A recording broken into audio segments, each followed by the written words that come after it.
we talked about some of the things that we would like to see accomplished, in the near future. There were a couple of things that we agreed on that we were able to gain consensus for, and in the interest of time, I won't go through those things one by one because you voted on them. You know what they are. But I wanted to ask if there are any questions that you have this morning before we begin. And if so, can we take those questions now, or we can jump right into looking at our master plan and prioritizing those things as we move forward. And if throughout those discussions you decide that you want to make some decisions on any of those things, we will open the floor for that. Is that okay, Justin?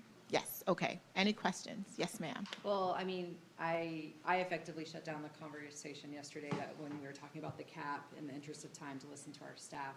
So I'm not saying we have to discuss it right now, but as I was the one who ended that, I just want to make sure it gets discussed today. Yes, ma'am.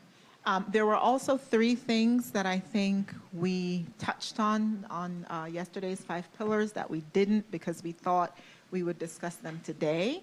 And so I want to just find out from our city manager, do you want to leave that towards the end, or do you want to start at the top with those 3 things? I plan to get to them either way. I would almost, it's up to you all. I would almost want to go ahead and just talk about recreation maybe. Okay. When we have a whole afternoon of open discussion. And if we get through this quicker, we can start that earlier too. Okay. We don't have to end at 4, we can end at 2. Right. Yeah. We could. Oh my gosh. Shut your mouth. Which are the 3 things that are bumped to today? The range for the reserve fund?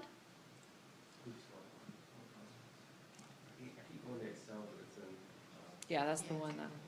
That was the one you were just talking about. Mm-hmm. And then, Strategic plan. okay, The retreat schedule, which I think we can do at the end. And budget processes and the min-max. and what? Budget process. The one that we were just saying, the Process and procedures. Yeah. And so these things colored here, can you Let's forth it. zoom out, rather, yeah, these 3. Strategic And then plan, min-max. Okay, so they're, 2 retreats, the highlighted budget in bold. process, Okay. and the min-max, yes. bless you. So before we leave Tied to the today, budget. we'll make sure we cover those, Okay. but, all right. Did you want to do those now or at the end of the day? well, that's what he's trying to find out. I would prefer to move on to recreation and back to these, but. Okay. Sound good? Are any of these decisions going to impact decisions we make with the recreation stuff? The budgeting process will for sure. Well, Might be a good reason to do recreation first. Let's see what we want to prioritize. budget process, I mean, we can talk about the budget process. I don't have a whole lot to say with it. For budget processes, it's really just, in July, we talked about how budget this year we want to change. They've done budget the same way for a while, and I think it's a good way. I think the way we do budget, especially internally with staff, is perfect. It's great. I don't think we need to change anything with that because, we'll send them this year's budget. We'll send them the past 3 years. We'll do projections. So they'll make their budget based on that. They'll also give us recommendations. Who's they, Justin? Staff Department. departments. Then they come and meet with me and Kelly, and we spend a whole week meeting with every department, going through line by line what they need, what they don't need, things they're proposing, things that I have to say no to or yes to, depending on what we can do. The biggest thing is I want to bring, and then the way it's worked before is we'll do all that, then we'll come to council, and the first time really council has any involvement with the budget is really once we've already kind of made it. I don't know if I agree with that. No, that's what I'm saying. I think that's the reason why the process is. He's saying that's. I'm summarizing what we've done in the past. Oh, in the past. I'm sorry. Didn't understand. I'm not there yet. Go ahead. I'm just summarizing what we've done. So now that I am city manager, what I would rather do, and this is what I've done in other places I've been, is I don't want to necessarily change that process, but what I want to add at the beginning is actual discussions with council Okay. in a workshop, probably work session, because workshop is more of a presentation to you all. Work session is when you're actually actively involved. Okay. A work session where we just go over what are council's expectations and goals. So I know in my mind, going before I even start meeting with staff, what does council expect of the budget? The one way going into the budget, though, is if we start these, I think Kelly and I said we would do this in April with you all, because we usually go through the process in May with staff. The biggest thing in April, we will not have our projections ready yet for the end of the year. We can kind of start, but the biggest thing for me is just what is the big picture, what is the overarching, what does council want? We won't really be, in April, we won't really be able to get into specifics of here are concrete numbers. But it'll be more just what does council want? What does council want to see as far as revenue? What does council want to see as far as projects? Like what are some priority projects that you want to see in the budget? And stuff like that. So So We can- not April, or April. April. April. Okay. So beginning of April, we'll start to see pieces that we need to discuss. Instead of bringing the whole budget to us, or at least the topics that you want, I would think you'd want to break it down into You'll- segments so that we could stay focused on You'll see particular areas. you'll see a few pieces, but the biggest priority, I guess, for me in April is before I go into the budget process with the departments, what are the overarching goals?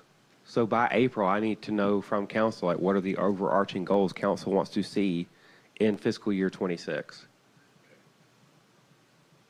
So that'll help me actually craft a proposed budget. Then I would come back at the usual time in June. So that would mean in the first meeting of April, the first Thursday is a Thursday morning meeting. That would be the first one we would have an open Probably. discussion. I would probably do it on during a regularly scheduled work session, Okay. unless Is there a need for a special session? there will be in June, once we have Okay. the like a proposed actual budget. But it just depends. It depends on how much you want to talk about in April, Okay. whether it can fit in a regularly scheduled or a special called. Okay, so now I'm confused. Are we discussing this completely now, or are we gonna, That's what I did say, let's just go ahead and talk about the budget Okay. one. Because that probably will inform the rec budget talk. issues? So my concern would be, if you have any department that puts a new item, big chunk item, that's beyond the normal inflationary whatever within their to the agenda, that needs to get flagged to us earlier, like, rather than later. I don't want to find out about that when you're saying, oh, you have to vote on the budget. Okay. So any specific,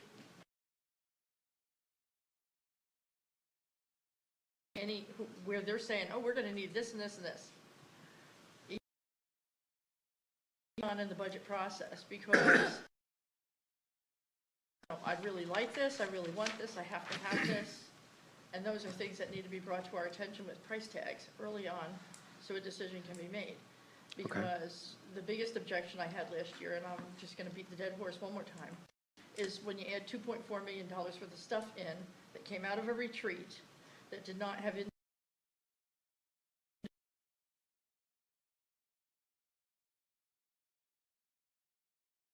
was my big complaint. With an expectation we were gonna pass it. And I felt that was not the way that things should proceed. We should have a better idea of, if we're gonna add this program, that program, or this, we need to know what it is, and we need to sit with just that item. Talk it out, vote on it, and say yes or no, is it in or out? So I could see the individual discussion, I could see that. I would argue that we presented the budget a month before you voted on it. So I would argue that, and the budget was what it was. and it had everything in it. So you had a month to look at it. Oh, the big binder with, 800 pages? I get Come it. on.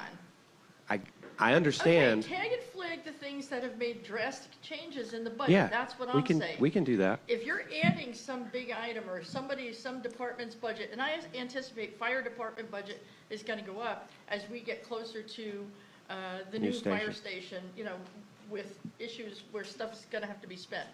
So, those need, like, flag that, tell us, focus our attention on the things that are changing. Because if a department has a budget and it's only going up by the normal rates of inflation from one year to the next, that's not what I'm talking about. Sure. I'm talking about big ticket items that get added I'm in. just, I don't necessarily want to argue about last year because I agree with aspects of that. But I do, the June presentations we did, I feel like in the PowerPoint we highlighted what the big changes and ask were.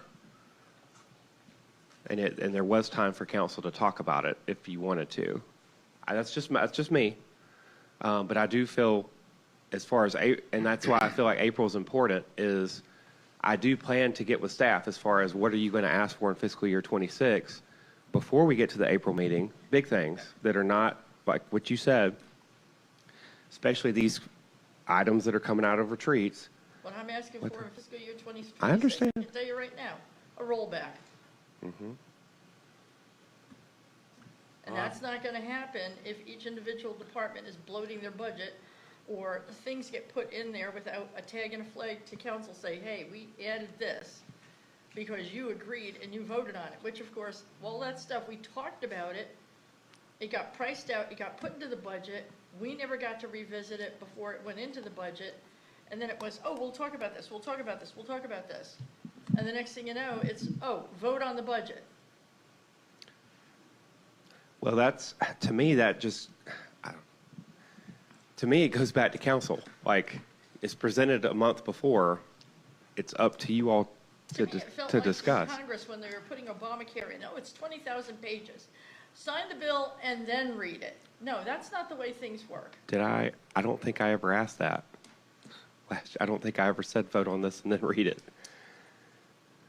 We had $2.4 million worth of stuff added to the budget that never came back in front of council. That was all special project stuff. That never came back to council with the exact price tag attached to it for a yes or no, up or down vote. Yes, do we put it in this year's budget or do we delay? Okay. It came. To include the merit promotion, the cost of living, and all of the other things that came out of I just come back to, we had two budget. our January retreat. We had two budget work sessions with stuff listed that was going to be in the budget. That council could have told me, don't do this. Can I interject? I think we'll go to a different way of doing it this year. I know early April will be the first time we're going to be seeing that. That makes sense to me. That gives us all the month of April, all the month of May, and probably half of June to read a binder that's literally 4 inches thick. It does give us time to dig through, as Suzanne said, look at the new things, make sure we fully understand it. And we had meetings last year, and it got a lot of questions, a lot of things went on. But at the bottom line is, we got to have the time to do it. I've gone through budgets my entire career, and I can tell you that that's a pretty damn big budget for a city. The companies usually maybe an inch thick is all you see. They're big. Yep, you've been there too. And I will say, you know. Peachtree City, out of all the places I've worked, this is number 4. Peachtree City does the most thorough, longest budget process I've ever been a part of, including the city of Savannah. I've never been a part of a budget that the process is like 4 months long, ever. I think what So it we is do a is very it's- thorough. No, I don't mind the process. I think the process is more educational and informative and good communication. I think that's what Suzanne was saying, if I can sum it up, is make sure we know what's going on and all the different things that are changing, particularly the big ones. And I think that's fine, and you got that. What I'm concerned about, just to have my 2 cents here, is I'm concerned about the maintenance side of this. I believe we have 79 buildings that we own in the city. Something like I that. believe something about that number. That's important that we take care of those. And that doesn't even include all the fields that we have, all the other things that we have. There's there's an important factor in the maintenance side of this thing. Here we are, today we're going to be talking about a recreation plan where we're going to be spending more money and building more things, which is great. I know the citizens want that, but we can't forget that as soon as we put something new up there, we have to have maintenance budgets for it, because as anything else, it starts to degrade year in and year out. We've got some that really need some help, and we've talked about some of those yesterday and some of the important things that we talked about in the plan. Those are important to me, because if you don't take care of what you got, what's that really send a message to the citizens? Hey, look at that, we're putting new things up. Oh, but all these other ones are falling apart over here. I don't like that. I think we need to take care of the thing. That brings it to the point of what that got to do with the budget. You heard me yesterday, and I'll say it again today, and I won't belabor it, but I need to see a budget, pages, maybe the accounting department can pull it out of all the different departments and have one page or one set of documents that's just related to the maintenance of all the things that we do in the city. To me, that's going to be a pretty big budget, and we want to let the citizens know that we are taking care of the stuff that you built with your tax dollars over the years. We want to take care of it. So it's important to me to send that message to the citizens that we're going to take care of what we already built. To that end, within the budget, do you have a separate column, and this is, I'm asking this question because I don't know the answer. Do you have a separate column where you key in what type of, what's the money being spent on? Like, is it a salary? Is it equipment? Is it Yeah. utilities? Is it Yeah. whatever? Is it maintenance? Mm-hmm. So if you have something that just shows maintenance, you should be able to take maintenance, everything for, your maintenance thing is equal to, or, your code is equal to maintenance, and break that out and put it in a separate small spreadsheet and say, here, this is Sure. all the money we spend citywide for maintenance. Yeah. I already, And that's I right. Let me tracked, ask you the I question. tracked that, yeah. We have in here $750,000 maintenance. If you pull everything that's coded in your current budget, current 25, that's coded for maintenance, does it exceed $750,000? It probably would, because what I'm tracking is just the general citywide building maintenance, because we've tried to, every department used to have building maintenance built into the department, and now we just moved it all into facilities maintenance because we have a specific facilities maintenance department, which is what we're also going to do with IT next year, because IT was broken out to every department. We want to centralize it. How much are we actually spending on IT in one place? There are a few little pockets that are still, I know fire department still has a pocket for maintenance, and that maintenance, the maintenance I'm tracking is, that I showed yesterday, is just building maintenance. So that's not, we also have fleet maintenance, equipment maintenance. That's not included in, Yeah, fleet maintenance, I would But I not could- expect to be lumped in with building maintenance. That's But a it whole is different maintenance. animal. I mean, that's. But that still fleet- should be but on that's that fleet Maintenance. acquisition cost, maintenance, that, but yeah, it's, yeah. But, yeah, when you're talking about the real property, the structures, and maintenance of that's the pretty much it. structures. That's pretty much it. There may be a couple little pockets. 750? 730 is what the number Or is. was it? Yep, 730, and it appears that Knowing nothing's how many been spent. buildings we have, it just seems like that's like not quite high enough Yeah, number, not the right I- number. And, it's Building like, maintenance would agree with you. That's, yeah. And that's, and well, it, maybe by breaking it out in the chart, the way I said, and saying, here's what we've got that each individual department is paying for out of their own budget.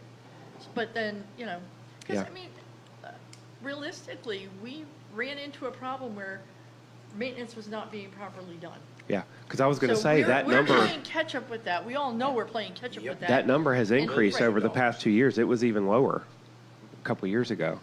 So we Which- actually have been increasing it. Which is, I don't want to underestimate the maintenance costs to the detriment of being able to do the maintenance things that have to be done. I think it needs to be a realistic number. And I think by breaking it out and showing it to us, okay, here's the maintenance that is within an individual department's budget, and then here's the overall, overarching maintenance that we're tracking. And then where's the excess amount of money, because we all know crap breaks. Right. And Yeah. we see that on a regular basis at Yeah. our council meetings. something's broken, whether it's stormwater drains or whatever, something's breaking here and there, Boilers. everywhere. And that- Boiler. Boilers, yep, Exactly. exactly. And that's a good point. That number doesn't include stormwater. That's Right. just general fund. Yeah, I know. And stormwater is a whole separate issue, but still, the point is that if we're seeing these things, or if like, when I ask you, Justin, can you build me a spreadsheet that shows all the maintenance that we're tracking? Oh, yeah. That should be easy enough to Oh, it is. send me the spreadsheet. Yeah.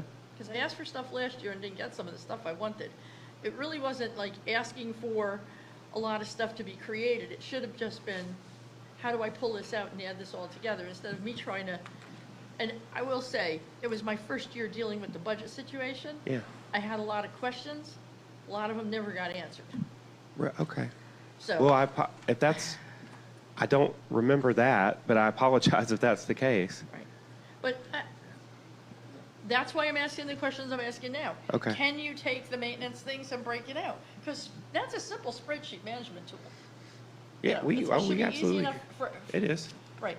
And then, the secondary thing is, if you're adding anything to the budget that's new, we need to know about that in advance. And if there's anything within a department's budget that goes up more than a standard inflationary rate, flag that for us. It's like, okay, look over here, this is what you need to watch. This is what you need to see. This is why this is going up 8% when inflation is only 3%, or something to that effect. Okay. I can make that easier to read. You want it I mean, within. I want to understand why the budget's going up. Sure. And again, I think we covered that in the actual workshops last year, like the major highlights of, like we went over, like IT went up dramatically, and we were like, we had a whole slide. Here's IT. It went up. You know, I feel like we did that, but are you saying you want it flagged in the actual budget book itself? Like you want highlights in the budget book itself? Yeah, or give us a list of, on page such and such, or here's a breakout of what went up more than a normal thing. Okay. I mean, you tell me, how is it easier to let us know? Look at page 53 on the budget for such and such. Well, and that comes back to, like, Or I feel like we did last year. Highlight the things with that have gone up in a certain color and say as you're Yeah. paging through. Yeah, because that's what I feel like we did last year again with the slides. I keep going back to that with the workshops. It comes back to, do you feel like you didn't have it? I mean, it sounds like you just feel like you didn't have enough time. I think so. I didn't have enough time. I didn't I either. definitely didn't have enough time. I didn't have enough time from when I got enough of the information to kind of look at things.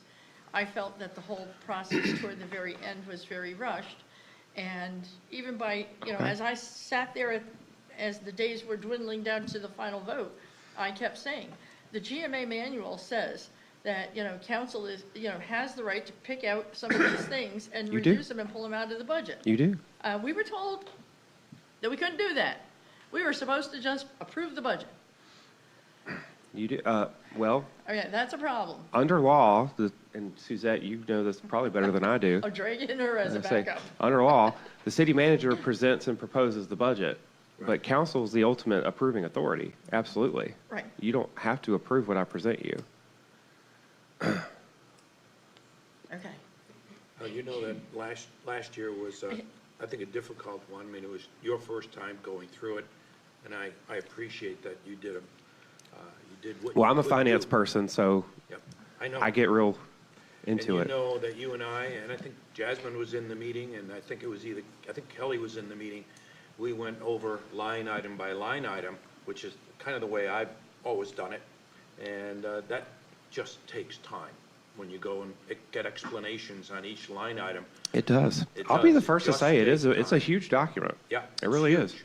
So maybe we're being a little persnickety with how we do this stuff, but I think bringing it back into April to start with is a really good first step, because it gives us more time to look at the things, talk to all the council members, find out what our expectations are.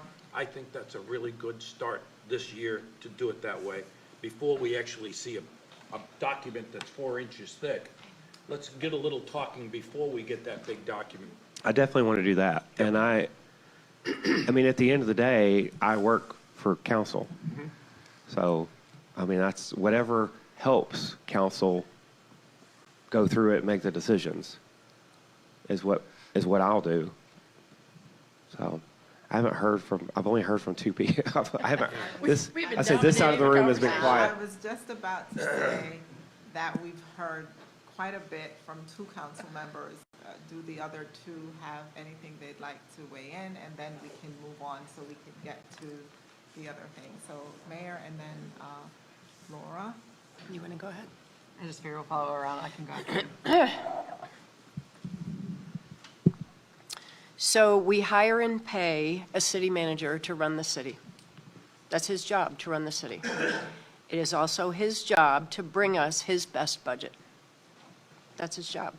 And I have looked at a lot of other cities, a lot of comparable cities, sister cities, and I understand their budget process is pretty streamlined compared to what I'm hearing this morning.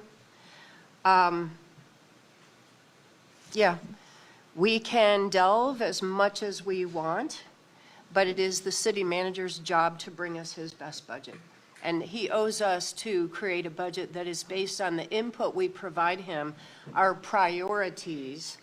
And I think I'm hearing maintenance, you know, our expectations for continuing to improve the facilities and the maintenance, which means budget line items for that.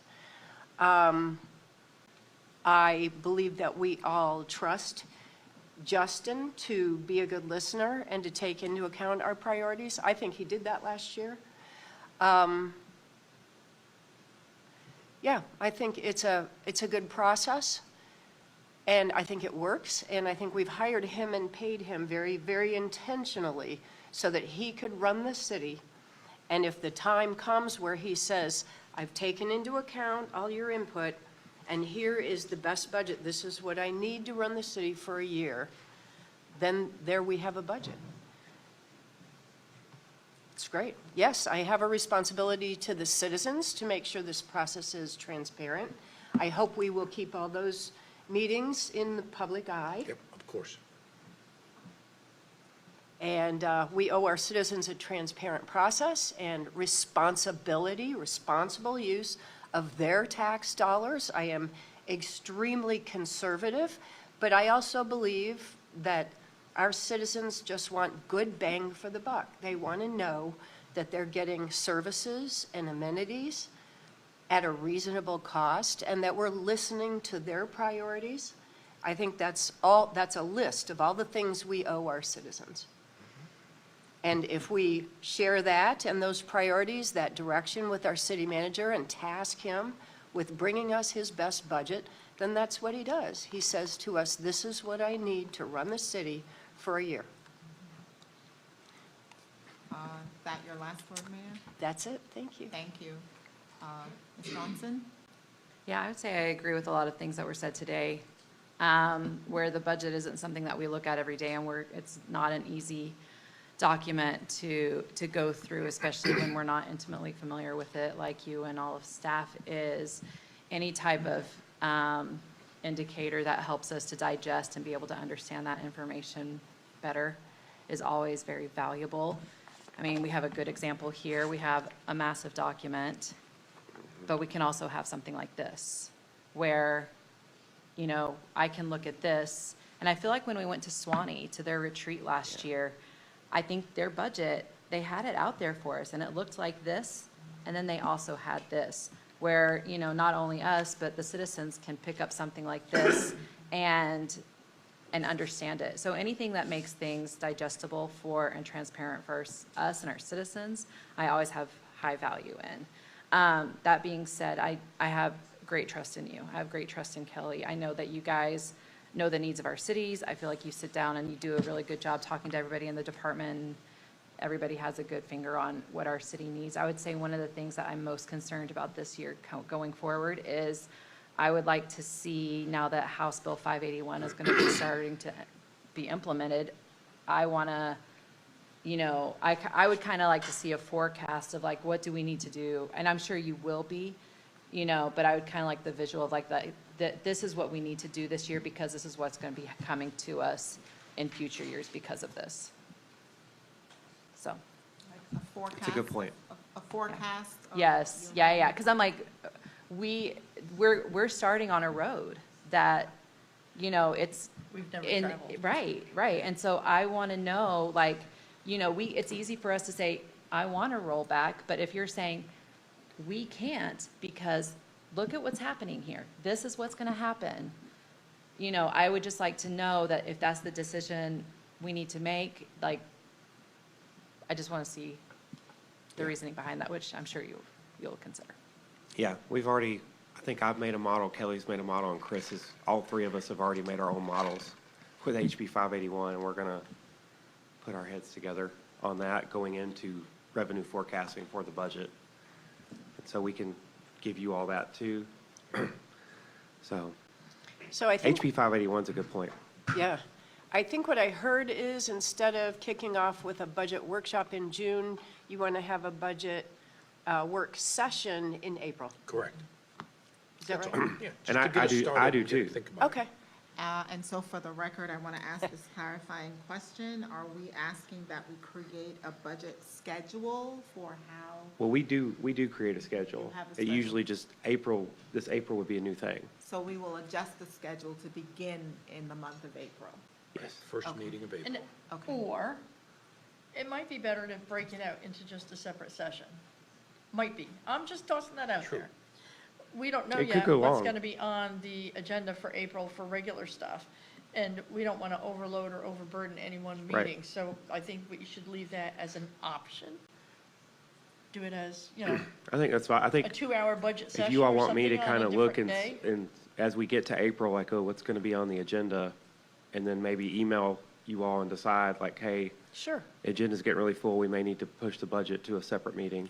Yeah, Kim can call a meeting, so many Special call. hours, special call, that's it. You can do that, and we'll And I just mean, have a special call, and we we'll all would sit obvious- together, If that's what we need. if that's Yeah, what we need. And I mean, obviously, like the second Thursday would be an option Mm-hmm. potentially. It could be during the morning so that it's not a burden on staff. Oh, So, yeah. so- Suzanne, did you just suggest a morning meeting? God help, no, not at 9:30, how about 10? 30 more minutes? A half an hour. When you're retired, it's different. At least we can have a couple of cups of coffee before we Right. start. Not have a stop time. That's right. That's true. My Going, alarm, 2:15, that rings. gotta go pick the kids. Going back to, also, Councilman Johnson, you made a good point too with the easy to read that like Sewanee had. They let us have copies of those. And there are places that, I've seen those before, which are like kind of the layman-friendly budgets, where it lays out like highlights and easy to, like, non-finance people. I Really didn't easy. take, I You didn't didn't take a take one of copy those? from there. I did take Does a anybody copy. have one? I saw Oh, it, yeah, though. we've got some. their website as well. I think, I saw it. Jasmine, you have it. Well, But you have a there's probably physical copy, software don't out you, there, of the right? easy to I remember read? Or looking you at gave it it to briefly, Vivian? but I didn't take a That's copy. great. I only have the big one too. Yeah, but I'll email, because I pulled it up the other day, we were looking at it as we were thinking about designing something. But that is, GFOA does recommend, beyond the actual budget, creating a kind of friendly reading one. That is one of my goals, like coming back last year was one of my goals to do something like that. I have to get with Kelly, but we'll see if we can accomplish that this year. If not, definitely, or either maybe accomplish it, but maybe not look exactly how we want it to yet and finesse it as we go. But that is one of our goals. Hey, Justin, just a suggestion, a thought, as I like to call them. You put out the quarterly results that go out, and we see it, and we love it. It's both financial and visual at the same time. I happen to like it. I've had people come up to me and say, that's a really good report. We don't have to read a lot. We can just see it. Oh, my God, here's what's going on. If you did that with the budget when you're presenting it, do that visual style of budget presentation, not just a bunch of numbers on a spreadsheet. I think you'll get, you can intersperse some numbers in there, but you're going to get probably a better reception by the Well, citizens for the when they slides, see I it feel that like we way. do. Like, we did a lot of pie charts, and Yeah, I feel like for the slides, for the Yeah. presentation, we actually do. I agree. Now, for I'm the just- document, I think we're working on that, aren't we, Jasmine, of actually making it more, having actual graphs in the budget? And, yeah. Yes. But I Because think yes, it that is all kind of- just That kind of lines. presentation, when we do it in front of the citizens, they're going to get a better grasp on where we're spending our money and what are we doing and what's new and all of those things graphically or even with pictures. I think that, Well, even- that gets across the information very Even succinctly. just some of the stuff we show in the slides, not necessarily that it's the same as the slides, but like some of the stuff I like, and this is stuff when I talk to citizens and when we do PTC 101, stuff we talk about is like how much we spend on personnel. I mean, because we are a service organization, and so it's not that we're spending a ton of money on just like buying pencils or buying supplies.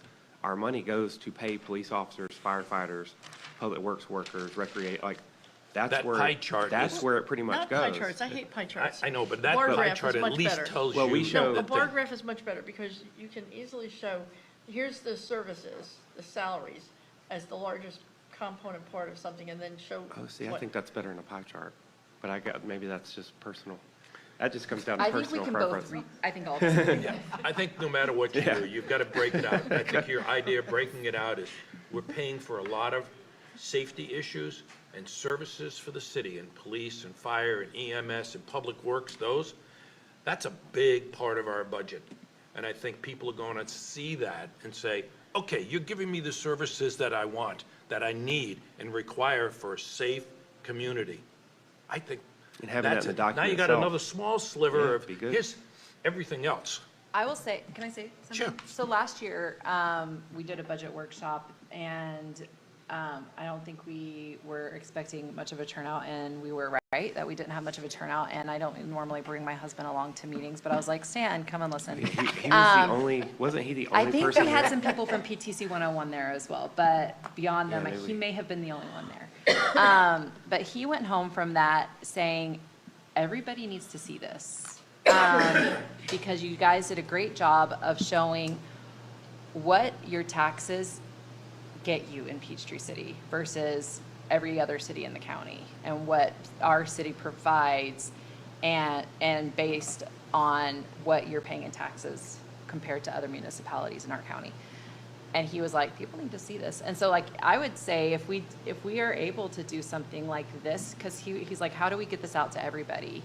That would be great information to have in something like this as well, not just the budget, but just maybe like a comparison of, because he's like, if people saw that, it's like. I am they gonna would say, love we it. have been having conversations in the communication side with the finance department. Unfortunately, when you're looking at the budget book or the ACRA, there's so many required things that have to be in there, so we don't have as much flexibility as we have when we're doing the physical presentation to make it more visually appealing.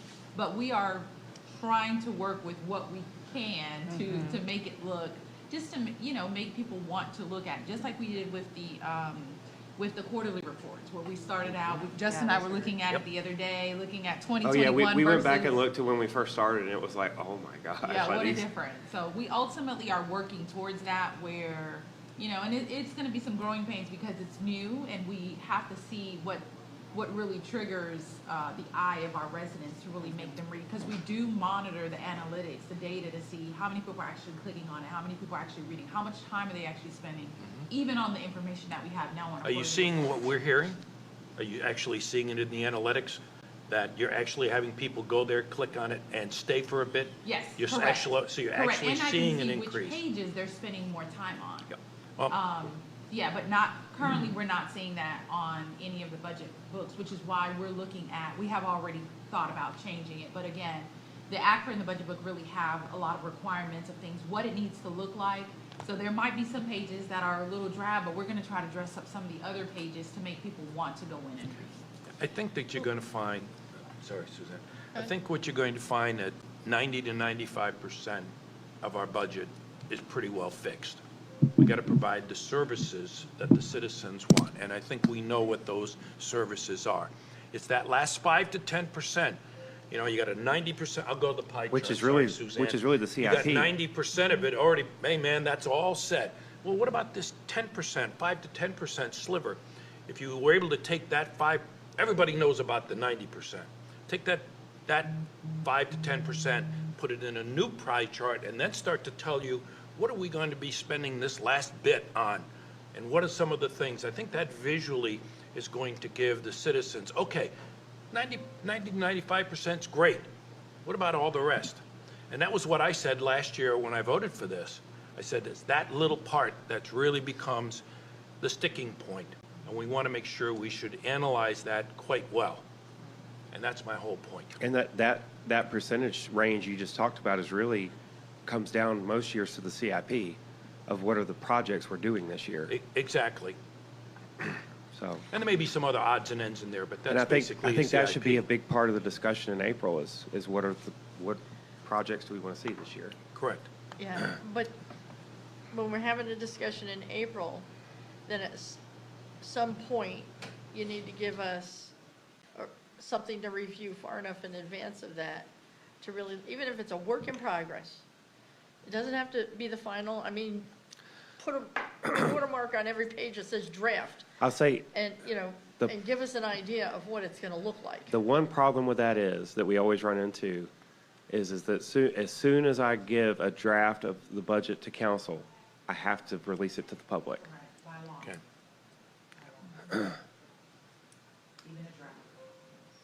And the problem with that is what? It- I'm, Y'all tell me. I'm a little confused as to what we want him to do and draft and make public before we've had a chance to give our input. well, in terms of specific things that are changing in the budget or being added to the budget and projections, I mean, if all the budget is what we're doing this year with inflationary factors going to next year, if that's the only thing, but if you're adding a big chunk item, which is definitely gonna have an impact on millage rates and other things, why not let the citizens know, hey, we're gonna be putting something in here Well, that's that's what, gonna, I think we need to talk about that stuff in April. I think that's a Yeah. good thing. And usually the CIP stuff is your one-time, that's the one-time things. It comes back to, are there any position, so let me just kind of think what I'm thinking for April is talking about specific projects, either staff are proposing or what council wants to see, talking about COLA, what a COLA look like for next year, go ahead and kind of run some CPI, look at CPI in April and kind of see, here's what we're thinking for a potential COLA for next year. Look at, what was it about, I had it in my mind. Oh, gosh, I lost it. It'll come back. It'll come back. I had it. Pause.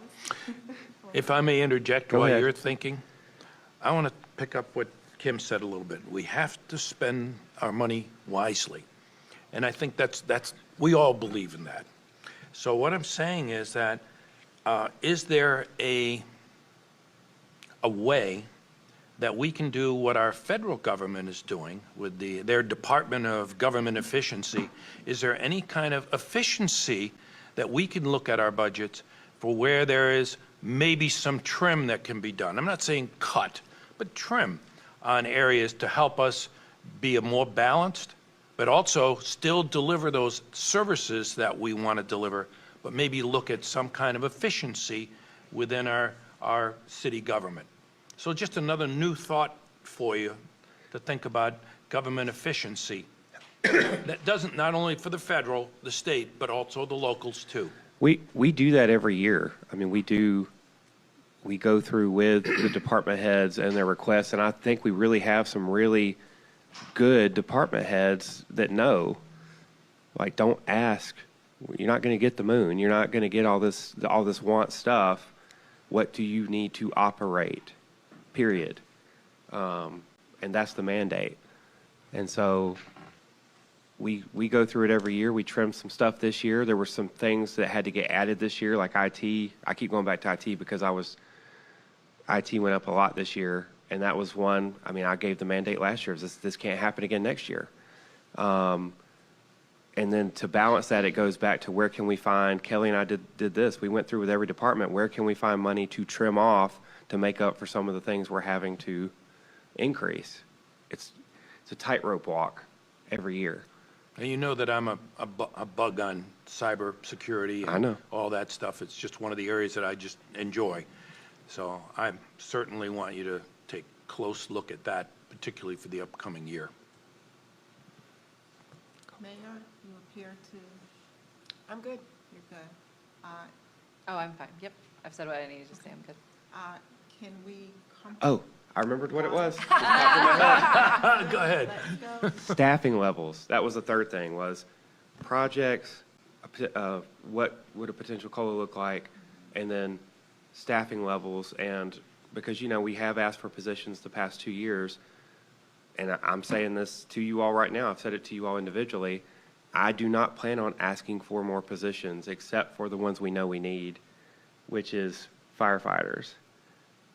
Yeah, we know we need firefighters. I've had that discussion with you all Didn't we need SROs because too? of the new station. We got them. We got them We already? got them all They're this in? year. Okay. So unless there's just we need this public safety, which we know we need with the firefighters for Station 85, and we're bringing those on we did it last year or this year. We're going to need some more next year and then the year after. That'll be Station 85. Beyond that, that's, I've told staff the next few years is the time to see how we're operating with this staffing level. Well, don't ask me for anything else. Were there some public works roles that you needed last year that you didn't get? There were some that were asked for that we didn't do, that I said no. Okay, I just didn't know if there was. And I still a think need I've there, or already if it's said been okay. no moving forward. Like, let's see how we operate. I think the case, I just heard you say about automatic COLAs. And did I hear you correctly, that they're built in? That should be COLAs are- something that should come No, to council. no, COLAs and are not built in. COLAs Okay. are approved in the budget by They're you all. approved each year. Yes. Should there even be one, or Yes. what the amount should be, et cetera? Correct. Okay, I just wanted to make sure I heard it correctly from you. All right, good discussion. We spent quite a bit of time, probably close to an hour on this, and I appreciate everybody's input. So all minds and hearts are clear as we move forward with this budget process discussion. I want to again clarify that for April, we will either start in April and adding a special called meeting, or Suzanne, you threw an "or" in there, and that's why I'm asking for clarification. Well, if it's a discussion that can be done at the workshop meeting, the first meeting of the month, yeah, let's do it. But Okay. let's make sure we know maybe, okay, it's gonna go a little longer than what we think, or if it's gonna if we have a long agenda, break it out into a separate meeting. I mean, Got it. I don't think we need to torture ourselves with, 4-hour meetings where we're trying to talk about the budget after we've done regular city business, and everybody's sitting there thinking lunch sounds a whole lot better than what Justin's saying. Got it. You really don't like Understood. 4-hour meetings? Understood, okay. So we'll I start in survived an awful lot of them. We'll start in April with a special called meeting if necessary. If Correct, if necessary. necessary, Got it, that's the key okay, word. all right, I think we're okay with that. Lunch always sounds better than me, okay. even to me. So are we ready to move into the rec master plan? Now everyone's good with that? Okay. Yes, all right, wonderful. So I went through and tried to summarize every recommendation that CPL gave us that had a monetary value to it in a spreadsheet. And I kind of color-coded some of it as well as we go through this. Everybody has their plans with them? Okay. The little one or the big one? Both, or one or the other. What was I going to say? As we go through this, I may not have captured everything, because like we said, like with the budget, it's a big document. I've read it, I've read it probably 6, 7, 8 times at this point, just because I've had to be the one kind of checking their grammar and everything, so I've read the document a lot. One of the mistakes I pointed out didn't get fixed. Still in there? Yeah, Well, it says no instead of not in one of the big charts. But anyway, it is what it is at this point. yeah. So it's a big document, so there are probably still a few things in there. So first one, the first few I wanted to get to were actual recommendations they had as far as revenue. First two, rental and program fees, if you look in the supplemental document. I wish you had made us a copy of that. Yeah. of this. Yeah, that page right there. It's not in the chart, or in the book. I is it? wanted to, but I've changed it. I even changed it a little last night, and I actually thought about, I wonder if they have a printer here, we could maybe get them to print one. Can you put it on one page, or we're gonna end up with a big, long document? Well, It'd he be a- can it'd be a big truncate one. how many columns he needs on that. Of course. I mean, that looks like it would fit landscape on one page. Well, you don't know, you gotta slide it Well, over to see what hopefully- more is there. Hopefully that we all can put on our reading glasses and see it. We're working on getting, Oh, yeah, I could. get copies. You want me to send you an email with it? Yeah, that's what At I did least. yesterday with the other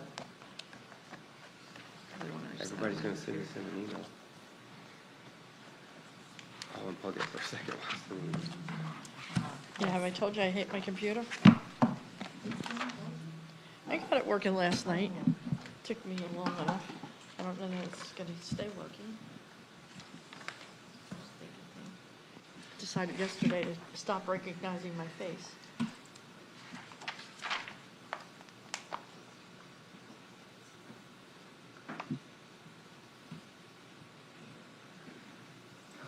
Okay. Just sent it. Should have sent to you, Jasmine and Kayla too, so, like, if y'all wanna see if they have a printer here or something, or, like, if we could email it to somebody here and they could print it.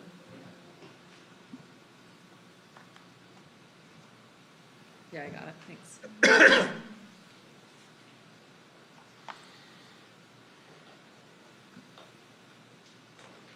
Okay.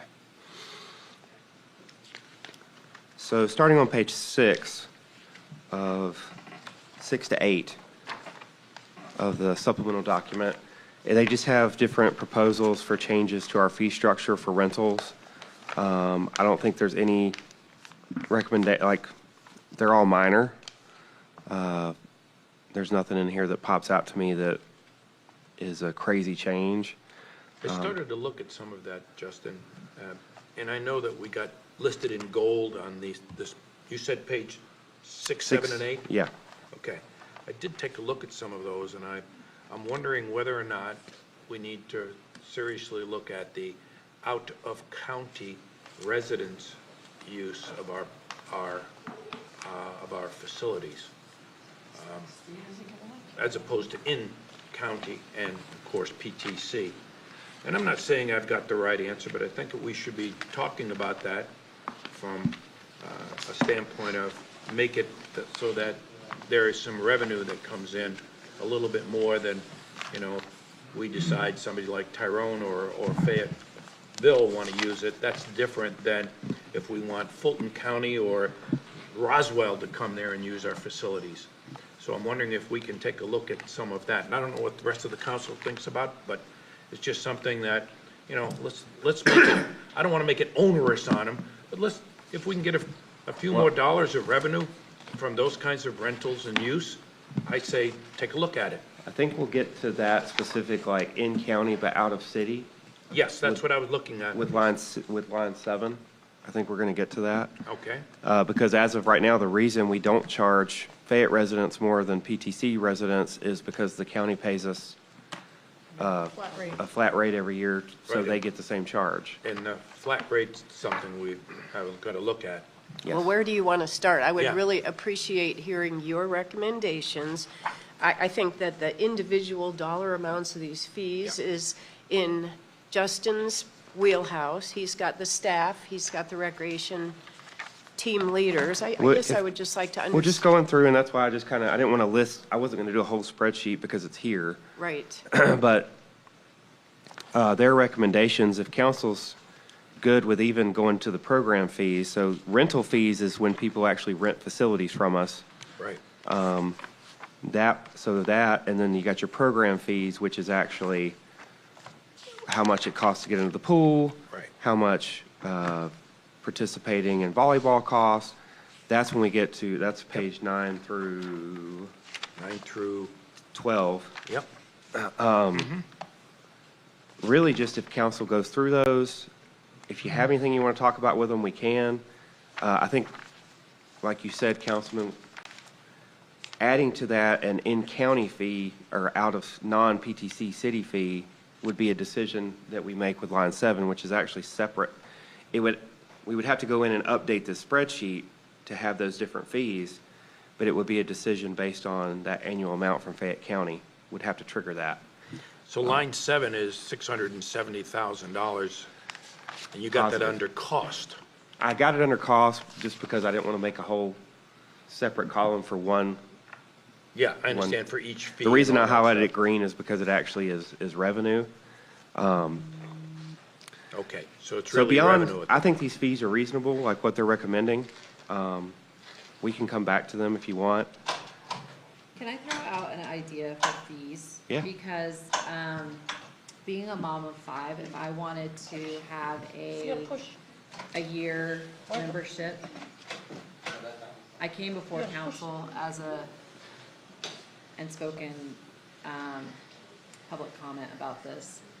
But if my family wanted a membership to city pools, at the time, it cost more than I think we had Callaway, Six Flags, Whitewater, a Science Museum passes, and all of that. And all of those fees that I was paying for my family to have memberships cumulatively was less than what it cost for me to have a year-long pass at my city pools that my taxes are paying for the year. So I would love to throw out the idea that, because how it was is if you have like a family of 4, there was a family pass. But for each individual person that you add, there was never a max.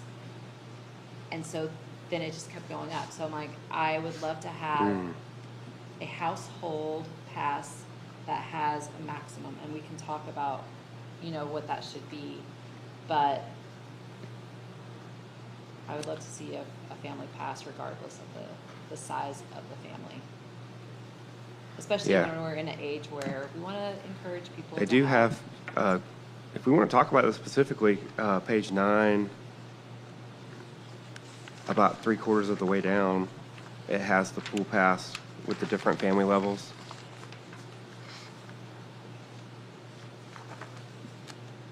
You see it? Holy moly. Pool pass annual family, 5 plus. 550 for PTC residents, 1130. I would say you should. On the website, it didn't even say 5 plus. This looks different than what I've seen in the past, so I can double check it. What was Yeah, it? because I think you told me that it's capped at 5. Yeah, let's check that.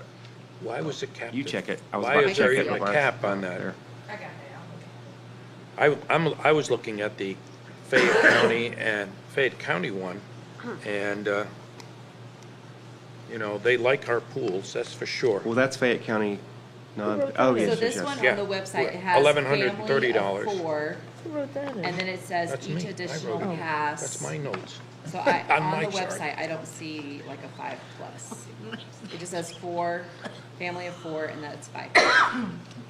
And how much is the 5 plus pool pass? There isn't, on here, Doesn't there's say. not a 5 plus. But there's a 4 plus? There's a family of 4. So It says if- family 4. So if you're in county, it's like 275, out of county was 550. But that also is a 3-month pass. That's not even the annual. So for the annual, you just, I don't even know, hold on a second. I don't even know if there was like so for annual, oh, that's right. It didn't even have like a family for the annual. It was an individual. And then, so for individual, it's 250, and then $75 for every additional. So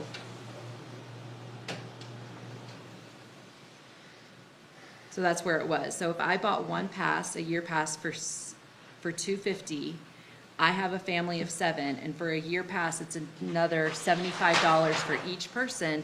Then it was $700 for my family to use the pools for that year. According to this, that's not what it should be. Yeah. That was It the, should have been 550. Well, this is a recommendation, correct, going forward? No, the No, ones in this is white what's numbers in are what place we now. are now. The yellow numbers were the ones that we updated, and the got it. greens are some new ones. And I wonder if there's conflicting what does it information calculate to? versus the website. What does it calculate to at 5? Like if you just did U plus, An 4. annual 5, well, So it would U be, plus it would 4. be 75 times 4 then, and then plus the 250, which would be 550. that's where they and got that's it. where the They just 50 added the plus comes with. sign. So that would be for a family of 5, but it's not 5 plus. Right. I think they just added the plus sign, CPL did, So I think it that'd looks be like. incorrect. So, but would council be interested in having a cap for a family, like not to exceed? I would support Laura on that. I think that's the perspective that I didn't have, yeah. Like if you have a family not to exceed this amount, like we're not gonna keep charging you for each individual family member, we'll cap it at a certain amount? I mean, if there's that many, they're likely to be toddlers involved. I Yep. don't think this is about taxing the system. And honestly, I mean, in this day and age, people typically are not like my family. You know, this is probably not very often that would even come to be, but I mean, I would still support that. But, and it's interesting because we do it for the 3-month pass. There's a family, like that's for the year, and it's, you buy an individual, and then each additional, you're paying an individual for. But on our 3-month pass, you have it where it is a family of 4. I haven't looked to see if you get a discount with each, pass for that time. I'm not sure what increments this goes Let's- up in, but Let's be clear, what we would like him to do is to adjust this chart to cap the family rate. I mean, Wait, I like the 5 Why are we plus. bogging down talking about an individual fee in a chart? When we're, I mean, I don't think that this is the time to make the discussion on that, when we've got a lot of other fee issues that we still need to look at. It should be part of that. yeah, The other- I'm not saying we have to make a decision. I was just bringing it up as a point of, like, something I would like to bring it to everybody's I mean, attention. because I'll just add in, if you say, okay, so it's everybody who lives at such and such an address as a family unit? No, not necessarily. Do you have to prove your 1040 and bring it in and show who you're declaring as dependents in your house? Is that it? I mean, there's a lot of issues to all of this that are not appropriate to just be tossed around here as far as how do you determine who's in the family. We see a lot of families moving in together with Yeah, each right. other because of a lot of economic pressures. Do we allow that? Do we not allow that? Is it everybody in the household? Is it not? Yeah, and I think that, because growing up here, we would always get a pass, and, once we were 12, we could just go to the pool by ourselves. And there was something that the city did in order to verify that, because I'm one of 10. Who's gonna believe the mom that's like, I want to pass for my 10 children? And they're like, I think there was some type of verification process they had. I don't know exactly what that looked like, but, I think they had to prove that, yeah, that's a big family. I look at this, Anyhow, I don't love tangents either, and that's what this is. So I don't mean to derail us from this, because I would like to also get on to other stuff. But if that's just something we can take a look at. to me, I like to have the residents of Peachtree City to get this is their city. They should have the lowest possible fees as possible. Fayette County should be a little bit more, but once you get to out of county, I think that should be, I don't want to say onerous, but certainly much more expensive if they want to come in from Rockland County or Rockdale County and come in here. I understand that we should be charging a proper commercial fee to those people and from other counties, because it is, after all, our taxpayers' dollars that built this thing. We should have them at the lowest possible fee for our own citizens. I don't know how you do that, Justin. I'll leave that in your hands, but that's just my thoughts on that. And I agree with Laura, let's just make it for Peachtree City. If it's a family, boom. I don't care if they've got 2 or 22. It's a family pass, one charge. I think there's another whole issue here with this. You know, how many, I mean, our pools, where is it on here? But our pools are operating at a well over $200,000 deficit. That's not on here. Yep. These are just recommendations from the plan. Right, but I'm just saying, I get what you're saying, Clint, about lowering the fees and stuff. I didn't say lower, but here's just the make thing, it reasonable. if we're already running the 2 existing pools at a $200,000+ deficit, where the city is having to put taxpayer money in to keep those pools functional, if we lower the revenue that we're gonna generate from the individual pool users, then you're taking that burden, that financial burden, and putting it out to taxpayers who don't use the pool. I don't know if that's the way we really wanna go.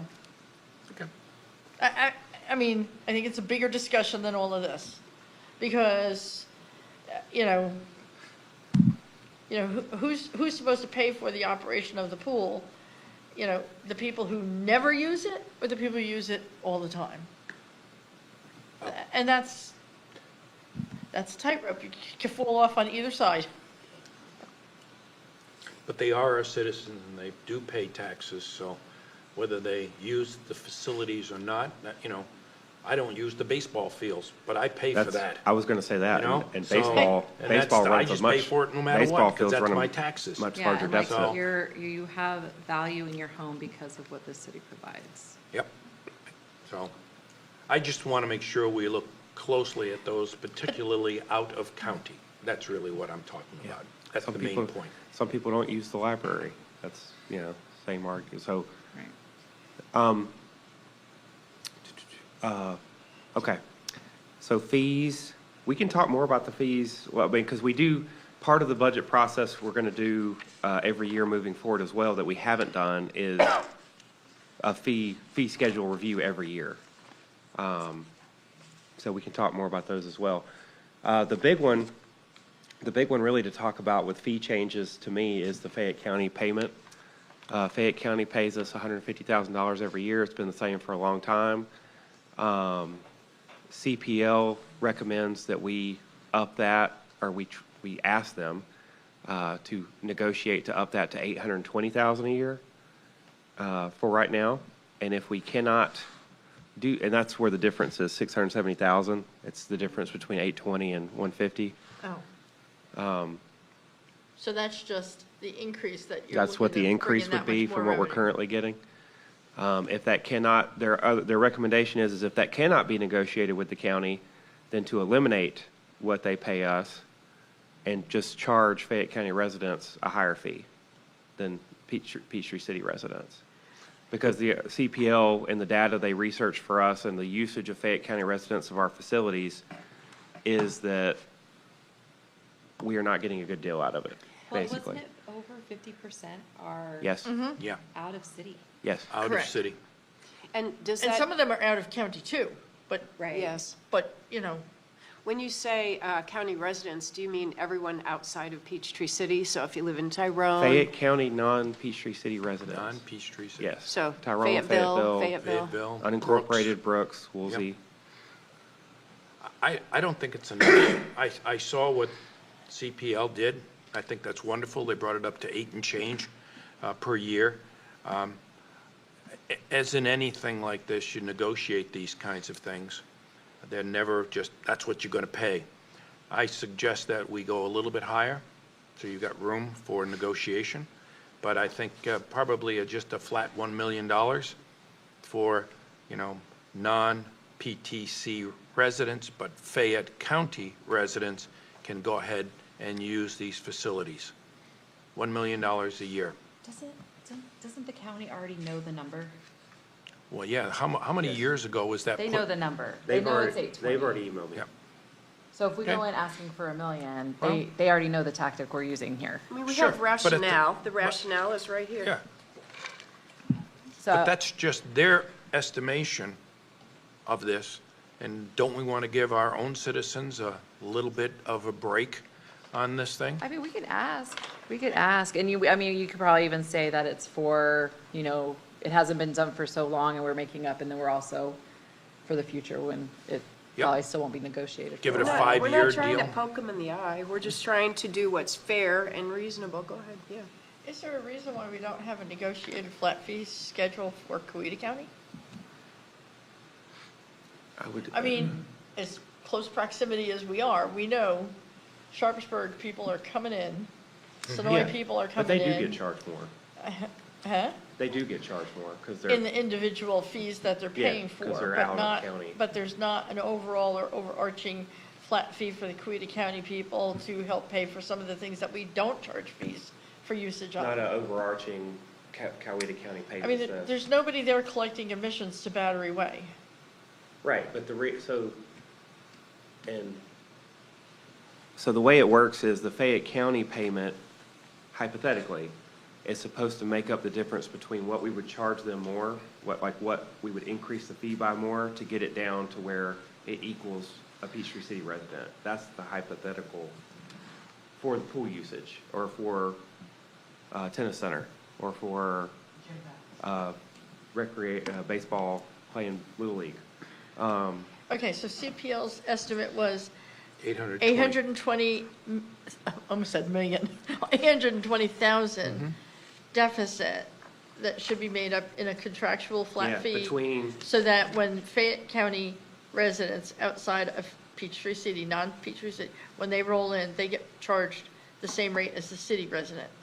yes, so they're basically saying the $150,000 does not equate to the volume of people outside the city in Fayette, in unincorporated Fayette using, because we have the addresses of everybody doing it. So they looked at like who actually lives in Fayette County, not Peachtree City, that specific demographic. So it was, the $150,000 does not cover the volume of people using that to cover the difference between what we would charge them more. I mean, I threw out Battery Way there because it's really easy to drive through the parking lot and look at the county designations for where the people are parked and, you know, accessing into Lake Peachtree. Right. You know, who are not Fayette County residents.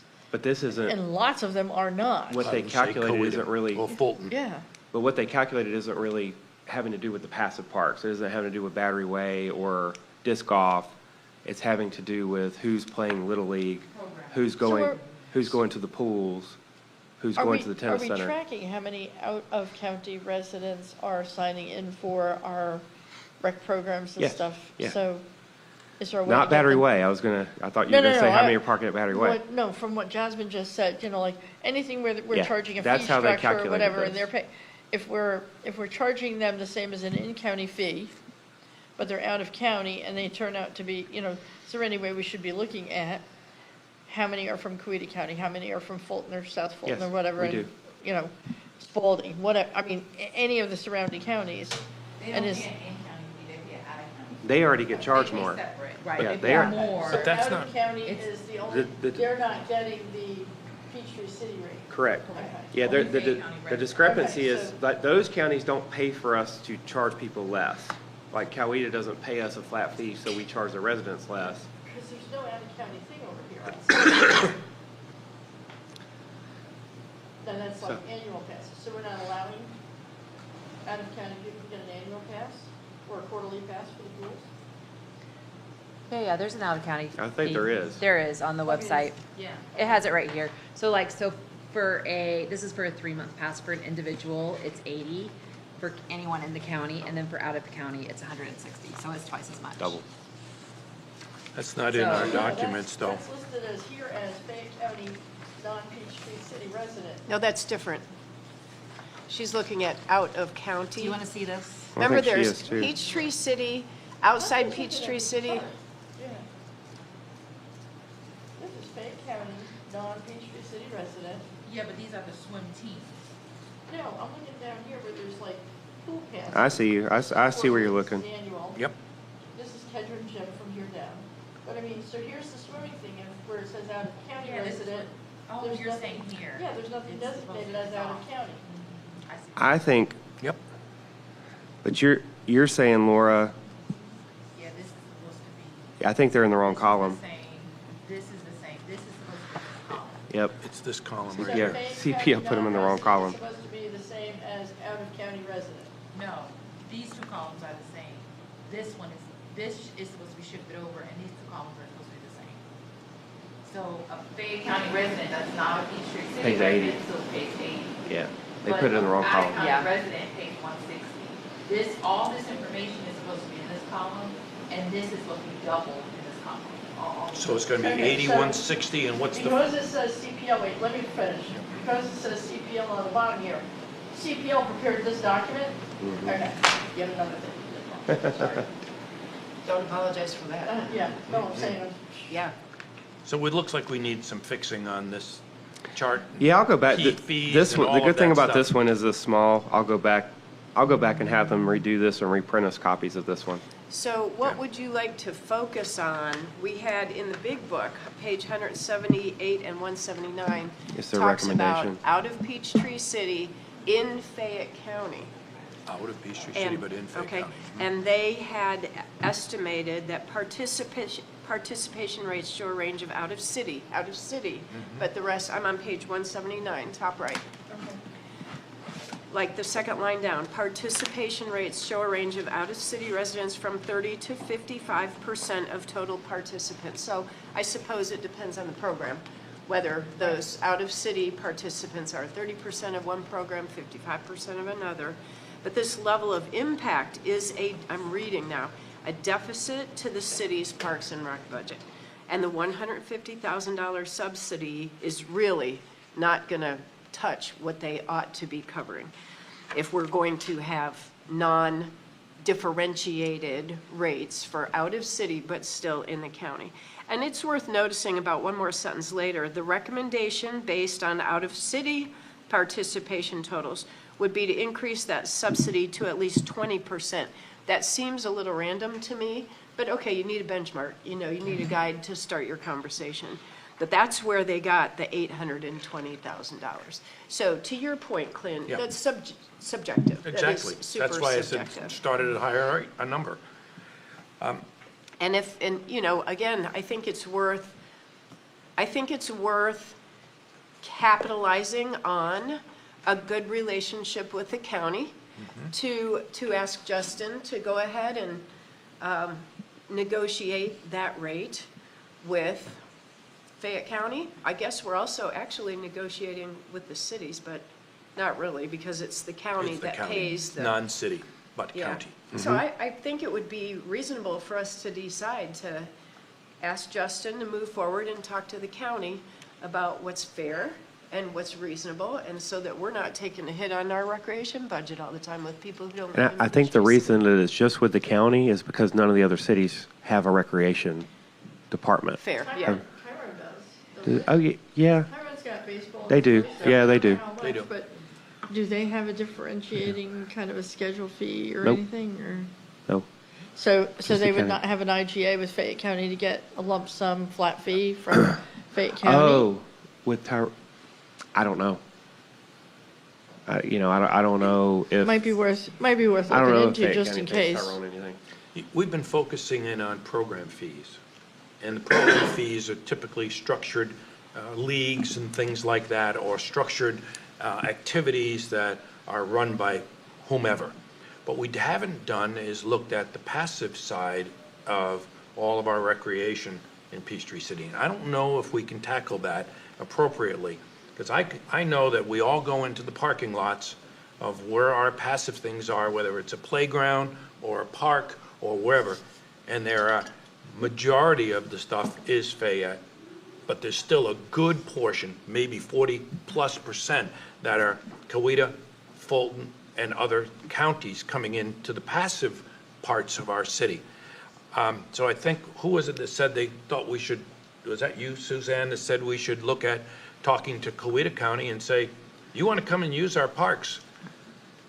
You want to use our programs, that's great, but here's the fees. I don't know if we can even do it, but I want to at see, you could always least broach the ask, but there- subject. My question would be, what is Coweta's incentive to do that? Because passive parks, I drive my kids over, I take them to a park in Noonan, or I drive them over to Fayetteville, take them to the splash pad. Everybody does it everywhere with every park. That's just the way parks work, especially passive parks, right? Because if I'm visiting in Colorado with family or something, I go to a park there with my kids. Well, our taxpayers are paying for that, so That's, just I'm like just the looking at it Fayettevilles are from a for their part. taxpayer I mean, standpoint, can we do? Maybe the question is, can we do anything? And if the answer is no, we'll move on. you can always ask the questions of other jurisdictions. I what think would they're be the, called public parks yeah, for a what would reason. be, Oh, I would love to focus on the things where we feel we can get some purchase, and this Which is out-of-county programs. fee is, and that, to me, that comes back to this county thing with the actual active recreation, not the passive, like Yeah. the actual organized sports, athletics, indoor facilities that we do charge for. The result is we're not getting, we're running a deficit, as what was read. The volume that's coming in from non-PTC Fayette County is outweighing the 150,000 we receive. I think what I'm hearing is that you're going to take that under advisement and come back to the council? Is that what I heard? well, I would take it one step further. We've got some rationale here. Yeah. I would like us to empower Justin to have the right conversation with the county and see what we can figure out. So I'm fine with that. Is council, I feel like I know where it's going to go with the county. I'm not going to say it out loud. But is council willing to, if the county's not willing to up that at all, get rid of that deal and start coming up with a fee structure for non-PTC county residents? So you'll have to look at that structure on the program side. We would. For non-county, Fayette County, but non-Peachtree City people that are coming into our programs.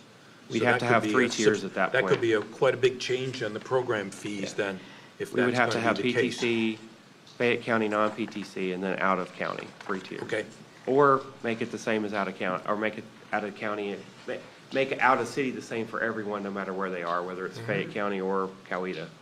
You could have 2 tiers, Did, you could keep it at 2 tiers. did CPL do any kind of an estimate or projection on what that number would look like? If we said city is one rate, not the city is another rate? No, but I would assume, I could probably email Cindy. Thinking about it, as we just kind of were discussing, and I said we actually could probably keep it at 2. I would assume they would probably just recommend keep it at 2 tiers, and anyone that's not city pay that, we just change it from out of county to out of city. If you're not in Peachtree City, Okay. that's the fee. Here's a question that probably only I could answer quickly and easily. How many people have a driver's license that says Peachtree City who don't live in Peachtree City? Shouldn't be many, I disagree, because the United States Post Office dictates what your mailing address is. but we And that's also, what. we and also that's- map, like Okay. when we, Okay, the so software we when have they're- maps where their address is. with- But when they're going for a daily pool pass, the teenager there collecting the fee is mapping Oh, that? no. No. Yeah. There's what your issue is. You know, if you're gonna determine city versus Are there not people city. in Peachtree City? Pardon me? Because for some reason in my head, like our zip code is just our city limits, right? That, There are a couple, there No, are a the couple of post anomalies. office dictates your street like the address, your people that mailing live address, across and your Redline zip from me or code. Fayetteville There are addresses. plenty of people who have Peachtree City listed on their address who do not live inside the city limits. Oh, But there's a very small portion, I think there's also some Peachtree City residents that have a Fayetteville address that were recently and it, annexed in. But for the most part, I mean, we have access to be able to pull information to determine, and we can establish a protocol to verify. Say that again. I'm just letting you know that there's some Sonoy zip codes. Yeah, I can't remember if Yeah. it's Sonoy or Fayetteville, but yeah, there were some. It's, because that gets dictated by the United States Post Office, not by the city it boundary. does, but I will Yeah. say that's a really in the weeds problem compared to how much revenue we would then recapture on the bigger scale. Yeah. That we would have to work that out on more of a micro scale of do they actually, yeah, we'd have to talk about that. The first domino to fall on this would be your discussion with the county and see where that goes. Once that decision is made one way or the other, then we start another discussion. Let us know. Yep. Yeah, my answer to your question is yes. Yes to all of the above? Okay. Okay. Go, do it. Okay. Start the conversation. which is already underway. Break? You want to do a break Emails have before we get into the? Yes. Thank you very much, everyone, for, digging into this fee structure. We're now right up on our break time, so in fact, we passed it, so I'm going to ask that we quickly go into a 15-minute break and come right back to continue the thank you. conversation.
Industry, but as Suzette taught us last year, you ask the question, put it in the form of a question. And I think Suzanne answered it pretty handily. Sorry. Okay, Okay. All right. I tried. So getting into this spreadsheet, I kind of broke it down. If you start like table 3.1, 3.2, 3.3, I went through and broke it down, kind of color coded by each of these tables. There were some things that I disagreed with CPL on that you're going to see on here, like an natatorium. I think their total cost for the entire project at Meade was like 30 million. And even in my notes, I think I put estimate seems low for everything recommended. I think the natatorium itself will cost 40 million, if not more. A lot more. Yeah, I've done some research that's going to be much more than that.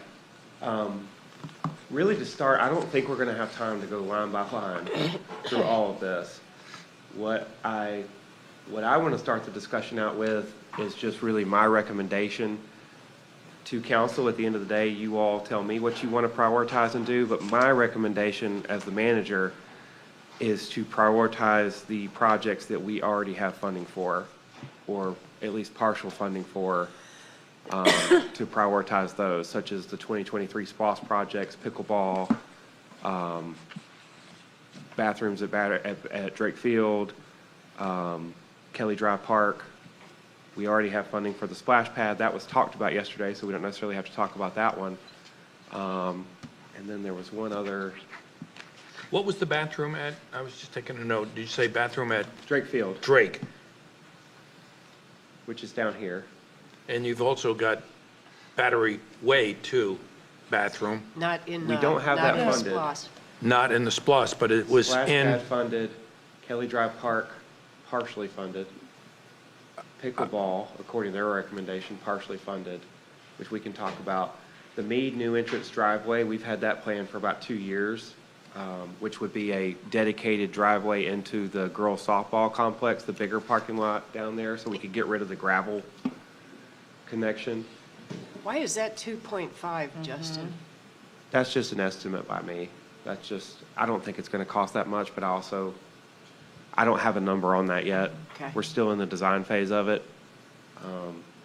So you're telling me $2.5 million for doing a road down at Mead Field, which, I you don't know, think, no, that's crazy when you've Yeah, got problems it's gonna- over at Battery Way. it's gonna be less. I doesn't didn't make wanna, sense. I would rather go high in the number I have here and come in low. Okay. than- Even if it's $1.5 million, cut it in half, it's still, I think, in my opinion, the prioritization over in Battery Way, where this many more citizens use than over at the Oh, yeah. roadway Well, this in has been Mead planned Field. for years, and we designed the parking lot for a driveway there, and it's SPOS money. Like it's part of SPOS paving, like it's built What if we into that. pave the existing gravel road? Yeah, well, around the side, Yep. that's right next to the lacrosse field. And the parking lot wasn't designed, I mean, what we have there right now is just, is a temporary, What do we need down there? I mean, do we need a parking lot redesign and a road well, access? the parking lot's in good shape because it's new. I mean, they just built it, I think, the year before I started, so. You it's mean a the softball parking lot? Yeah, it's a 5-year-old parking lot. Okay, fair. So we're talking about access to that parking lot. Yes. What's the most reasonable and cost-effective way to pave a road over there?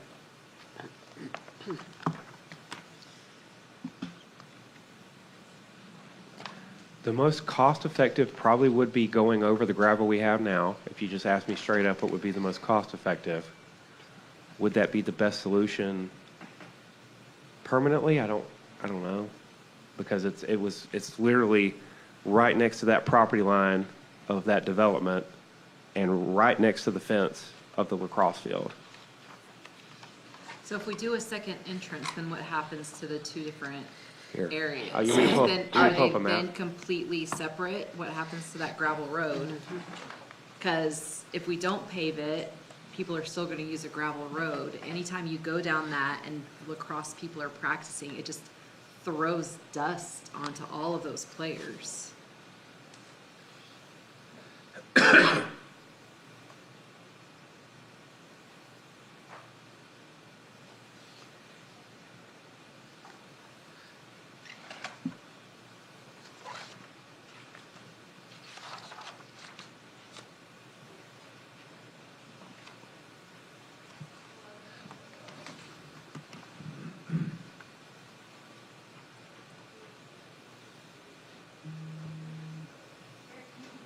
The reason I use Near Map is because we get satellite imagery from them that's like only a few months old, every few months.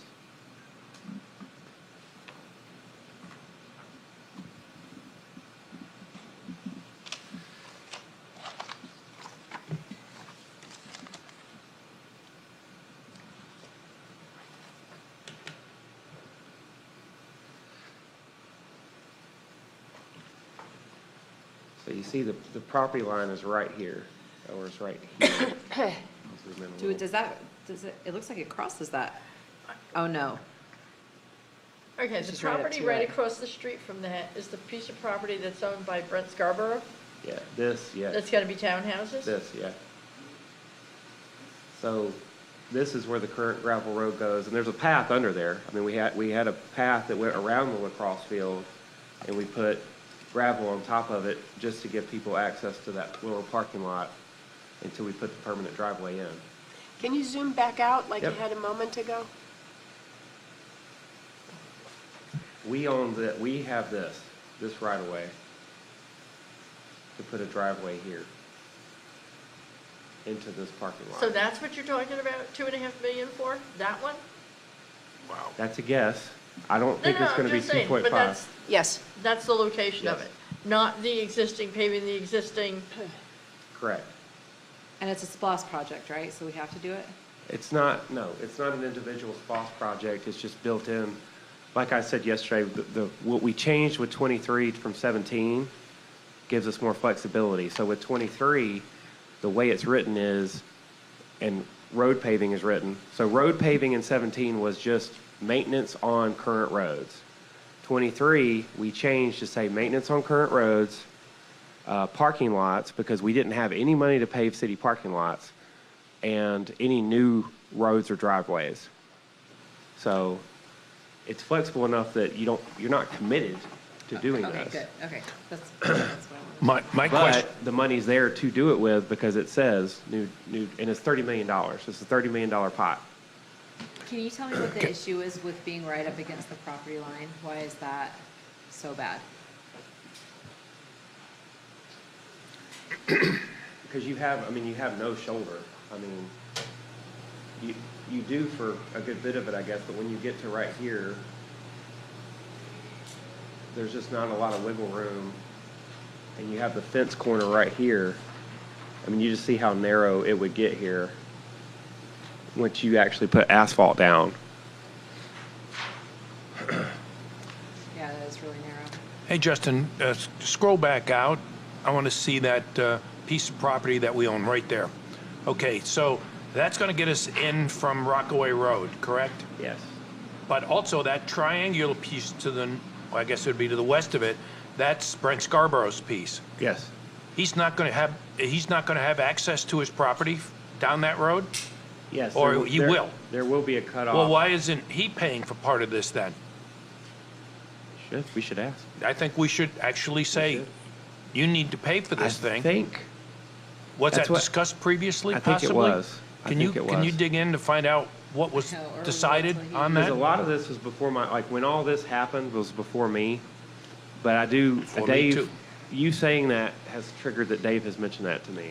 Well, Do a little research on that, because that's certainly something that he should be paying for, not us. He wants access to his townhomes, fine. Or at least part of it. Go into Certainly- it with us. Certainly a We get good access down portion here, of that. He gets access to there.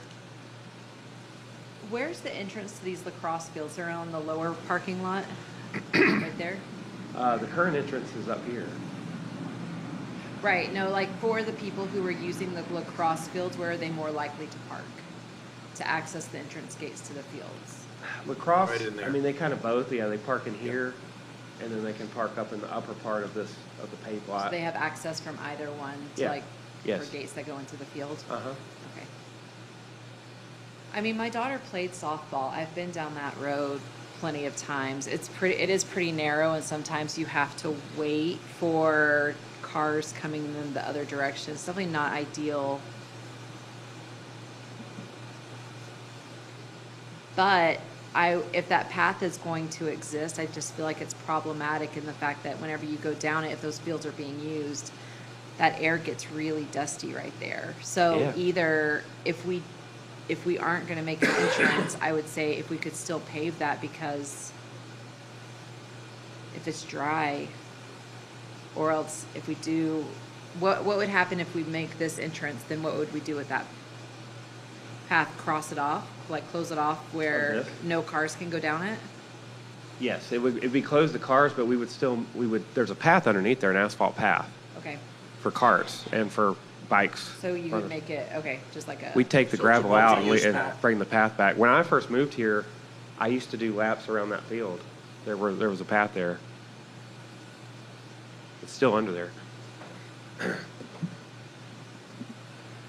When you say under, there's physically under the There's gravel an road asphalt, is a path? there's an asphalt path under that gravel. Okay. That circles, that you can see, I'll zoom in so you can kind of see. This is where the path is, and you can even kind of see it under here. It curves around. And then down here, this is where it kind of enters the parking lot, but the path continues. So there's a path under here, and it goes right there. All right, well, do we want to just give direction to Justin and Yep. reach out how to? wide, wait, back up. How wide is that driveway that's going in there that's presumably, Narrow. Right here. no, the one through Scarborough's, or adjacent to Scarborough's property, How much cutting of through? How much do we have?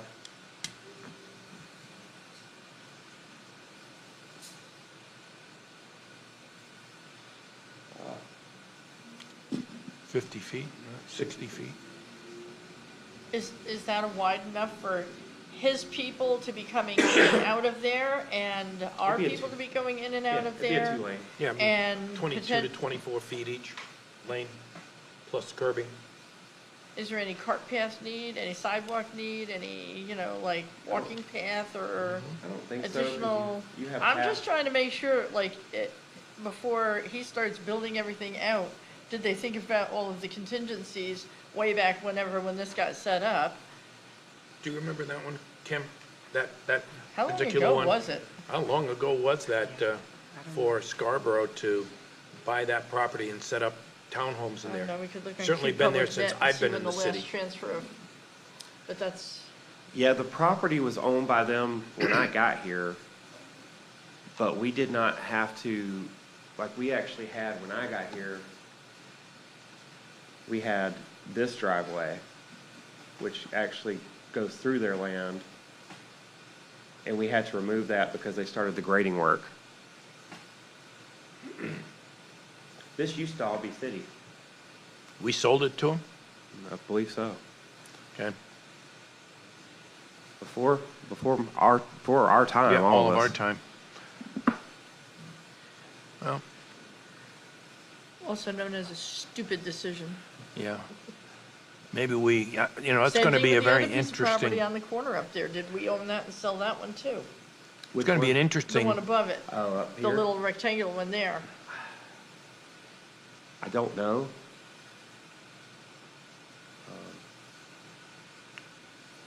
Possibly. But yes, we do. So this is in design. They're working on this.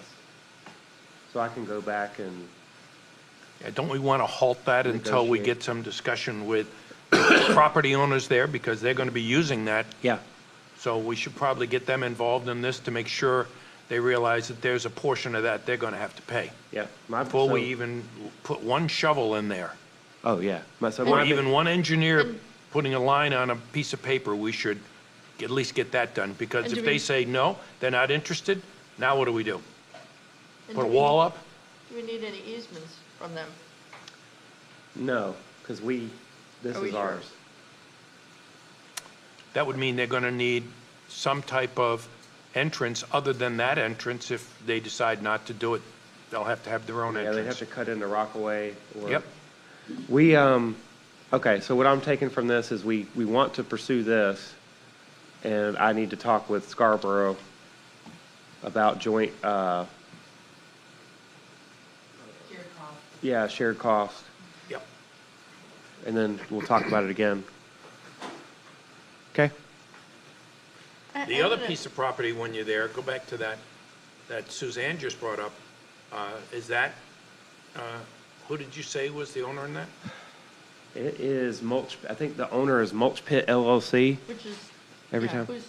I don't know who the owner of that LLC is. I have not tried to look that. But one from up. my understanding is the plan there is to put a drive-through bank there, A drive-through bank? a drive-through bank. Okay. And there's nothing between that property and Rockaway? That little strip there, there's nothing there? What do you mean? Go to the left of that property. Is that just Peachtree City property, This right is of way? right away, yeah. It's right away? Okay. That's what I wanted to make sure. I have a question for you. Did we look at pickleball distance from the potential townhouses for the sound issues? Yes, We did. yeah, Yeah. CPL did.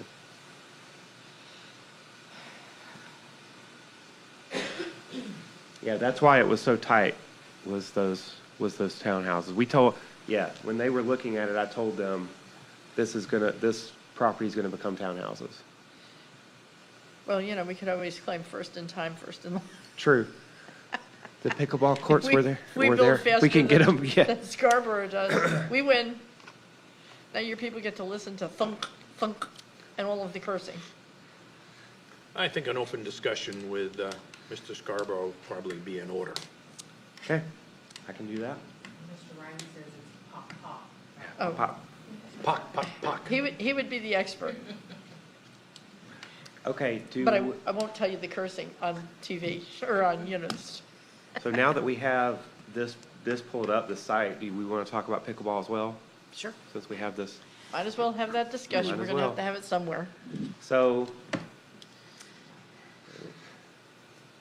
oh yeah, this is Excel. I forget which one is browser and which one's Excel.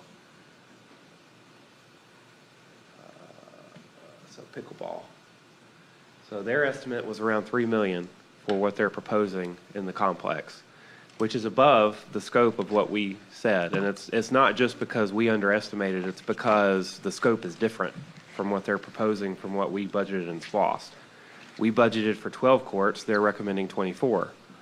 We budgeted for not the compost site.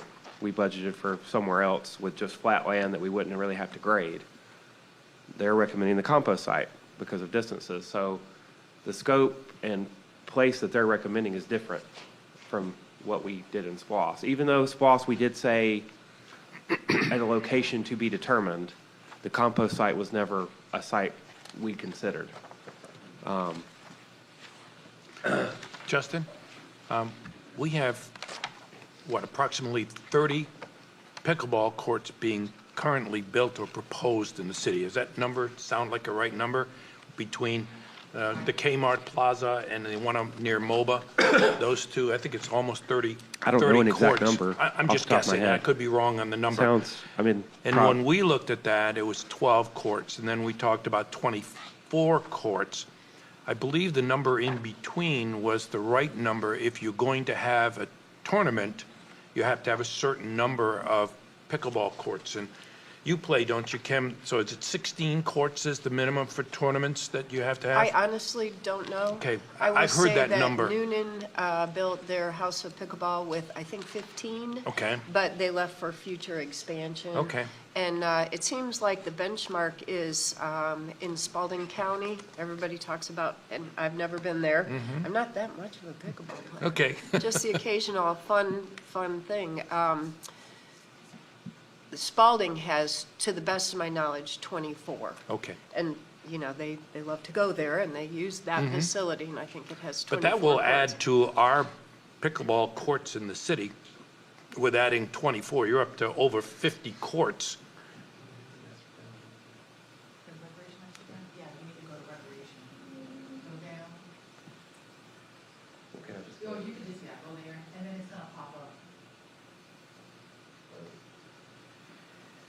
So I think, and to add on to what you just said, Justin, you know, maybe it doesn't need to be 24 courts. Maybe it needs to be something less to help cut the cost down. Justin, are you looking for this picture? Oh, so Spalding County, they have a membership for theirs. It's Good. like $25 a year.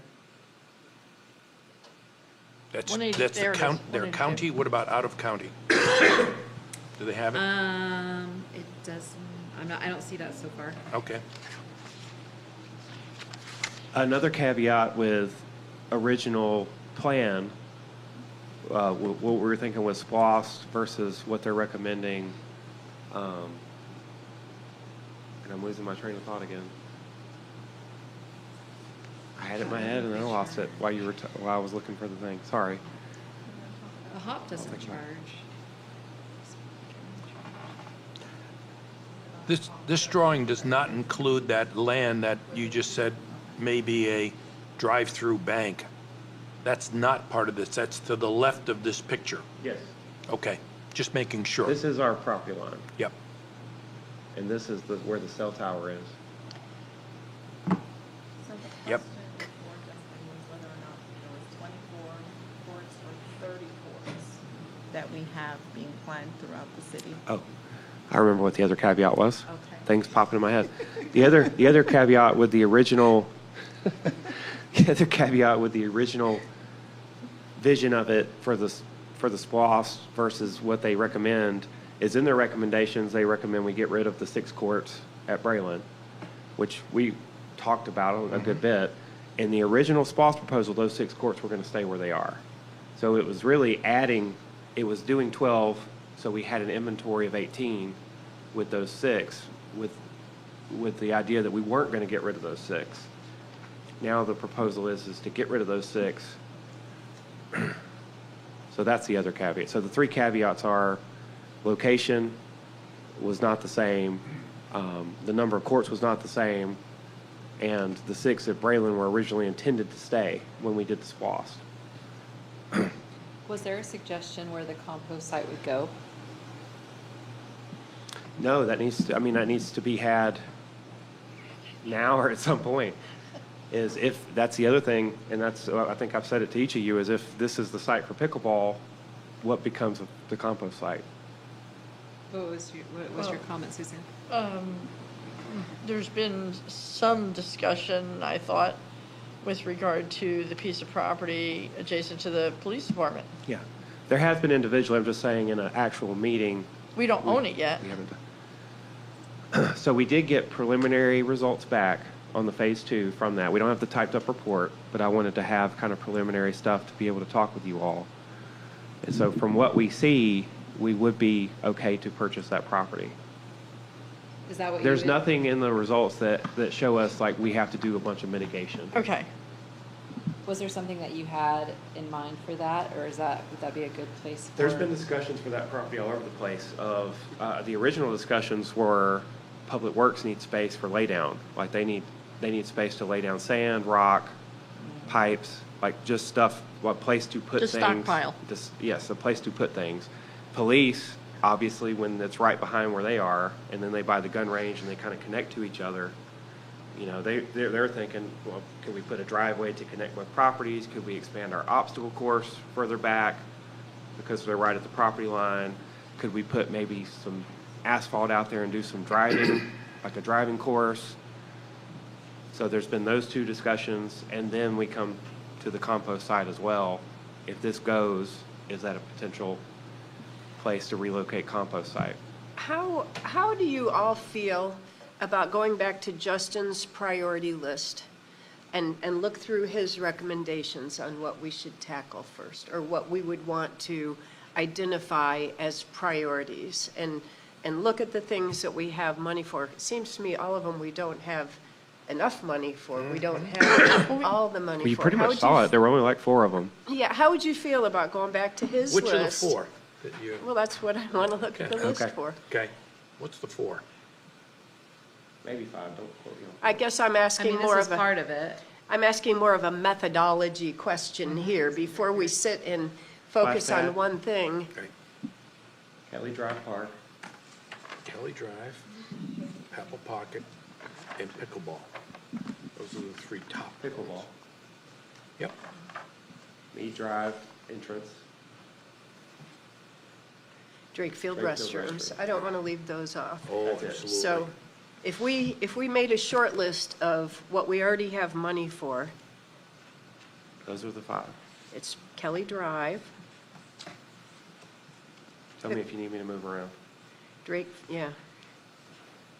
Okay, Kelly Drive, Drakefield restrooms, what are the other ones? Did we, pickleball, And Battery Way. and no, We have money for it, because we moved it, remember? Well, you moved it, I wasn't on council at that time, that was Where in are you August This of is Battery 22. Way restroom. Battery Way. No, that one says none. Now, you do have to be funding. clear, Drakefield to be one has- clear, we're looking at where we have money.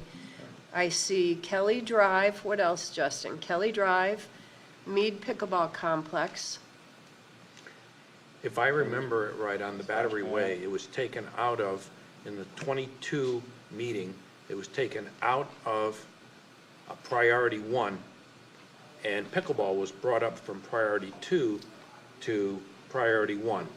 But at the time, if I remember, we go back to, and this is all per my sitting in the audience, Kim, you said, well, we've got the coverage for Battery Way with our own CIP, and that will be funded that way.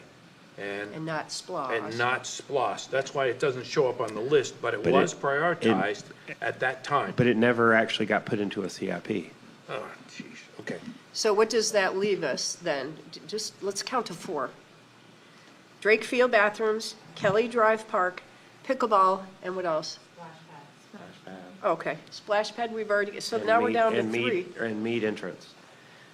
Mead entrance, which you're gonna see what we can work out in a partnership with Brent Scarborough?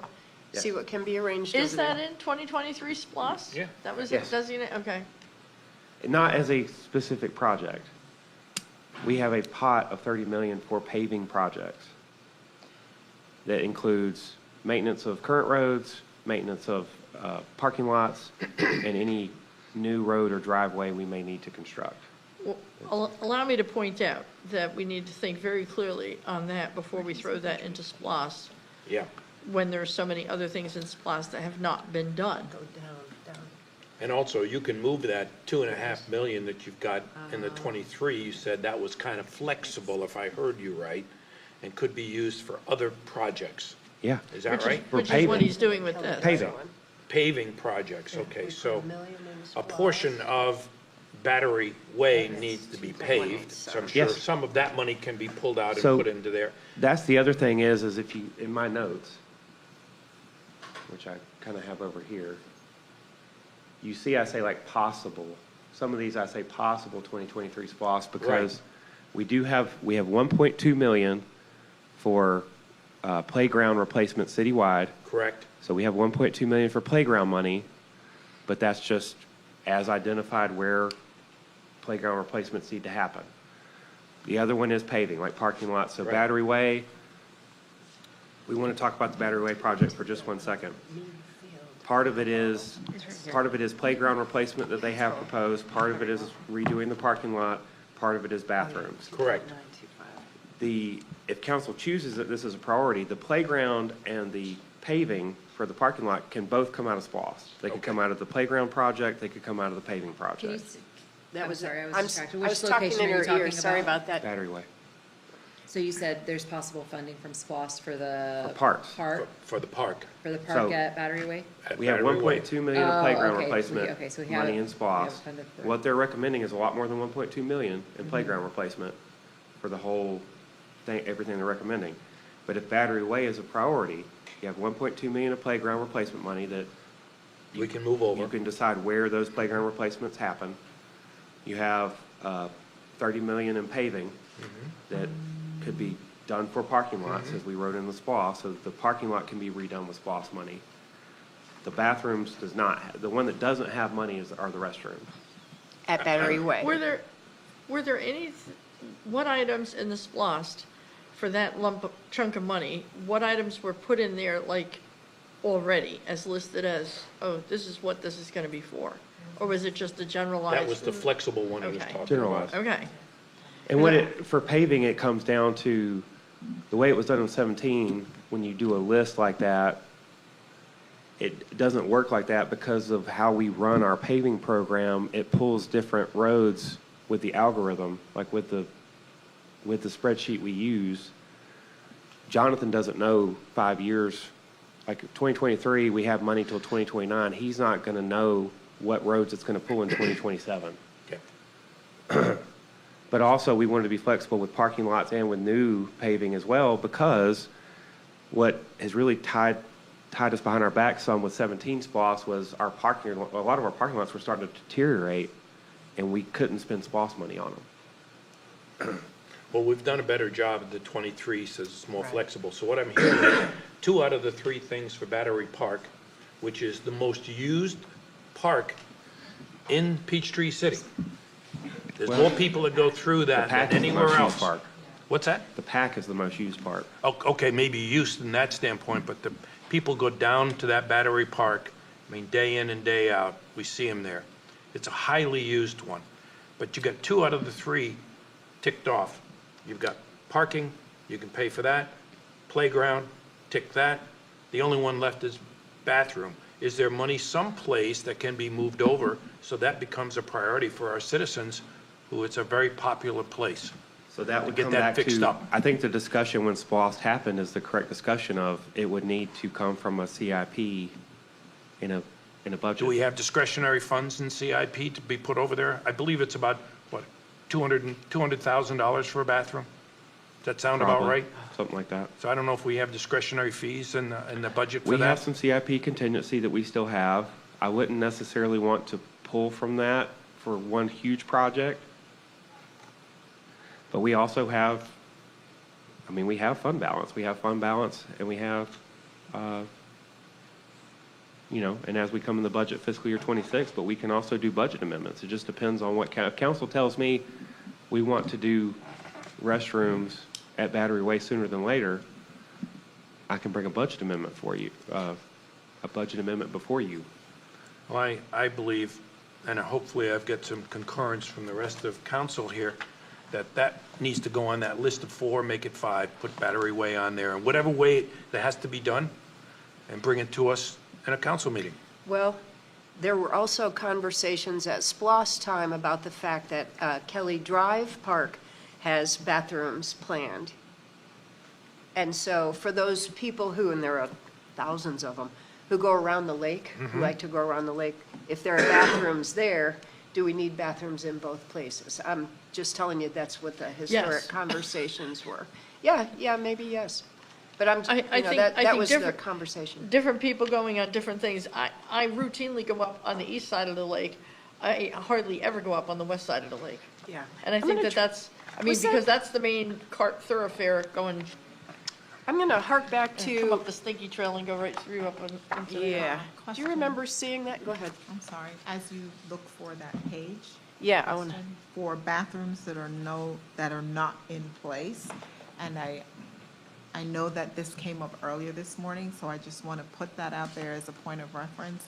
Maintenance of these newly built facilities will now affect, to Justin's point earlier, Yeah, right. the maintenance of those newly erected or built facilities. There's operational Correct. maintenance, but then there's any kind of structural maintenance. Correct. Structural maintenance is going to be much more long-term, but the operational maintenance obviously would be added to that list. Correct. So the point is, as you are asking for new bathrooms to be built, to his point, as he was asking the council to consider a maintenance budget, that those things be added to that maintenance budget as well. I think that goes without Right. saying, added to I mean, that. they'd have to be. We have new buildings, we Yep. got to maintain them. Yep. Okay, all right. So. Justin, with the just SPOS is adding there, it's not like ARPA where it's like a deadline that we have to spend the money by. Say that again? There. With the SPOS, Yeah. is there a deadline to spend money? No, No. not written. That's how we're still doing 2017 money. Right. Well, and, I mean, the county still has money from 2002. 2002. two. Yeah. No. The best practice is to get stuff done, because if you're asking residents to Fund a new one. approve SPOS and these projects, they want to see them. Is there a list of which parks are most needed to be replaced? No, because we were waiting on the plan to kind of give us some recommendations, and some of the recommendations are to get rid of some of the tot lots. I have this further down on some of the list, but if you go really like specifically through the plan, let me see. Oh, I'm like, where are the things? All of these. All of those tot lots are recommended by them to go. Is there a savings on that, or just? There's no a savings, maintenance on Well, it? it'll be a savings in maintenance staff Be a time. maintenance savings, Yeah, okay, it'll cost to remove them. yeah. Is there any of that stuff reusable in other tot lots, or is it just get? It's all Take it to the dump? really just old to get equipment. rid of it? Well, can we? So can we- many of them, there's practically nothing there anyway. Yeah. I mean, it's usually just a monkey bar or a swing or what, I mean, there's like almost But then you nothing. also have, I mean, some of these places where these are have HOAs, like Planterra Ridge has an HOA.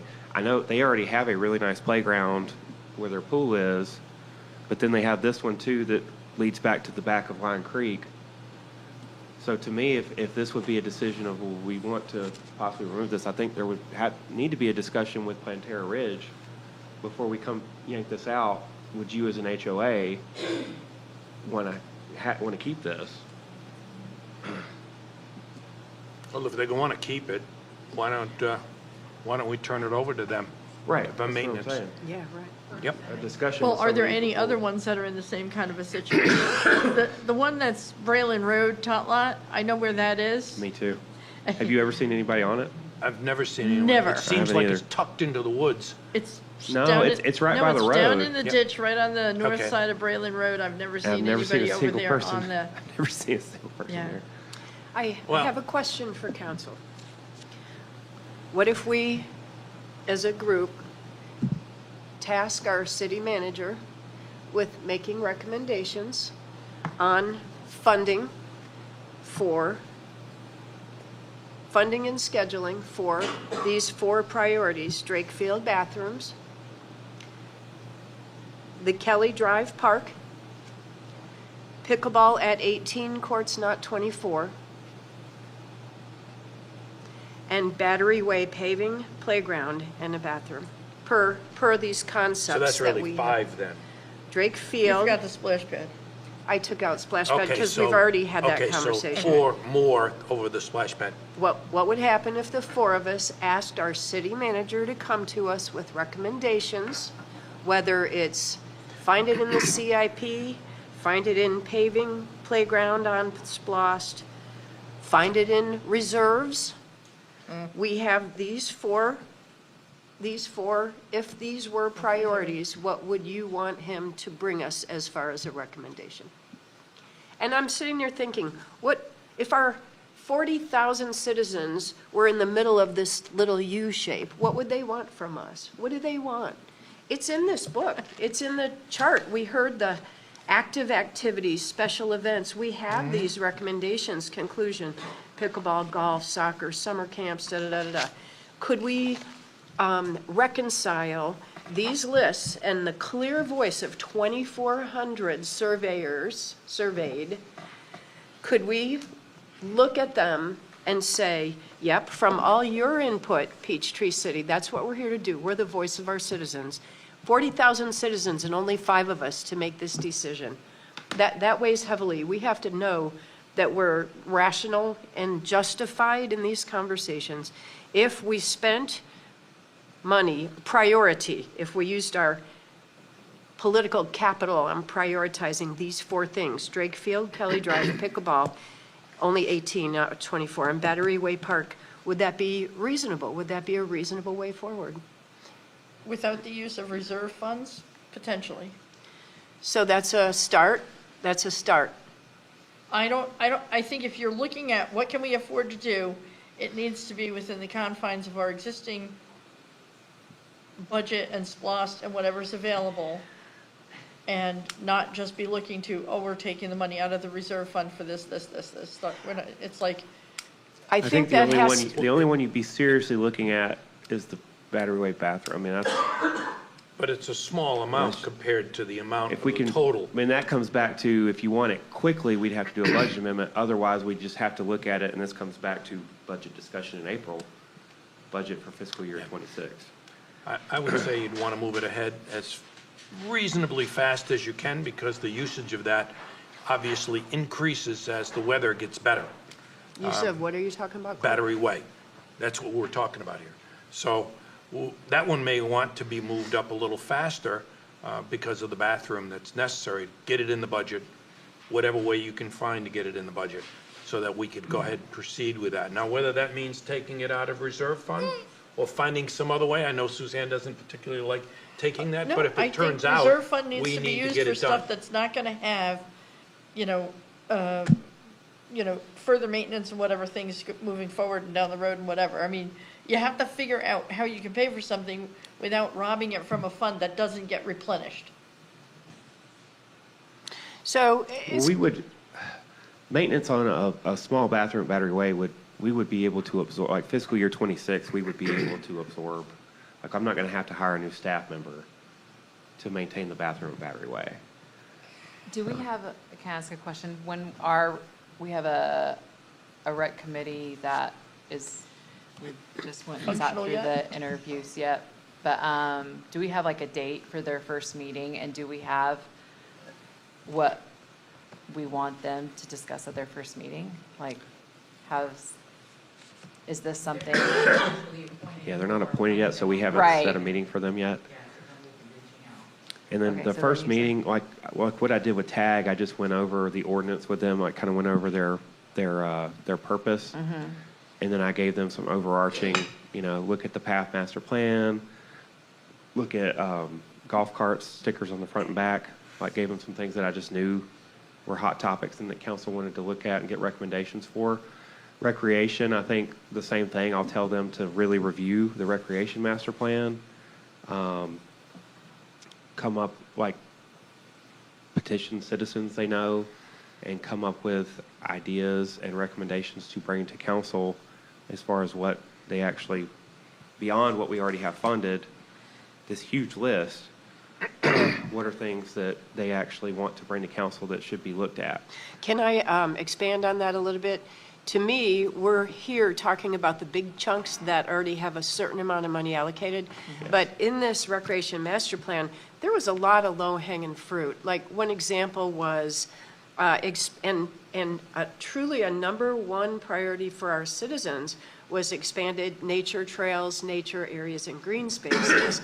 And there were a lot of areas where there are expanded trails shown on some of these parks, like down at Mead Field.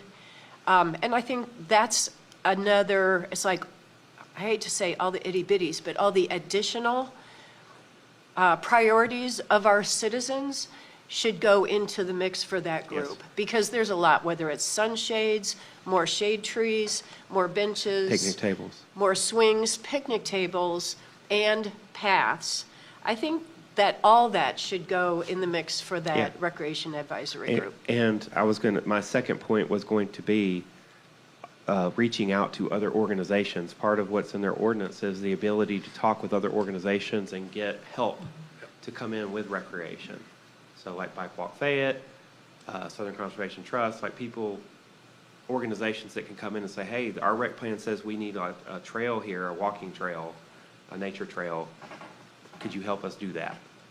And could you help us do it for free? I've got a couple of points on that. Of course, a PPP would be great for those kinds of things you're talking about. Get the public involved in that to maybe help participate in the funding of that. That would be an excellent way to take a look at that, the public-private partnership. But I want to go back to what Kim brought up just a moment ago. There was 5 things on that list that are priority. Of course, we've already discussed the splash pad, but we've got now 4 additional ones, and one of that is the Battery Way. As far as I'm concerned, I agree with her on this. I can say, yes, take a look at the pickleball, and I want to come to that in just a moment. But the pickleball, certainly moving it from 24 down to 18 saves us some money. Presumably. But, yeah, presumably. Yeah, Yeah. we don't know that yet. That's where you'll be coming in. But I'm looking at it this way.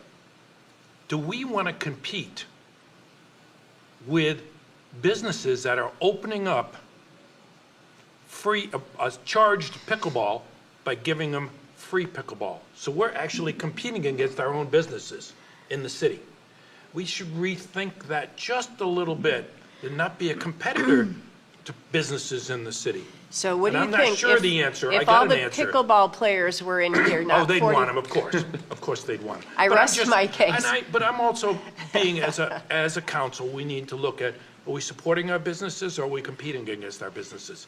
And hopefully, maybe the answer's in between, that we're providing it for some additional courts. And that's why I like the idea of going down to 18, and hopefully that's going to be enough for a tournament style of a pickleball venue.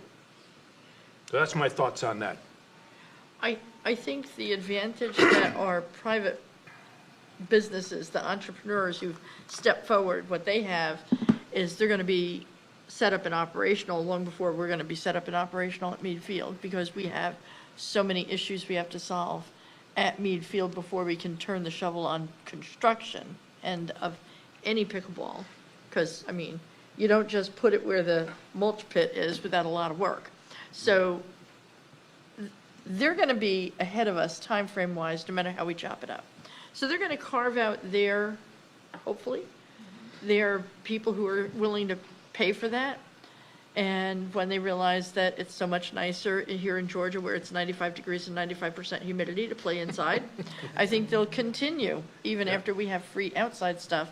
I'd like to think that that would actually work. There's got to be a balance there. But, yeah,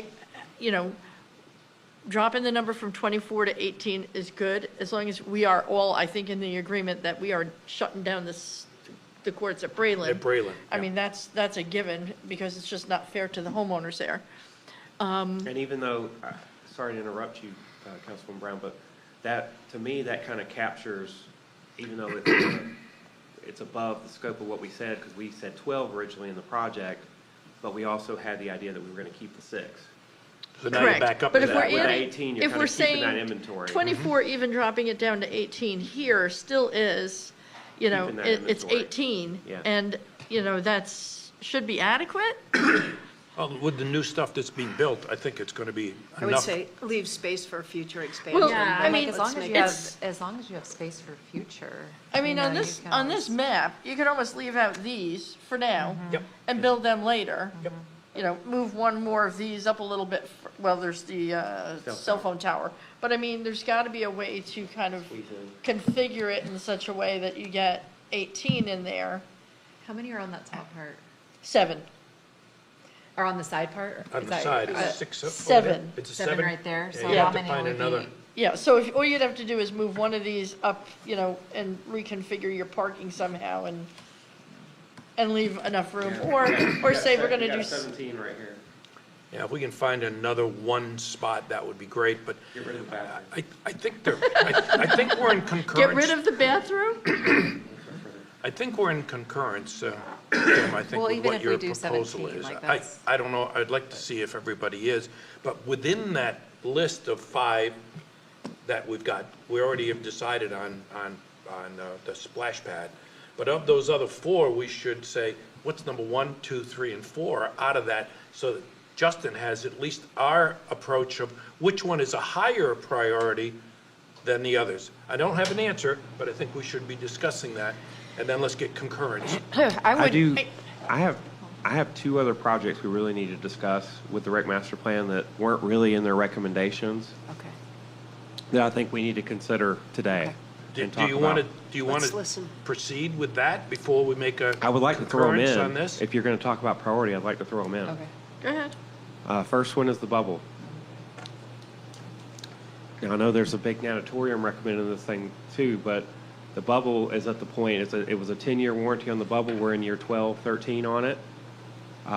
It is done, like it is almost done. Okay. We maybe can squeak one more season out of it, which even if if you decide to move forward with a new bubble, it's not going to be ready for the next season. Like it would take a little turnaround with it. So we got to at least squeak one more season out of the current bubble we have.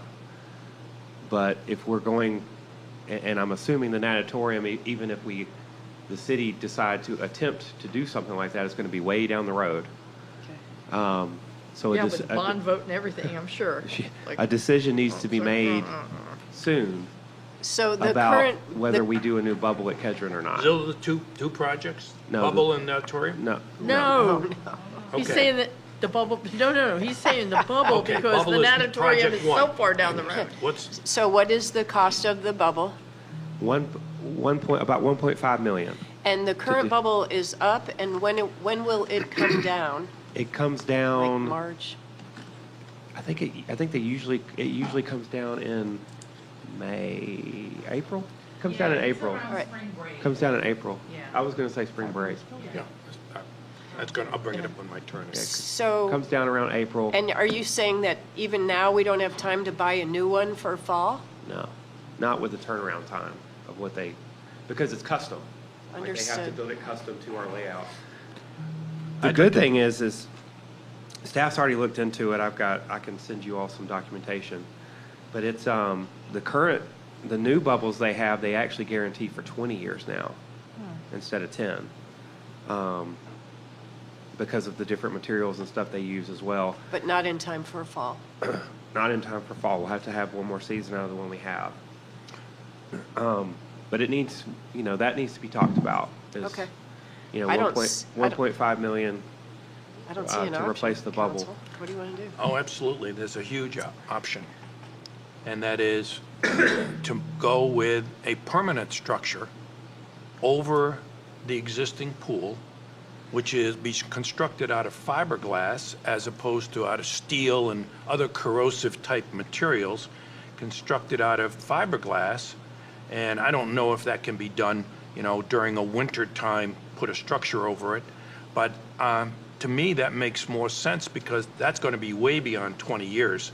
to have a fiberglass structure that's permanent. And you're saying structure would be up Oh. permanent, summer, winter? It would be up climate all year control all round. the time. All year round. Plus, you now have your indoor. So it'd be indoor for the winter time, so you'd be able to use it during the winter time. Now, it's not a natatorium, it's just a structure over that, which would be obviously engineered appropriately with fiberglass materials so that the inside will not rust due to the chloramines that come out of use of chlorine in your pool disinfection. So just a thought, and I don't know what the cost of that is, but I did some quick looking, and they're looking at per square foot somewhere around $250 a square foot. Now, I don't know. What does that calculate? I don't know. I don't know how big the pool is, to be honest with you. But that was the number I saw in here. It actually was $246. But that's just internet searching, Just so the structure? don't. That's to put the structure over an existing pool. Not HVAC and. No, well, I didn't do a deep dive, to be honest with you. Okay. But I think it's something for the engineers to take a look at and to get some people that are experts in doing this in here, because that would give us an alternate to putting a bubble up. Now it becomes a year-round facility. I don't know if that would increase our revenues, because now it's going to be used year-round as opposed to just seasonal. Well, it's currently used year-round, but we have to shut it down multiple times a year to. Well, move you the also have bubble to up shut down the pool when it's lightening out and other things, that if you have an indoor when it's pool, which open. it, Or when it's during yeah, the summer. when it's, yeah, in the summer when there's no bubble Yep. over it. So, I mean, it would increase some access time where you would not have to have shutdown because of adverse weather in the summer, which So does what I think I'm happen. hearing is there are two temporary solutions. Neither one of these is a natatorium. There's a temporary solution of a bubble. There's a temporary solution of a permanent structure, fiberglass. We don't know the cost, we don't know the size. That is something that we could price out. Yep. Let's price out and compare. Is that what you want to do? I mean, I think that at least look at, roll the rock over and see what's under there, what kind of numbers are under there. I agree with Yep. that. Okay. Let's get a price on that. I mean, I would need to know the conditions of what it, like, I want to see kind of like a visual of what this would look like. Of this idea, permanent because, I mean, if it's summer, I'm like, I want to be outside, like I want sunshine, and this almost feels like a greenhouse effect. If it's 95 degrees, what HVAC are you putting in there to counteract feeling like you're a million degrees in there with the fiberglass? And no matter what, if you do a permanent structure, like when you're in the bubble now, you get a much more chlorine-y, smell and all that stuff than you Right. do when it's open. Right. So if you do a permanent structure even in the summer, you would have that, You like a do garage door YMCA kind or of things. Garage doors go up during the summertime, they come down during the wintertime. well, I was Just a simple I was solution just like gonna that. ask, like sliding glass doors almost, Yep. where they'd be open. But that's where the engineers Yeah. and designers will come in to look at those Cost things. for the So I think Laura makes a really- good point. You don't want it to be a hothouse. But at the same time, I think that can be overcome with Have some you changes. Have you seen this other places? Or I is this- just internet searches is all I've done. I have not gone out physically to see those. I mean, the reality is the natatorium, for lack of a better way, it's a pipe dream at this point, based on the cost. I mean, we can't even entertain that. Obviously, it would have to go to a big bond vote, and I think there's an awful lot of people who would sit there and say, what the heck are you thinking? There is that, but I think we also need to be careful to be the voice of our citizens. And a bond referendum is one way to do that. If it didn't pass, it wouldn't be the first bond referendum to fail. It is a voice of the citizens. So I don't mind hearing what our citizens have to say about that. Well, I don't think we should be getting in line to put that in front of them as a bond vote when we have so many other issues that are more doable. Yeah. That we're already gonna be putting on their backs over the next 2 to 10 years or longer, because we just don't know how long some of these projects are gonna take to work this all out. And I mean, we discussed when we first got it, we used the thing that this is essentially more than a 20-year plan. I mean, not everything in it is gonna be done Yeah. immediately, which is the big Yeah. issue that we were trying to You know, that's why I was trying to use this, say, It's a oh, lot. let's accept the plan, but not adopt it, because there's already so much social media out there acting like this is gonna happen next year. So And what was the other, it's I'm not, sorry, I yeah. didn't mean to interrupt. I want to add on to what you just said, Kim, if you don't mind. I like the idea of getting the public and private partnerships together for something as large as an auditorium. And that means bringing in the likes of, and I'll use an example again of poor Coca-Cola, I'll pick on them. Wouldn't it be nice to say, they'll come in and pick up the tab for the advertisement in a great auditorium on the south side of Atlanta? But I don't know, that's going to require a long-term vision on the council to do that. Yeah, yeah. Yep. And then you will need some input, obviously, from the city manager on that. What was your other item? Second is the hockey rink. Who's what? The hockey rink. Hockey. Huh. Now, we've done the sensor thing. We've had, I think our contractor was out there today making sure the wiring was working with the fans. Is it? I haven't got an Oh, update. yeah. Well, I thought you might have had an update. One of the exhaust fans wasn't working, so they were out there looking at it. I'll get one. But because it's. I did send Mr. Forstall, I know he emails, I sent him a long text last night about the sensor, and the crews were out there yesterday and today working on it. And then I did tell him that there would be some discussion about it today. But there's science behind humidity that has to be discussed.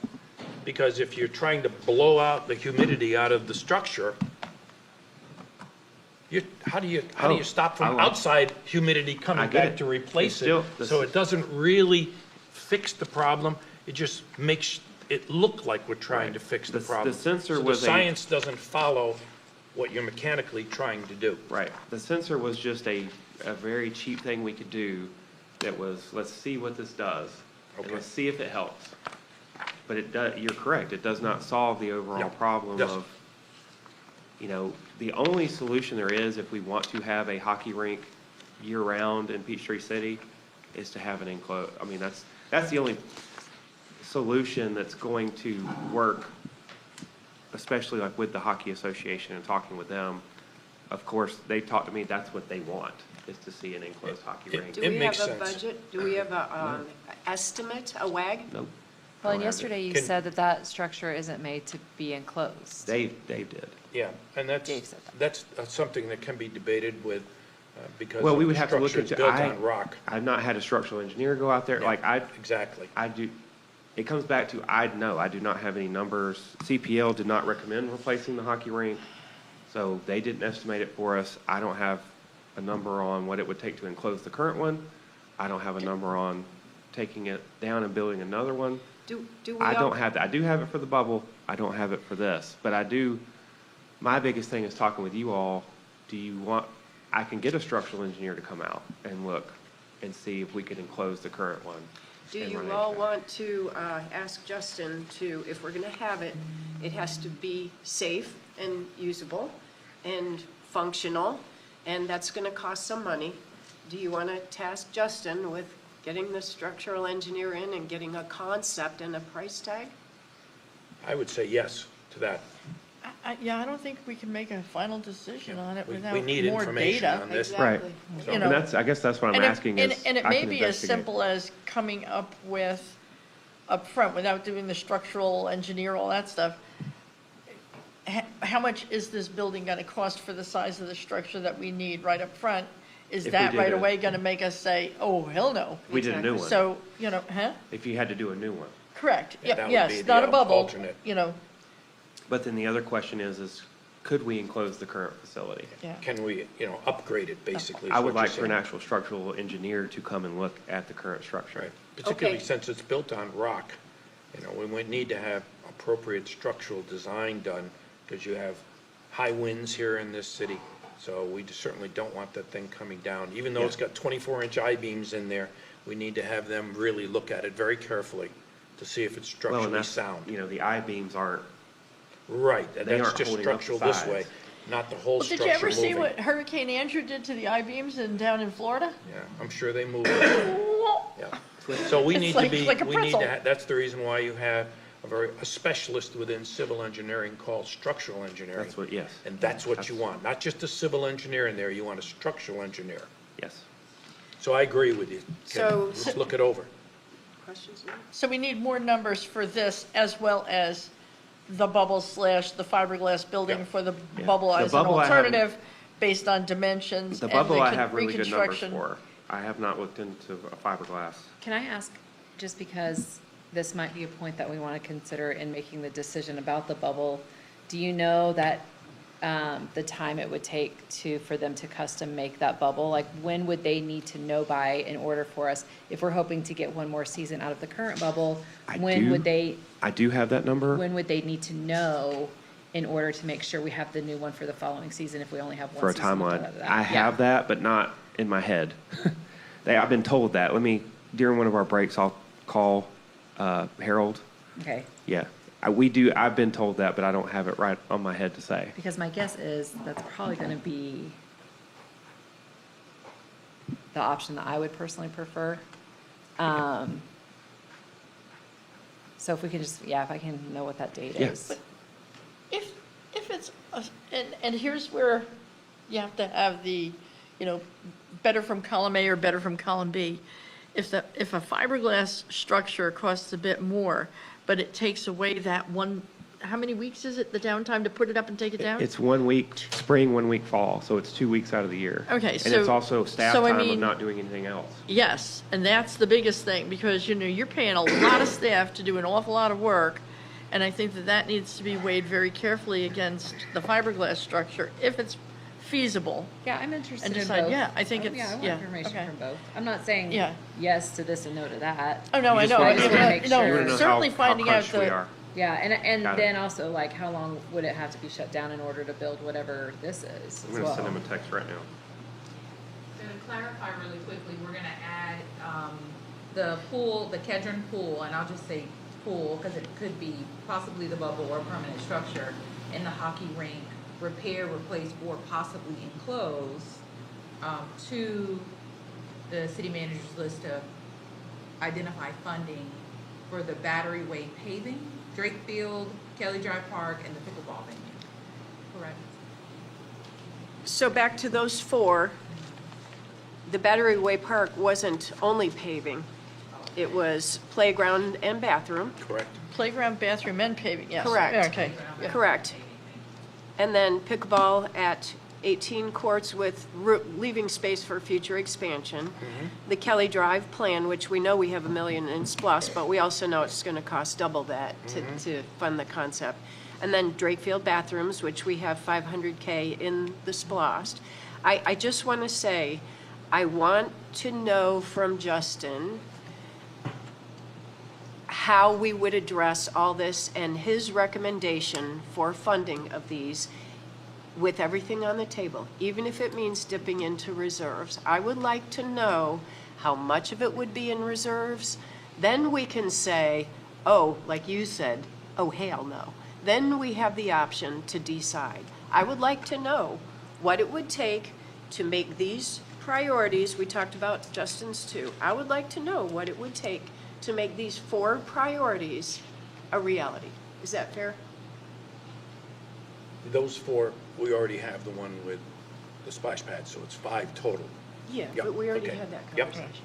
Those 4, Battery Way Park to include paving, playgrounds, and bathrooms. Pickleball, 18, Yep. Kelly Drive, the whole shebang. Drake Field, we've got a Bathrooms. $500,000 budgeted for bathrooms. I would like to hear, for us all to consider together, Justin's recommendation if we said to him, find it. And Mayor, Do actually, it. would you all consider it to be 6? Because if you're adding the Kedron pool was and gonna the say. hockey rink, it's technically 6. Okay, Right. Yeah, I would like to put them all together. okay. I mean, do you have any objections? Yeah. Let's We hear need the it. information, so It's warts and all, right?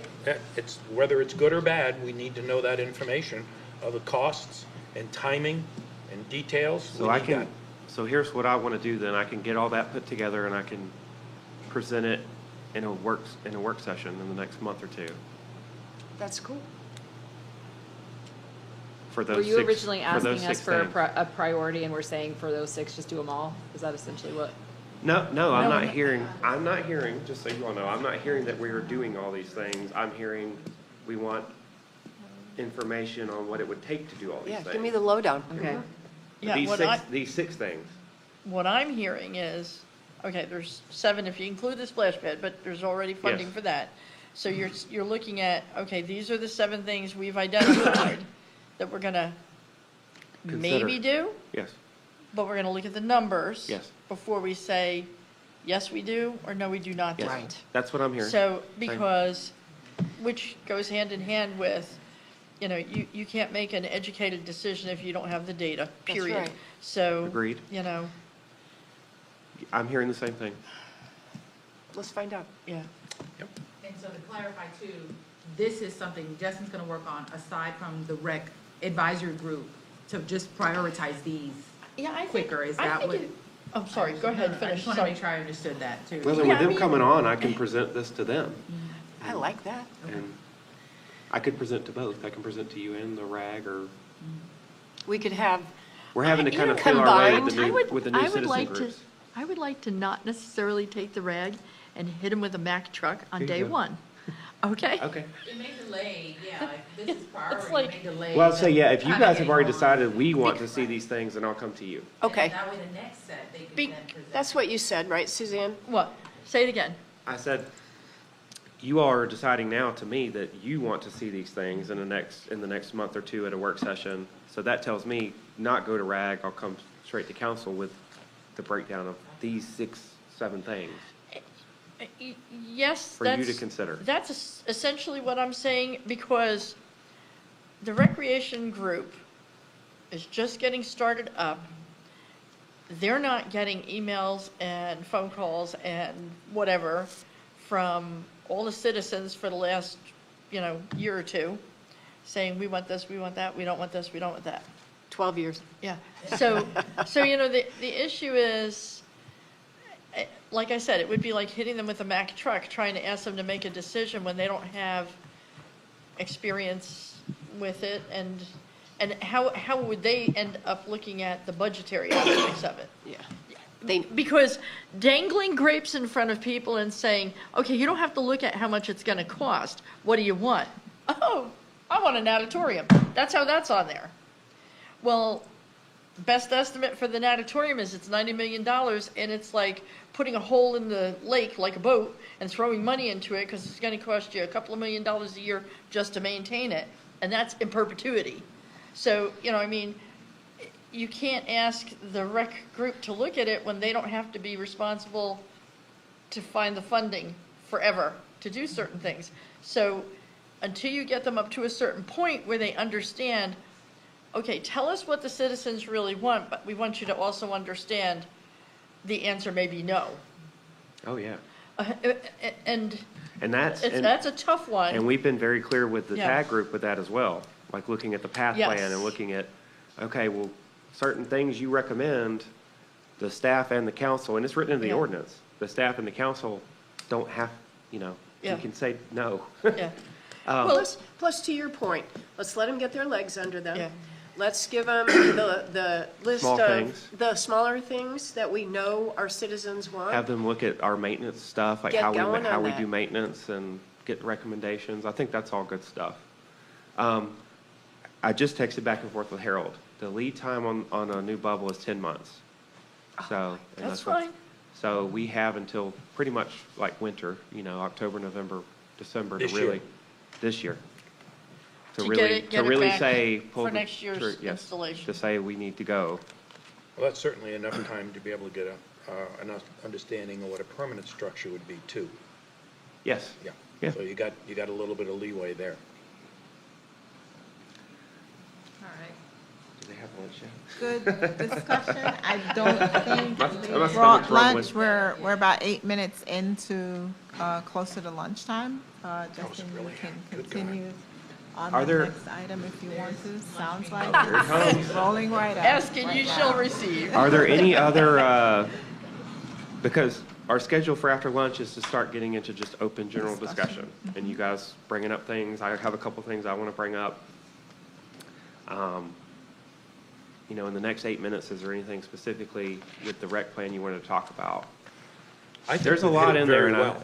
I think Tim actually summarized it very well, and I think we ought to be Thank you. looking at the numbers before we do anything beyond that. Look at the concepts, the numbers, et cetera, and then we can make some, good decisions from there. So just to summarize, so we talked about, I think, 6, 7 projects with the splash pad.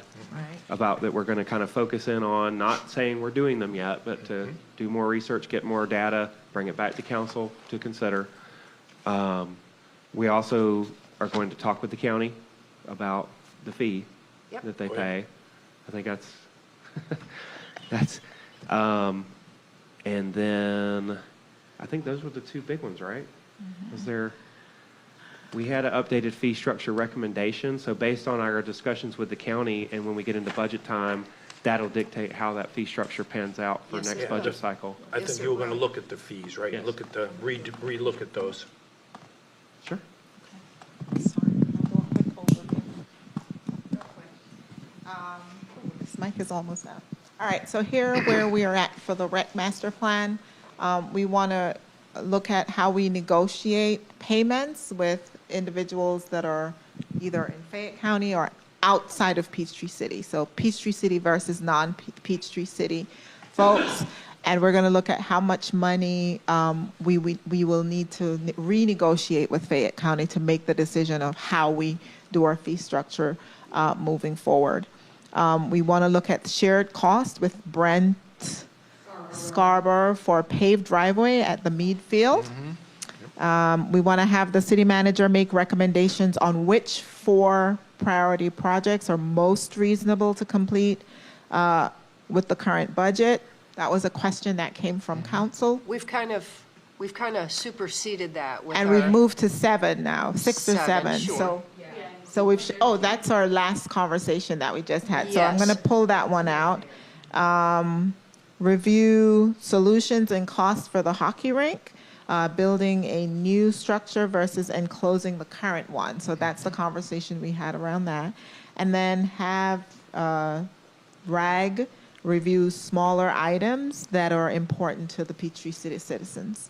And then, of course, we had 6 specific priorities, including the splash pad that we're considering, and then more research needs to be done around the cost for those things. Once that information is shared, then the council will be able to move closer to a decision on what they want to do moving forward. Sounds good? All right.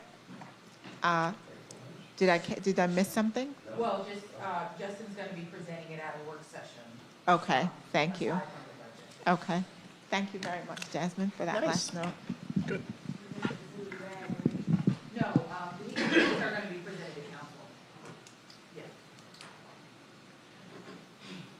That was less painful than I anticipated. It's a good plan. Give food as a treat. Yay. Reward. We get a treat. Okay. So is everybody ready to break for lunch? Yes. Sure. Oh, yes, please, break for lunch. And I guess if we're done before 1, we can decide to start early so we can get That's out right. earlier. Correct. Okay. Yes. Can we allow Steve to eat Frank's lunch? Or you're not, oh, that's right, you don't eat. Oh, that's right, you're on there.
now we can continue our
sure that that's added to the list for the record. And so now we can continue our conversation. Justin, I want to open the floor back to you. You can pick up from here, and then we can move forward to our open discussion and anything else the council would like to talk about this afternoon. Yeah, were there any other lingering recreation items we needed to discuss before we move into open discussion? I'm good. I'm okay. Okay. I think that the one that was just brought up about the cricket field, that's just a reconfiguration of it. The amount of money involved in that has got to be relatively low, because you've already got existing 2 soccer fields there. So you just want to make sure that you can reconfigure appropriately for the use of it by the cricket people.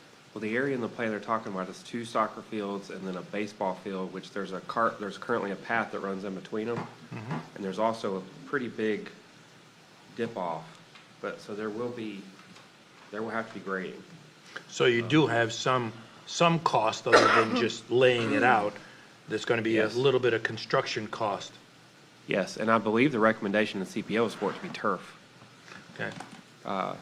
Can we So- price it out both Yeah, ways? I was going to say, can we get some costs on that? Yeah. And I think, as we say, we can have some PPP people involved maybe on that.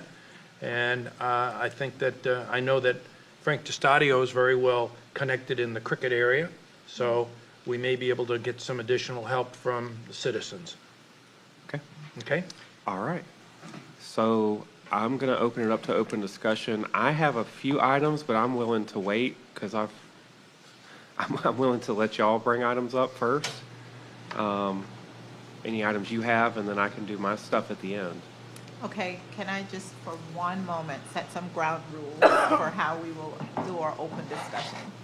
So I think this worked when we met last time, where we do 2 minutes so an individual can get their complete thought out, and the facilitator will determine if 2 minutes is beyond the time and they're still talking, to not cut that person off, to let them finish their thought. But if it's something that we can't solve a problem and we're just sort of rehashing it and moving around and we're not getting anywhere, we'll probably put that in a parking lot to revisit afterwards, so that we can have continuity of enriched conversations where individuals can agree on things, and that we can be as effective and efficient with our time. Is that okay with everyone? Yes. Yes, all right, wonderful. And so I would like to open the floor right now for us to begin our open discussion. So the first person, move ahead with their Let me point. go somebody else. Okay. I have an itty bitty. I got to go to a interfaith luncheon a few months ago that has just really stuck with me, because I was so impressed with all of the resources that were represented there. I just couldn't get over it. Did you know there's a nonprofit called Sleep in Heavenly Peace? If any child in Fayette County needs a bed, they will give them a bed. Wow. I mean, the Healing Bridge, AV Pride, summer lunch programs, Thanksgiving dinners at the Islamic Center. If you can't afford Thanksgiving dinner, you can pick one up at the Islamic Center. And I just wondered, how would you feel about making a list of nonprofits, not businesses? Oh yeah, Bloom Foster Youth, a list of these nonprofit resources somewhere on our website. It means we have to spend a little bit of staff time putting it up there and maybe even maintaining the site, but I just think this is one more list of resources for our citizens. I was really impressed. I think it's a good list, and I think that's fine. I think we need to make sure we get permission from them to put them on the website. You know, do you mind if XYZ goes on our website? Because you may be called. The people may call on you. I would think you'd want to get a little permission from these. As needed. Not How's as that? needed. How's that? Any objections? I have no objection. I don't have any objection. How do we decide though, like, which ones do we put on there? I mean, those were the ones represented at that luncheon, I think. But there's probably more. I mean, if you know more than I do, probably. If you have others, I would say nonprofits. I would say we draw the line at businesses. This is Yes. not about promoting, No. even though there are some very valuable resources out there, addiction counseling or whatever. I probably would draw the line at businesses. Well, there's, I can tell you at our church, we have at least 2 separate ones that reach out to the community. You know, of course, Catholic Charities is one, and the other one is St. Paul de Sale, I believe it is, to help out families that are in need of food and things like that. So there's those in addition to the ones that you brought up. I'm sure we can all send you or send, who you're gonna have this to, Justin? We'll send him the information and you can disseminate it appropriately. Okay, thank you for that. Any other items that you would like to bring up at this time? I have a couple, but if someone else wants to go ahead. Go ahead for now, I'm looking Okay. for my notes that I can't seem to find. All right, I'm going to give you 2 pieces of paper. The second one, the family would like it to be a surprise. If we were to move forward with this, you'll see what I mean in a minute.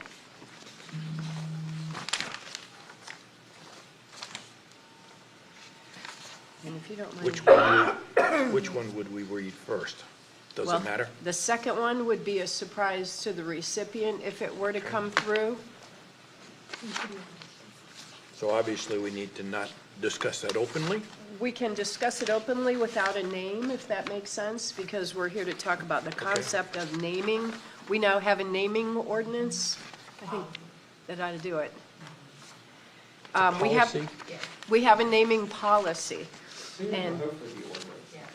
We're trying to get all the policies into ordinances or. so actually, these are both old. The first one is a proposal to rename the library for M.T. Allen. This had come up about a year ago.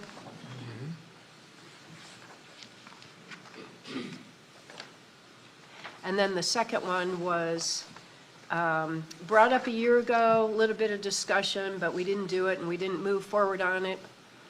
And again, it would be a proposal to rename the island. That's all I will say about it.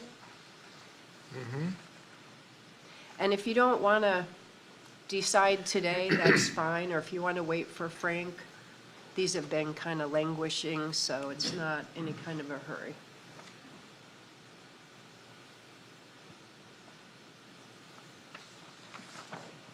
Oh, and you said this one is a secret, is that what you're saying? It would be a surprise to the recipient. Their family knows about it and wants to do it, has written this nice little missive, but the actual name on the sign would be a surprise to them until like the unveiling.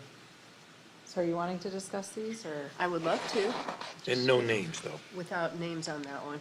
Okay.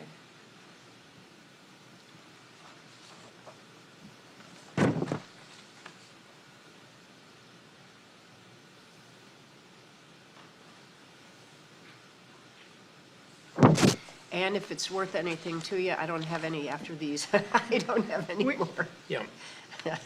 Refresh us on exactly what the policy says on all of this with regard to naming buildings after living or dead. I believe it's 10 years minimum after service. I'm sorry. Well, the library one has passed away. M.T. Allen has passed away about 5 years ago.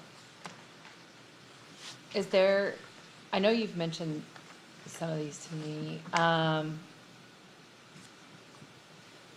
and my concern more with the library is that the cost involved in that, like when we did the council chambers, there was a donation to help cover those costs. I think the one for the library would be significantly more than that, because you're having to change the name of the library on everything that has the name of the library, which is a lot.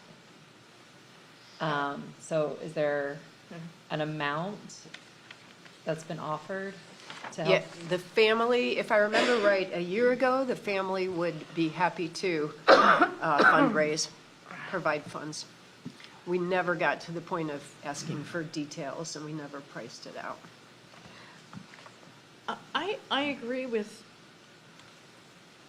that issue, that, you know, would an alternative be to do more of almost like a commemorative type plaque wall of the head librarians in sequential order or something to just, I don't know, recognize? That would be more appropriate? And not necessarily changing the name of the entire. Well, it's not that it can't.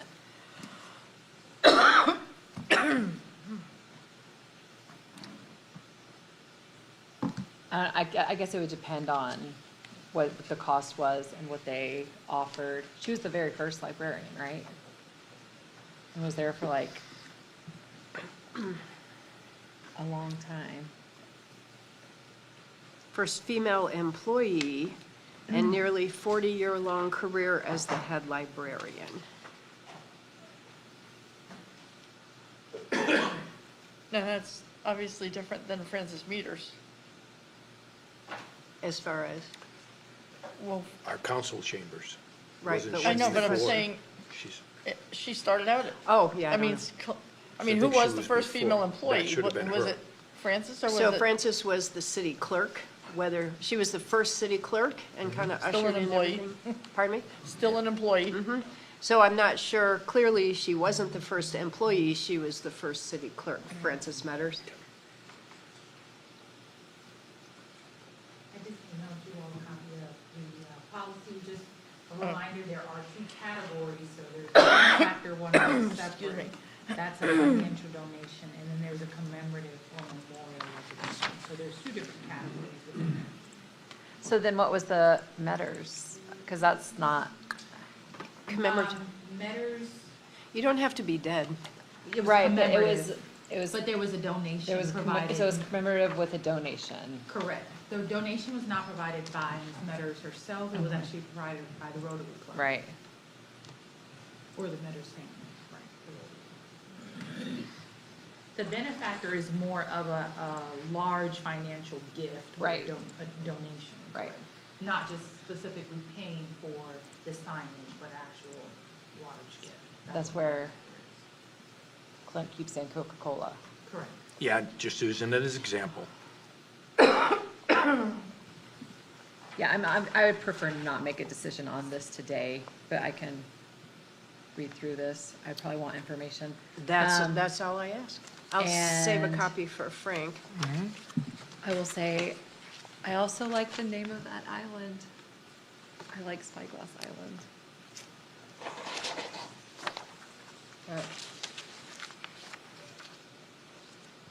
I'm not opposed to it. I just need probably some more information and Okay, so we're to gonna mull wait. this over. That sounds good. I have, next item, you want to just kind of stew on that? That's okay. You don't, Do you have a third one that you wanted to bring up? Okay, go ahead. actually, I have two more. Okay. And they're both a task force. My suggestion would be, we had some conversations about our parade last year. That was on my list. Thank you. I think that our parade is always a topic of conversation, good, bad, or in between. We made some changes. I'm not sure they were well received. I think we are sure they were not well I received. think you're right. I think you're right. Didn't we talk about the parade at the I thought last it was already retreat? resolved. Did we resolve it that it's going to be able to throw candy out? Yes. Okay, then I forgot that. I don't I remember it didn't, being, thank you, I didn't remember that. There's What two I of us was- that didn't if remember I- that If I may, specifically. what I was going to suggest is that if there's anyone here in this room today who would probably have a good bead on what our young families want to see in our parade, it might be Councilmember Johnson. And I was wondering if we would want to ask her kindly to take on a task force role, a small group of your choosing. I would really not have a suggestion beyond, let's let Laura get together with some of the young families in Peachtree City, make a task force and some recommendations about the candy, the music. Is there any, like, sort of a role like that exists? Because I don't know how this would work out. Let's say hypothetically, I help do something, like, I can't direct staff, you know, I can't, I'm like, should there be, We have a set committee that's internal. So it's the special events team, I guess, special events team. And they have open meetings, like they have open meetings, they advertise their agendas, and they go over all the events we do, they go over the private events like night market, and they go through the whole 4th of July parade. You know, it's got a representative from police, representative from fire, recreation, public works. It's got all the departments represented in there, and they talk about logistics of all the events.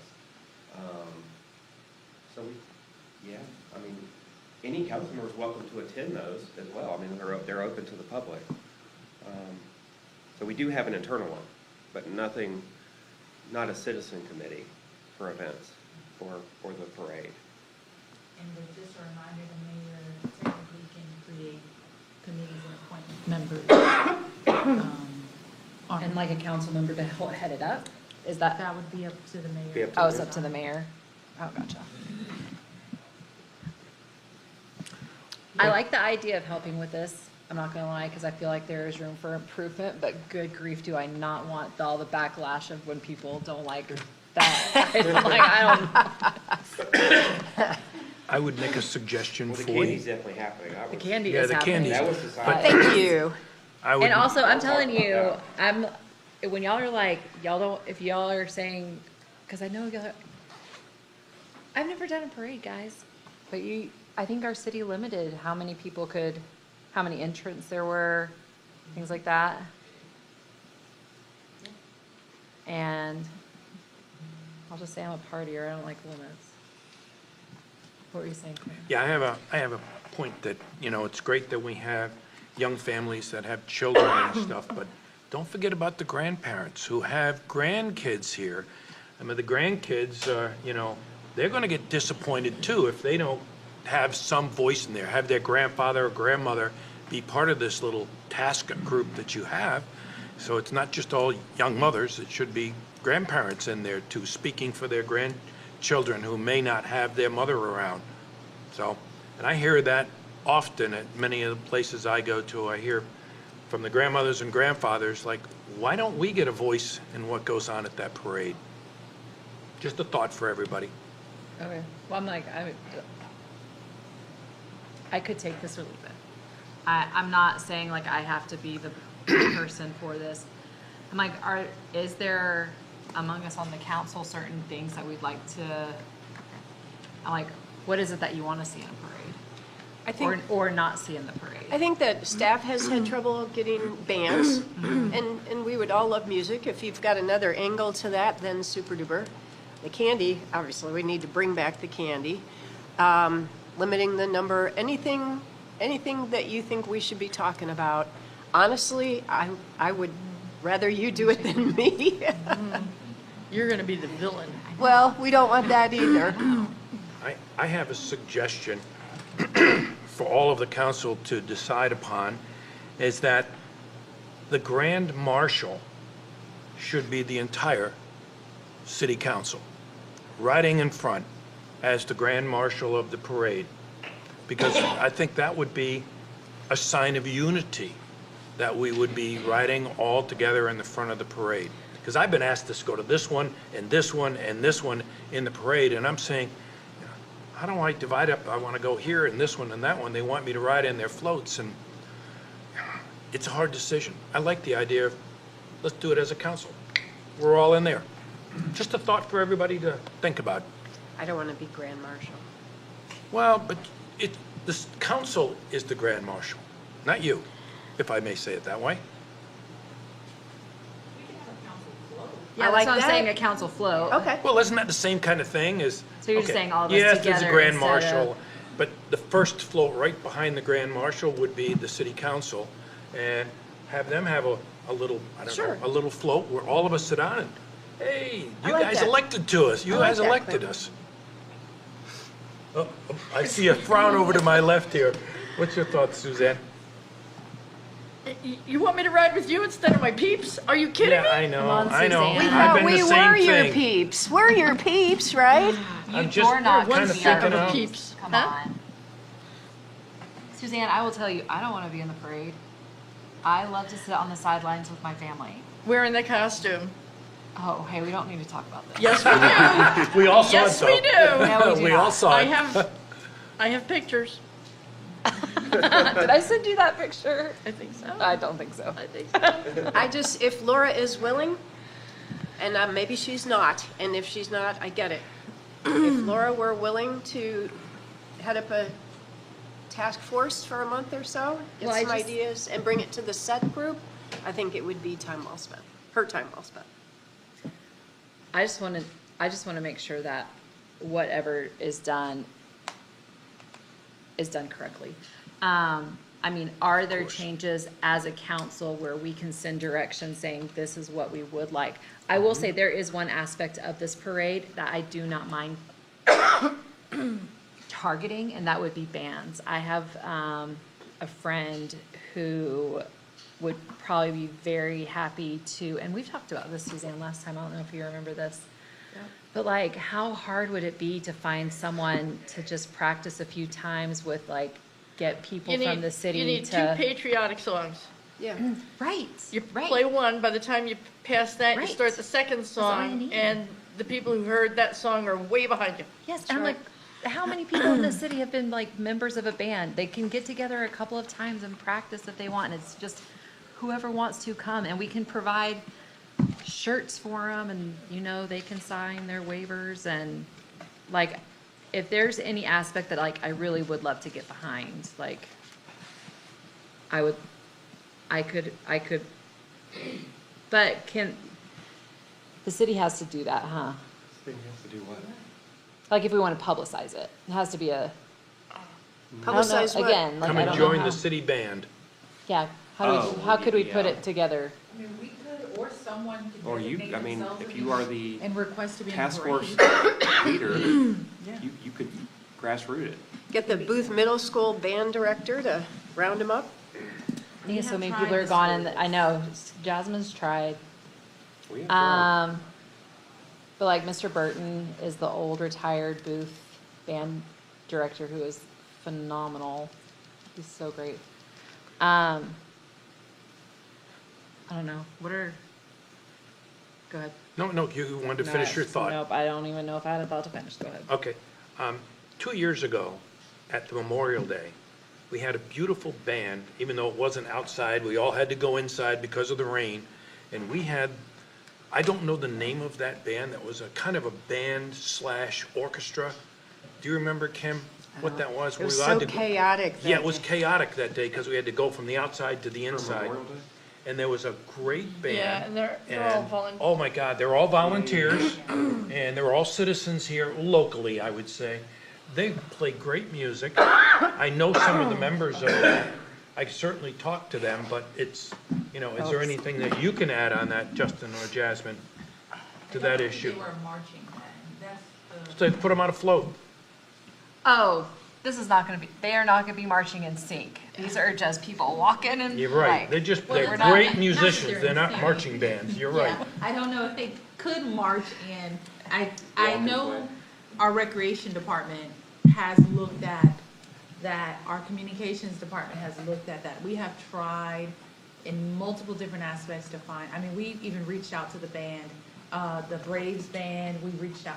The problem is there's so many organizations busy. doing things on 4th of July Yeah. that, you know. You gotta they- schedule them 2 years in advance. Well, some of them are not even, I mean, they just have this, they already do it, and there's just no moving.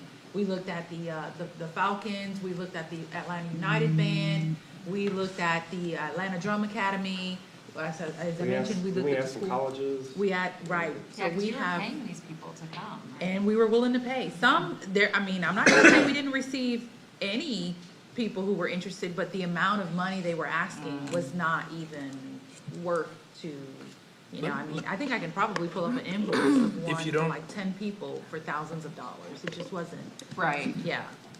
So, I Laura, mean, if you don't mind, I'll reach out to the people that I know in this group in the city and see if there is even any interest, or whether they've already been booked, or whether there's a cost, and I can have them, can I shoot them over to you after I talk to them?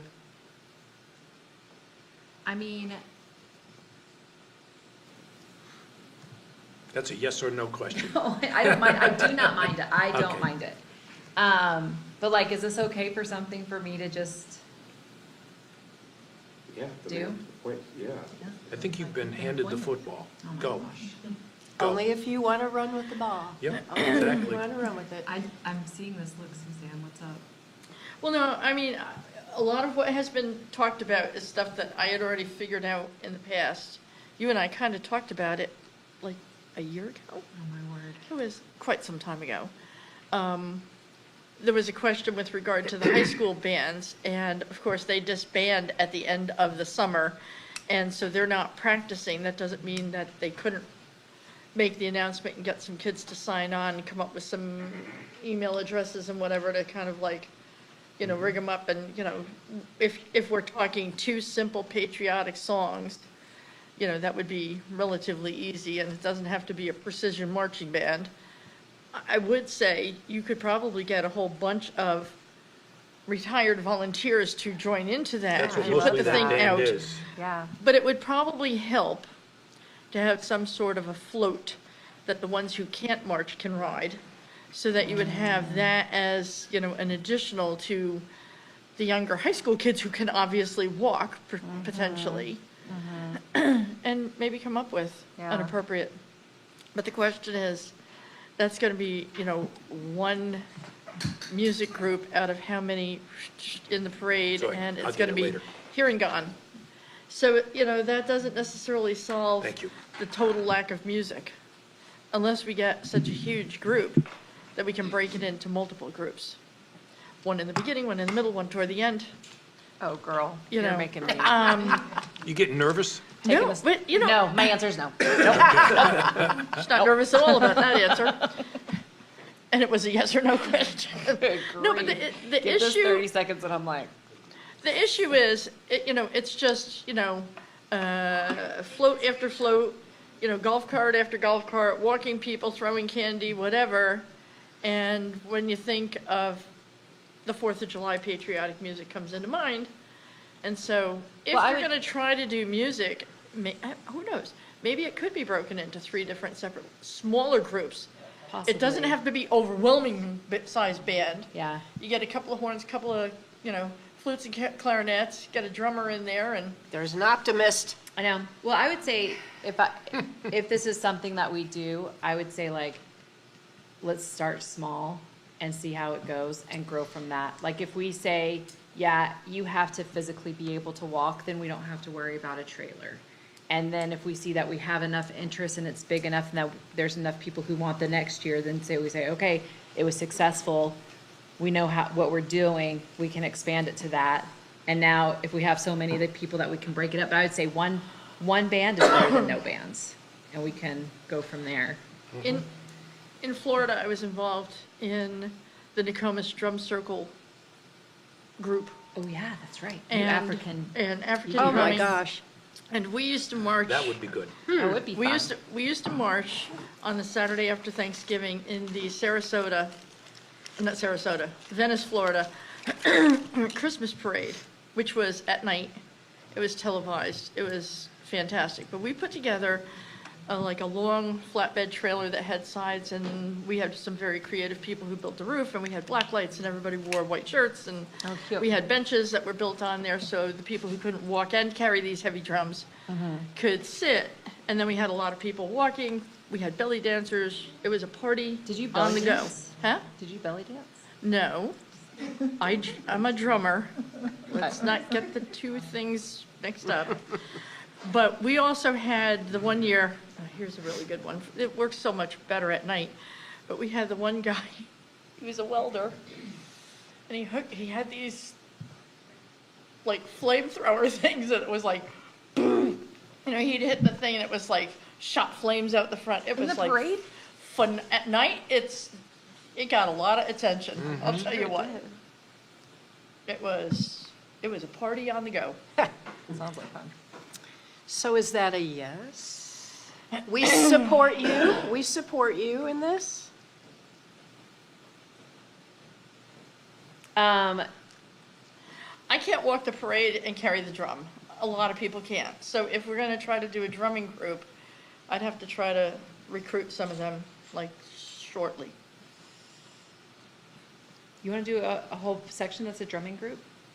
the hand drumming group cannot play with all of the instruments in a regular marching Right, band. right. It's a But it would be different just a style of different music. section. Yeah, yeah. You know, it's You want to head it's up the the equivalent drumming? of belly dance music Yeah.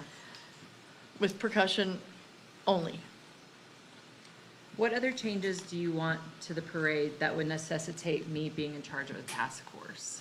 I didn't know we had the candy thing resolved, I gotta be honest. You were That's not what I paying thought, attention. too. The But we discussion, must wait, have wait, wait. lost that. The I brought discussion, that just to up. remind you, Hold the on a dis- second. oh. Okay, one at a time, go ahead. the discussion reverted back to the obligation of the parent to keep the child out of the Correct. street, liability, et cetera. Correct. And why are we penalizing every child in the parade, or on the sidelines, for what one child made a mistake and a parent didn't control the child? Yeah. So, yes, there was an injury, but does that warrant, and we all said no, that it's the parent's responsibility to keep the child out? I just don't remember it. That Yeah, doesn't mean no, we it's- didn't do it, but I've missed a There we few Wasn't of it in those. the Maybe we were July getting retreat? coffee. Yes. It was at the July retreat. Got it, I hear you. Oh. I'm not arguing. I wanted, I just didn't remember. Clint That's I all. think that we were getting coffee when that See conversation that? took place. Nope. So there's that, Are we done with July 4th now that we've got Can I work on Laura the in band charge? section? of course. Okay, Of course. let me get my feet wet with the band. Cool. And I will see what I can do. Good. Suzanne, do you want to work on your drum? Do you have a group of people here? Not yet. I've been bad. I've been busy. I've been getting haven't. myself I've onto got the lots city of time. council, so. Now, my grandson is a drummer, so right there I have, Oh, that's that. fun. but- And I have an inside track to get to Bert, the And this is like the single drum? Stars Mill. Like the- It's a hand drum, an African Yeah. drum. So you're going to be on it? If we can get a Sounds float like we've got 2 people now. that qualifies Got a twofer. with Yep. seats. It's hard to, a moving float, you don't want to be standing on with, the whole time. Do you sit on it, your drum? Or It's you want it between- like a box thing? No, you Okay. don't sit on it. You sit on a bit. Why don't you two This has figure been, okay, it okay, let's out? I move. think we We're can getting move in the on. You weeds guys on the can drum. figure it out. Asking. Really are. Okay. I'll work on a band. I'm with All right. Clint. I was gonna say, we may not be able to solve this problem in this moment. No, I know. But we can have both our council members get together and work out the details of what So will is be there in an the official band. task force thing, or is it just I Laura's will gonna leave this in work on some Laura's hands. I recommendations? appreciate the conversation, I and think- I'll just leave it from there. Because we've already given them the direction of we want candy thrown. Yes. And beyond that, the only other change that I've heard is work on a band, the drum thing, and then are we wanting to be in the parade as a council? There Which you I go. didn't hear- Yeah. I didn't hear I'm for gonna that. be I'm on the for it. drum thing. So you And if won't I can ride with the teach any council? of all y'all how to drum in the next few months, you may be there with me. Huh. it'd be fun to learn, but I mean, I would be fine with riding with council on a float. Okay. Awesome. I'll be more I brought comfortable the with the idea up, drummers. so I'm there I'm too. certainly for But it. you're, what I'm hearing though too is you're gonna try to help us with the band recruitment. I'll try to, And help with the Suzanne's band gonna look at recruitment. band recruitment as a drum line. Did I hear that right? As drummers. Drummers, okay. Here's a question for city staff. Were there other complaints, other than the lack of candy, that came out of right. any of the process and procedure that was followed this year versus any other prior years, et cetera? Because it was different this year. Was? That people were not given an assigned position. Yes. And Yeah, there were a was few- that more chaotic or better in the Oh, long run? It was chaotic. That's true. I was not there. If you remember, I go to most years I go to Indiana for a family thing for the 4th. But I did, yes, there were some complaints. Talking with staff, I didn't hear that there were major complaints. There were a few out of the however many floats there were. And I get the logic on why, I get the logic on why specifically with that one staff wanted to do it was because a lot of time, like if people, they have an assigned number, there are people every year that don't show up, or there are people that show up right at the last minute, and you gotta rush them up to their spot in the front. So that was the reason, logically, why they wanted to do kind of the first come, you just start lining up. If we want to go back to the numbers, we can. It's just, I have no opinion. Yeah, it wasn't, I mean, there were people complaining day of or right there because they were just used to going to wherever they wanted, wherever their assigned number was. But once everyone got lined up, it wasn't like an ongoing issue. So But I it made it have no logistically opinion. Easier for staff. Yeah, I get the logistical argument of staff with that one, of our event staff with that one. But I have no strong opinion either way. The only complaint that I recall hearing afterwards was from people who watched, not from people who were in the parade, but that there were big gaps. Yeah, Which is and that can happen. Traditionally a problem. I was gonna say that happens almost every year with a float, slowing, or people walking, slowing down and not keeping up with the float in front of them. Oh, yeah. Well, I think, I don't know, I guess I can't say it definitively, but let me ask it. Maybe that was associated with the fact that you couldn't throw the candy. You had to have the people walking, Yeah. handing the candy, as opposed to throwing the candy and keeping keep moving, moving. yeah. Because when the float is moving and you're just Could be. throwing the candy out, it's different than when you've got to have So that- people walking along and then running back to the float to get refills. That may resolve find out itself. this year. Yeah, that may resolve Sure. itself. Kim, Okay. did you have anything else on your list before we move to somebody else? Are we done with that? Wait, was that task force number one? Didn't you have another one? or I something? have one more thing, Okay, go and ahead. it's another task force, if that's okay. You don't mind? No, go right ahead. I've Okay. got mine. I'll go over those when you're done. Okay. I want to hear this too. Question, clarifying question, for the purpose of Ms. Johnson, who's going to be managing this process for the parade, is how do you remind citizens about the protocols for the parade for safety reasons, liability reasons, for the fun that you want to have it without incident? So how do you communicate to citizens about protocols, about safety, et cetera, et cetera? Are you talking about for the group that I'm trying to form or for the parade all in general? Both, because these folks may be new and they may be unaware that there are protocols, and you want to ensure that they know there are protocols. Right. And in addition to that, for education purposes, because we're still continuing with it, and for safety, you want to make sure. Well, every entrant into the parade gets a sheet, right, of Yeah. Got it, what the okay. do's and don'ts, the liability stuff, Awesome. the L word. Well, and I feel like I've seen publicized from the city regulations for the Oh, yeah. parade. Yeah. It gets That put goes out, out. like, when you're Posted looking on. to apply or submit, to register for a float or whatever in the parade, that's already pre-posted.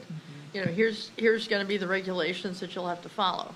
For floats, but for citizens who will participate, given the fact that there were incidents and you want to make sure that there's no repeat, how do you, and I understand there's a paper that Okay, yeah. everyone gets. Are you Not for- saying- Not for the general public. Participating in the actual parade or participating by just going to the Just parade going. as a viewer? As a viewer, As a viewer. correct. So how are we, Planning to educate participants, meaning as a viewer, to go to the parade, have fun, but observe the city's protocol for participating in the parade as a viewer. Well, we post a lot of stuff beforehand about like when, especially like with the fireworks stuff, like when you can put the blankets out, when you can come line up for the Sure. route. I think maybe this year we talk about, throwing candy. And then we also, I think we need to post, like you are responsible for your, I mean, it's something to that, I don't know how you word it, but you know what I mean? Yeah. Like keep out of the parade route. well, and I think for each float, they've had people walk beside to help guide people out of the street, right? For That every was a new sign up. requirement, correct, because there was no throwing of candy, they required for them to have spotters, but also those were supposed to be the ones handing out the candy. Instead of physically throwing it. Because what was happening was the children were running up and grabbing the candy off of the street. Correct. We did talk about that. One of the things we see, we looked at other parades, what are other parades doing? And sometimes you see barricades or barriers or just any type of physical deterrent, even if it's caution tape. So we looked at that as well, but it's a long stretch to do anything like that, and we don't want to stop people from really, I mean, Interacting. interacting. I am getting messages from both Harold and Maria, so I am gonna read here some of the things that they, so they're watching. Oh, my. They did agree with Justin. They, that was the purpose of what they did. I'm For sorry. the lineup? For the lineup, correct. It was because of that. They did say that some of the gaps happened because people were stopping. They recognized people, they were chit-chatting with the crowds, people that they knew. And another complaint was, I don't know if this is supposed to say Floatzilla or Flotilla. But it said just the political floats. Oh, no, she did say we always require to have spotters. So that wasn't something just new this year. And I did get complaints, but nothing major. I think some of the things that we did hear from residents was when they put their stuff down, when they actually went to the location, and as I was there, I was hearing people complain that they felt like they couldn't leave to the restroom with their small kids, or they might have been their first year there, and there was no food options if they didn't know to bring food with them. So at the designated locations where people stand and wait for, or set up and wait for the parade, for the fireworks, after, they didn't know, oh, hey, I need to bring a cooler with stuff, to have snacks and stuff for the kids. So we were talking about possibly having, Social media posts. yeah, or we can, we were talking about possibly letting food trucks set up at certain locations so they could have an offer to, buy food if they need to. But people were pretty good this year with making sure they didn't put their stuff down too early. We have in the past had issues where people put their stuff down before the sun came up and their stuff was gone or moved. We didn't have issues with parking this past year, so there has been definitely some education. We did a really good job trying to get the information out, which helped. They put a lot of signs up, so we really didn't have as much of that we've had before. But probably, we did live stream Well, I this was gonna say, year. this just popped in my head about the live stream. I think people really liked it, Yeah, having it live streamed, so. Oh, that was fun. yeah, we got a lot of positive feedback. We did have some issues. One of the issues we did have with the live stream of the fireworks, there was so much traffic with the other people with their drones, caused our drone to crash in the middle of the live stream. I don't know if you guys noticed. Yeah. Fire department did a great job helping us pluck it out of the tree the next day, and they had another drone go up, but it was just that busy with the amount of people that had their drones up in the sky. But, I mean, we heard from people from all over watching the live stream, all over not just in Georgia. I mean, it was all over the United States, so that was pretty good. So we'll be doing that again this year. So we will take a look, one moment, to revisit our communication plan for how we educate our citizens about the parade, or anyone else who's going to be a part of it. Yes, ma'am. On behalf of Laura, I think it's not the best option to task her with all of this stuff that the city really needs, the city staff, the rec staff really need to be the ones doing. Like with regard to some of the policies and procedures and things and, whatever. I got the feeling from the recommendation, and correct me if I'm wrong, if Laura's option is to talk to the people and find out some stuff and relay that, and put together some options for bands and try to work on that. I mean, are we really trying to make Laura like the one who's gonna do the whole? Yeah, no. so we need to I don't kind think of so. like, That was not the suggestion. Okay. The suggestion was Still simply the to set ask a committee. question, okay, because got it. she's working with new folks. Yeah, I just didn't want you to make- get saddled with everything, because it sounded at a certain point in time with like, No. well, Laura's gonna this and make the rules and regulations about throwing the candy and make sure that everything No. gets sent out. There was And it's also a like, point that I oh, said, no. No, that was not the intent. She'll try to do some footwork on a band. No, I think it's, one, if you're working with new people, let them be aware that there are protocols. Right. So that's education. And two, because there'll be new things coming out from her ideas, just to Right. educate whatever is coming out. And staff is available to do that. She's not doing it. they're already doing it. It's just adding to what they've done to make sure that information gets pushed out. Yeah. But there is no expectation for her to be stepping in to do what staff does. That's not her role. Because the other kind of like fine line that I'm kind of looking at is, as a council member, Laura cannot go directly to the rec staff Absolutely. and tell them, do this, do this, do this. Right. It's got to go through Justin. Justin, correct. So layers of whatever, and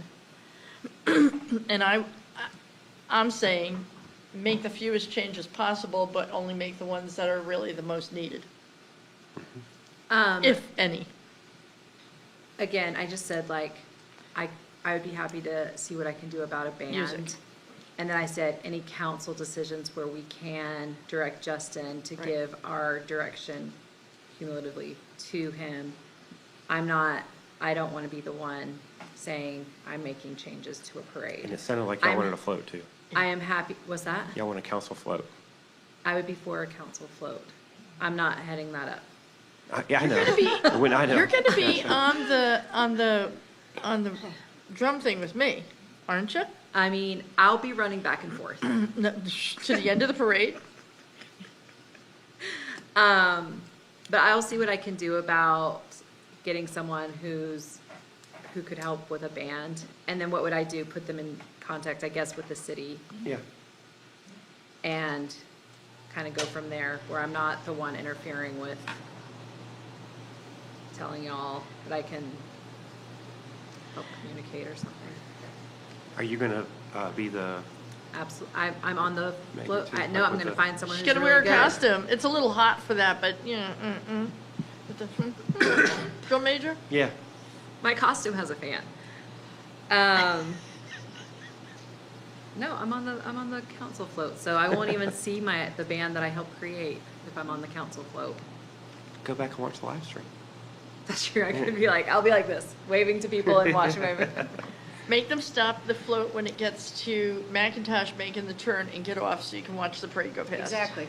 Oh, that's a good idea. Exactly. I could I hop do that. off. Well, actually, the Oh. whole city council have your float could family pull off stationed there. there. And Yeah, I could stay hop there for off. the If my duration. family's later on, then I can we're usually at the beginning, but we could move. I'm usually the one out there at 5 a.m. setting up my family's and 15 other families' stuff, and Okay. but we'll figure it out. All right, can we, you've been clear about your, Is this enough parade talk, Suzanne? You can tell it's near and dear to our hearts, right? yeah, I understand that, and absolutely, it's worthy. It's worthy of you to put in that much thought and time into that, because clearly it's important to everybody in the city. So we want to make sure we continue to have a really good parade.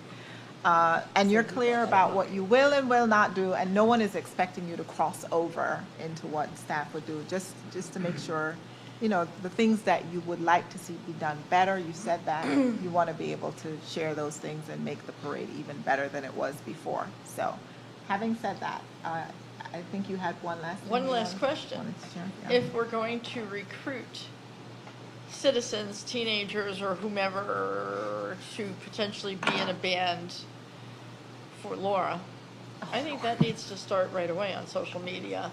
I think that putting the word out to, what instrument do you play? Can you walk in the parade? Or do you need a ride?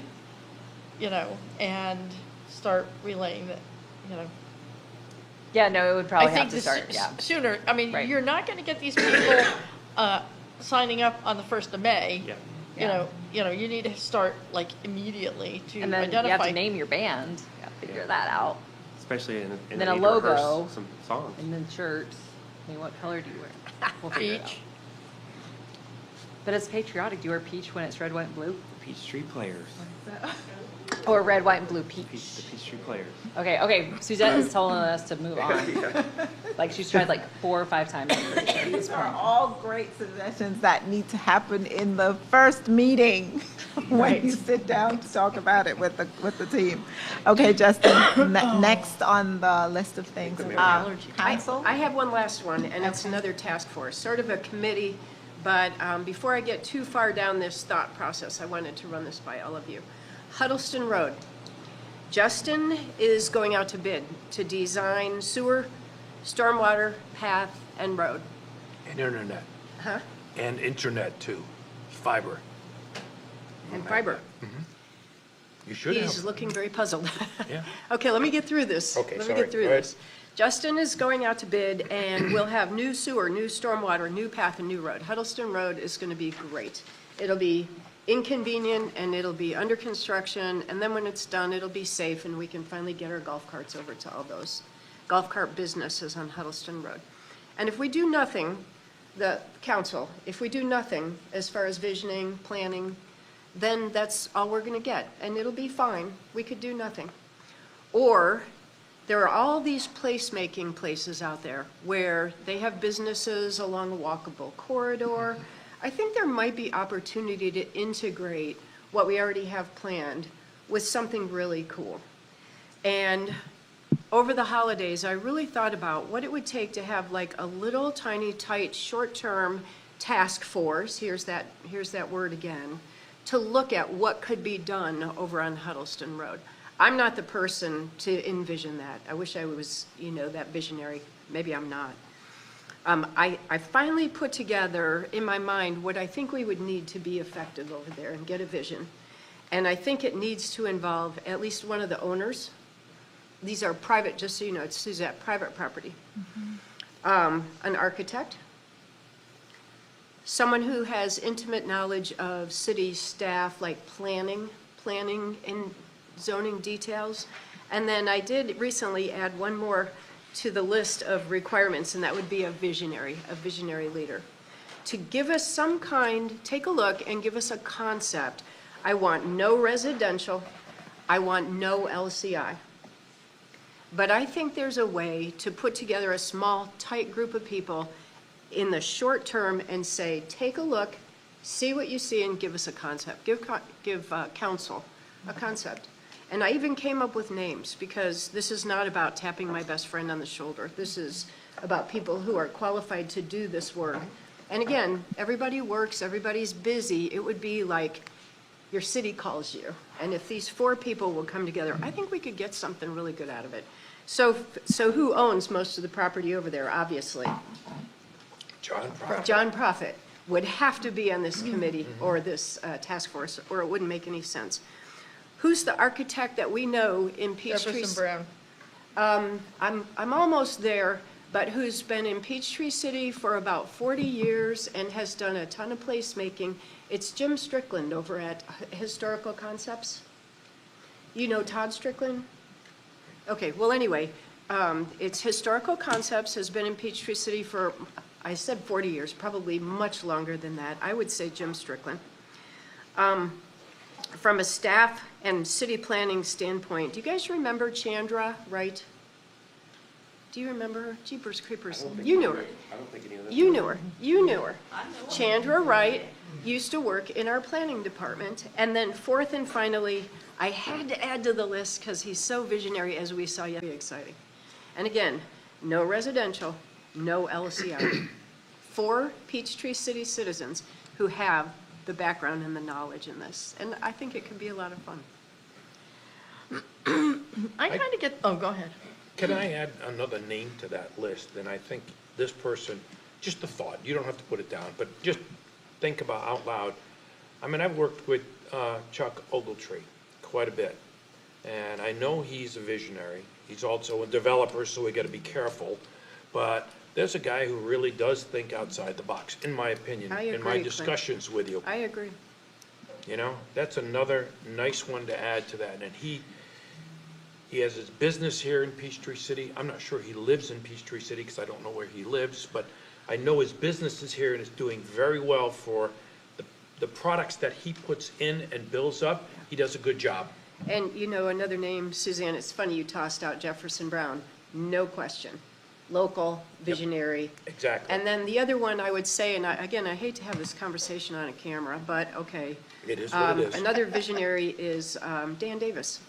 Exactly. So I would say, how do you feel about this? Those 4 people I had already talked to, they're willing to serve if asked. Why don't I add 3 names to their list, and if they want to tap into additional resources, Okay. that would be And then we can decide at that point which of the ones we'll tap to be the final set. And it should be an odd number, so that you don't, if you do any voting and stuff there, consensus, whatever, you've got 5 people on it. I just see 4 people bringing us a set of concepts and knocking our socks off. Okay. Thank you. And it doesn't cost anything, And it doesn't cost anything. other than phone calls. Thank you. Thank That's you. all I had, and I am done.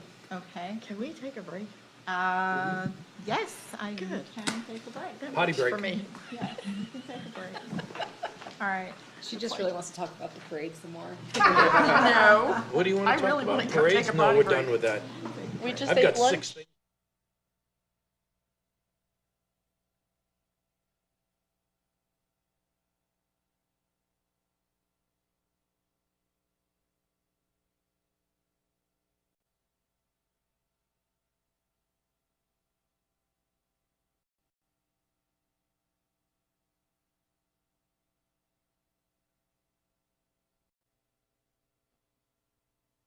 There have been some issues. But that's all to do with the amount of amperage.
I asked a question for clarity. Is there a name that you would like to give to the concept, the Huddleston Corridor something? I said Huddleston economic Corridor Concept. Concept, okay. Is it an economic driver of sorts, or no? Well, it is, but that gets a little lengthy. What do you think, Jasmine? What was the name you said again? Huddleston Corridor Concept Task Force. Thank you. That's all I had. You just don't want it to kind of like imply like, oh, start applying for rezoning. No, Exactly. No. no, No. It's not like that much change. no. Use within your current zone. Yeah. All right, All right, thank you, you answered that question. thank you. And I think that brought the mayor to the end of her, things she wanted to bring forward, so is there anyone? Well, the ladies go if they have something. You I've go, got- Clint. I got 6 different things to bring up. Go ahead. You sure? No, let him Let- go. Let him go. Oh, okay. Yeah, let him go. Okay. All right, first one on the list is the concept of, and I know we've spoken about it, but not very much, is do we have some type of plan for cart charging, golf cart charging around the city? I know you've talked about it before, Justin. I didn't know if you have anything further to flesh out on that. Yeah, well, that comes back to, I think we've talked about it in passing with each other. The rec master plan mentions some spots. like Right, they- it does. I think they mentioned they recommend that we have them in all the major parks.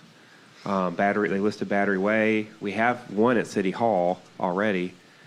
But yeah, they listed Battery Way. They listed, I think they listed Drake Field. But they listed a few of spots to potentially put golf cart charging at. Not necessarily vehicle parking, because then we get in, vehicle charging gets into a whole different ballgame and expenses.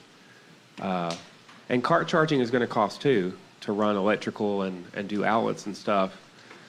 But we could But it would- definitely, they I would don't have to- I don't have a map to give you to say. boom, Right, but boom, they boom, would boom, have to boom. charge, regardless of where we put it, there would be, stick your credit card in for X amount of time to charge up your cart. Well, CPL didn't, in their recommendations, they didn't say charge for it, they just said provide it. But we, that comes back to we could. That would lead to almost like with the lights, like with the athletic field lights. Right. It leads to frustrations of what do the card swipes cost us to do? What are the processing fees with the cards? How much maintenance and time are we actually spending on these things to make sure they work? And what is the ROI, like, are we actually recouping anything from a golf cart charging, based on all the maintenance we would have to put into the swipe machines and the third-party vendor to process and. I don't We have could any, do it. I'm I not don't have saying we any can't. opinions on all of those things. I just want to make sure this council at least has some points of discussion they may want to lay out there for everyone to hear about. I think that's, Chart- I think cart that would almost charging. be one of those good items for maybe the RAG to talk about, right? Oh, Okay. the rag or the tag? Either Or one of them, the both. tag Kind of too. both, if we're talking about See what parks they and. each come up with, but not necessarily have duplication of research, but Well, I would think like What- as we're designing new areas, it might be something that when we're constructing new areas that we consider putting in. How reliable are the ones that we already have? Are they problematic at all? Are they, City Hall one goes down. I mean, people hit it with their carts. Yeah, and they also plug in things that are not Not batteries. supposed to be charging.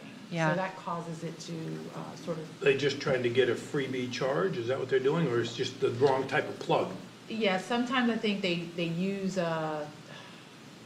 it's almost like a splitter to split the charging, and they charge multiple things at once. Yeah. And that causes it to, and then someone else plugs theirs up on the other side, so that. We'll have them trip the breaker. Yeah, they'll trip the That's- breaker. It happens. Right. Okay. okay, because I thought I had heard something about there have been some issues. Yeah. But that's all to do with the amount of amperage that comes in there. So if you up the amperage, you may be able to handle 2, 3, 4, 5 carts of charging, depending on the amperage you put in there. But that's up to the electrical engineers that can handle the decision of how much amperage do we put into this without having it trip. Yeah, it also is though that people are plugging up things that shouldn't be plugged up. It's almost well, like that's you're a- trying to plug in, a certain watt versus what it allows. And so there's various reasons it could go down. Sounds like a so bit of how an much of a can engineering of issue. worms is it, putting them in? Is the big, that's what I'm hearing. It would be, I mean, just like everything we do, it would be maintenance, it would be maintenance. I mean, it wouldn't be put it in and then we're just done with it. Well, 'cause Even if we don't do the credit cards, like it would be, people would hit them, people would hit them with their carts, they trip breakers. Even if we get to a break-even point, that's good enough, because it is a service to our citizens. And I think, Justin, didn't we look at one time, because there are, for vehicle chargers, there are where you can have a third-party company come in and they pay for everything, but they get their money back by charging. I don't think we were able to find anything for golf carts. No, Yeah, yeah, we that's couldn't what, find- we were looking at different forms of charging, we were looking at maybe putting some car charging at City Hall, and there are companies that'll say, we'll front the cost, we'll do it, but we'll give you a cut of a percentage, almost like people that put, vending machines in a building. But that's all to do with the plug that That's they're cars. plugging in, as opposed to a cart, which We is couldn't find it. different than We your couldn't car Correct. for electrical. Now, I did talk with a company that does like the specific pedestals, like more the hardy ones that if somebody hit it, it shouldn't break it, which Well, is you not. should be able to put in some not what we- bolsters around that. Well, what we have at stop City from Hall being is just like knocked a over. little one with little outdoor outlets you have at your house. The ones we were looking at were like actual kind of pedestals that if you hit it with a cart, it wouldn't move. It would hurt your cart. Yeah, well, when my battery went dead and I was at City Hall, quite some time ago, I had to go home to get my charger, come back, rig it up, put it in, and that was when I discovered that my charger was no good, because forever and ever and ever, and it wasn't charging. And Was it your but so- charger or was it the outlet? It was your charger? Oh, it was the charger. Okay. I took the charger and have it repaired, and it was 'Cause that definitely outlet the has charger. tripped before. But, I mean, I guess the question is, how many people carry their charger with them? I don't. I don't. So. But if you're a you know, visitor, well, usually the Sometimes when visitors I use go the gas places, I golf do. carts that they rent. Right. Sometimes when I go on a long trip, I will take it with me because I'll know, like, oh, and I'll know if they have a place where I can plug it in. I mean, I was happy until it wasn't charging to at least have the option of a plug up there, but, I mean, how many we need to put in to really, I don't know. Our code enforcement, we can probably, I don't know if they keep numbers, but they do sometimes have to say people, hey, I'll take you home and get your charger. Yeah. I've It seen is, people. at it City is Hall. something we've heard from people, more chargers in the city. So the question would be, is that something we look at giving to Tag or Rag and asking them I think so. if we were to put chargers in, where would be the greatest need, et cetera, and then just go from that and find out I whether or think that's not a good people are. task. I think that's a Because good if task for them. if it's more trouble than it's worth, that would be a concern then. Yeah. If it's more expense, more trouble, more maintenance, whatever, I mean, we have what we have right now. Who's complaining? How many complaints are we getting? It's not, So, I've so heard, there's the other issue. I've heard on people that. say it, but it's not like it's Yeah. overwhelming, or it probably would And- have been in council The meeting. people who break down complain. Yeah, we do get calls, hey, there's a golf cart left here, we get a lot of those calls, but we don't know the reason. If Right. they're, because the battery, was it gas, did they get a flat tire? We don't know that, but we do get a lot of calls of, hey, there's been a golf cart sitting here all day. And PD, I'm sure, gets tons, code enforcement, so we do get calls. And we do get calls, people asking for chargers, or the charger isn't working because it's been tripped, so we do, yeah. But I can't pinpoint a specific location, golf carts break down all over the city. And I'm sure Goto is really appreciating not having chargers all over the city either. I appreciate Goto. Should I say that in a meeting? They have saved us multiple times. There is, I've gotten numerous emails on this, and people have stopped me to talk about a problem within the city on the rail system that goes through the middle of our city. And that is having quiet zones in the city. And it just so happens that this Thursday, there is a webinar on how to apply for quiet zones to the rail companies. And it's being sponsored. I'll send the link out if you all want it. I'm going to go do it this Thursday and listen in to Yeah. see what they have to say about how do we, as a city council, how do we go about getting quiet zones in our city? I live quite a ways from the railroad track, and at 2 a.m. I can hear them blowing their whistles. So I can imagine anyone living nearby, they gotta be waking up out of bed. There's no question. I don't know if anything's been done in the Oh. city on this. Oh, yeah. It's been Okay. addressed. I know it's been, but update.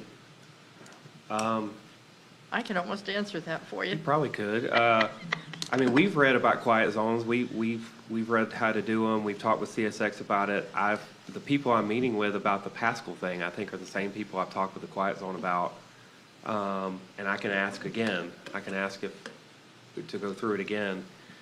The hiccup is the historic church Yep, off of Sonoy Road. Yeah, Sonoy. yep.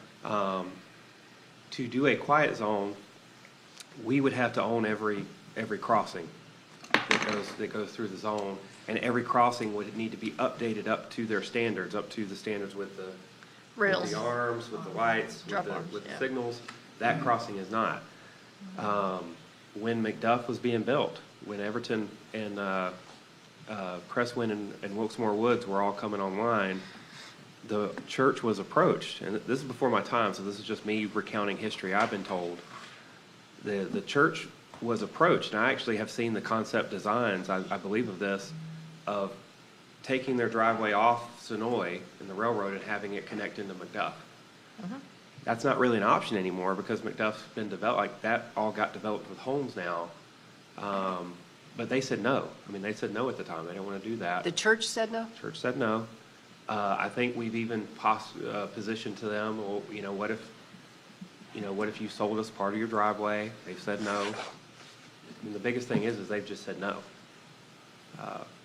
And that's the big one, is that particular crossing. Well, I certainly understand their religious freedom of having access to it and back, but if there's other access areas, you may have to go through Everton or wherever the case is and build a small access road to the church. I don't know if that's even possible, I'm just thinking Well, we've, an and that's the thing idea. though, is when McDuff was coming along, it was asked.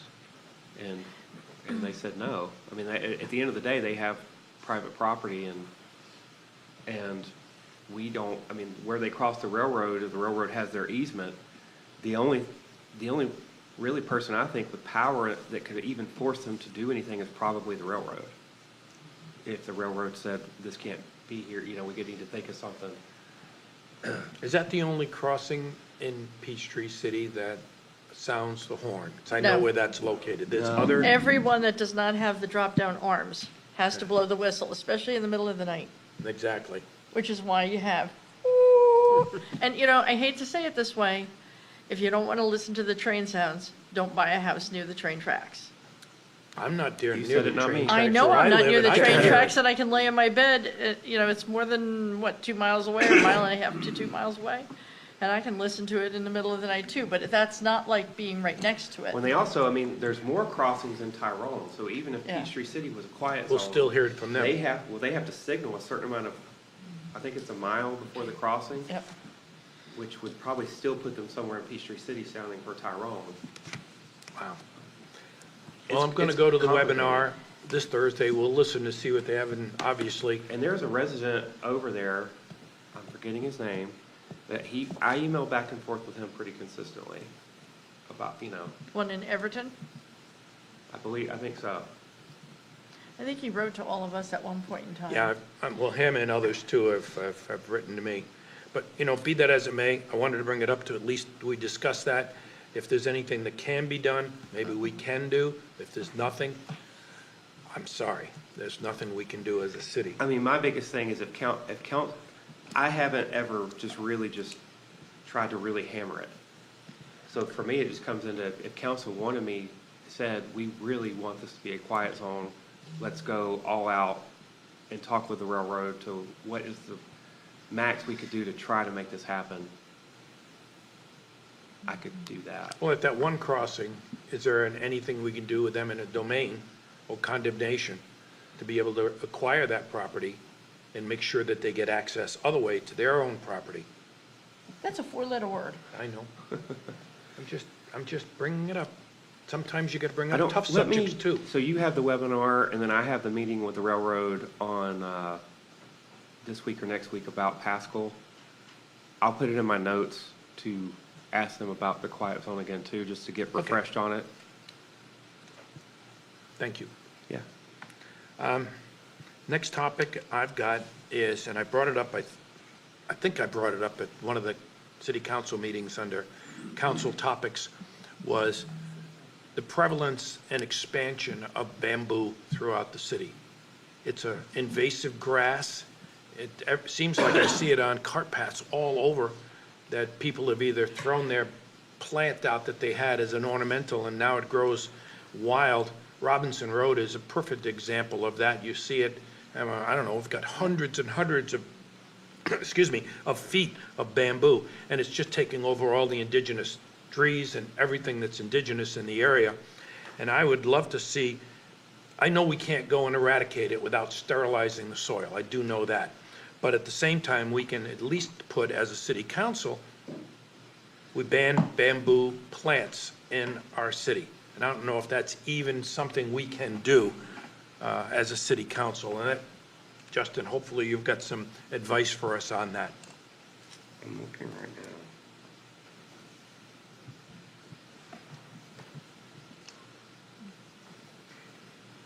now. I'd have to really get with Ted on it. Okay. Just looking at it, there's nothing in state law about it.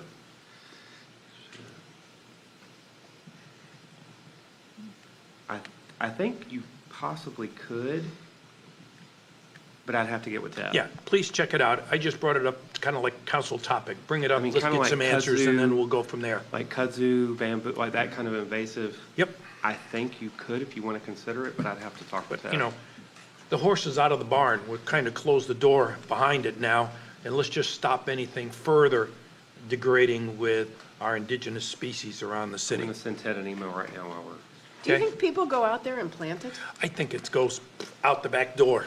That's probably what happens. It doesn't take much for that to, you know, Take root. to take root. Yeah. It's a grass, so it's really quick to take root.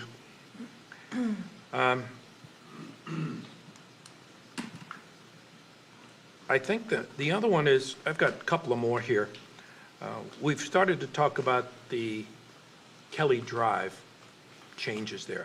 I'm all for it, don't get me wrong. I know that two of the veterans organizations have already approached me that they want to get involved in the design at Kelly for the Veterans Memorial at that location.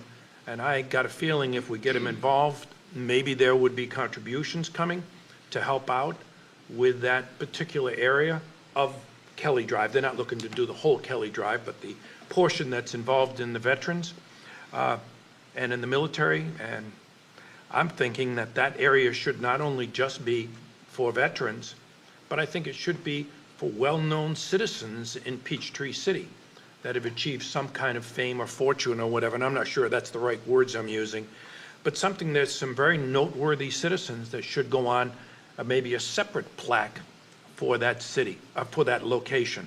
So you not only have the veterans, but you have notable people within Peachtree City.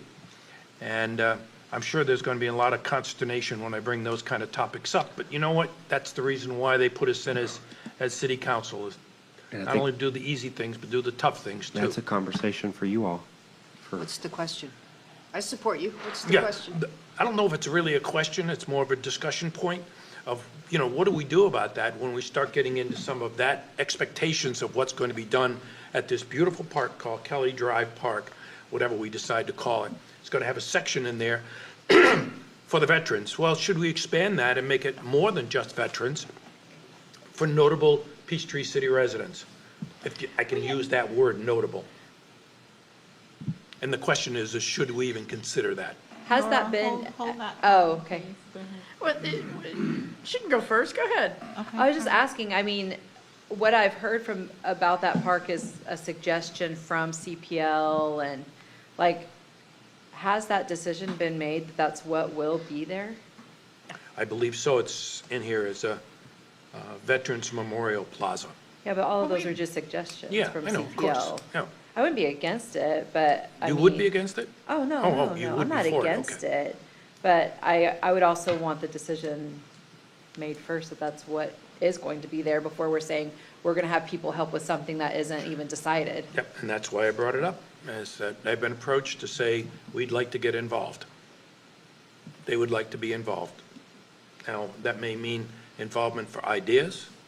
It might be involvement financially. I don't know. They didn't get that far in the discussion. But I would be remiss not to, you know, at least honor them with information that I'm laying out today, that we can all decide what we want to do. Suzanne? Within the library area, we already have some level, maybe not to everybody's expectation, but some level of acknowledgement of city leaders, et cetera, and the people who, you know, carved the trail here in Peachtree City. I don't necessarily think that we need to complicate everything at Kelly Drive. If we're gonna, are we gonna move the flagpole and the veterans thing, you know, I mean, we all know how hard it is to have a ceremony up on the driveway, block Drake Field. I mean, there are so many issues. So we've talked about, do we move it to the other side of the City Hall Plaza in front of the library and do it from that side, as far as moving the monument block, you know, the rock and the flagpole and whatever, and do things over there. The concept of putting, you know, a veterans garden area, whatever, down at Kelly Drive came out of, I think from the input from the survey stuff that CPL did. And if we're gonna put the veterans thing down there, certainly the veterans should be involved in having a little bit of a say as far as, like, you know, some level of design on that. I don't necessarily think that we need to, if we're gonna honor the veterans there, let's not complicate it with trying to honor all of our, former city people there also. Let's keep that dedicated to the veterans. So maybe we just leave the one that's up at City Hall to be more for notable people, and the one down at the other end of the lake, Yeah, because, that would be the one for the veterans. I got no problem with that. Purple Heart Day, Memorial Day, any of the Veterans Veterans Day, when we're trying to do programs for the veterans or whatever, we're clogging up everything on the roadway, interfering with the library, Drake Field, City Hall, anything. So I think that's appropriate. Let's move it to a safe place, a good place, some place that's gonna be available for any veteran who wants to go there, year-round.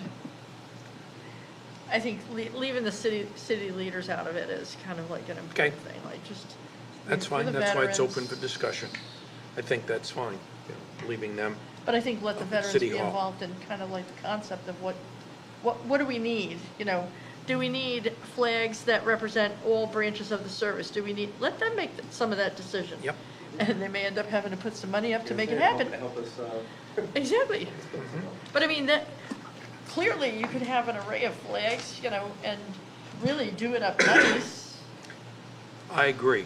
and have them all lit, There's it's gonna another be part of beautiful. this, because it's not only going to be a little veterans area, that's going to be a veterans plaza, the way I looked at the drawing. It's only a portion of this big area called Kelly Drive Park, whatever we're deciding.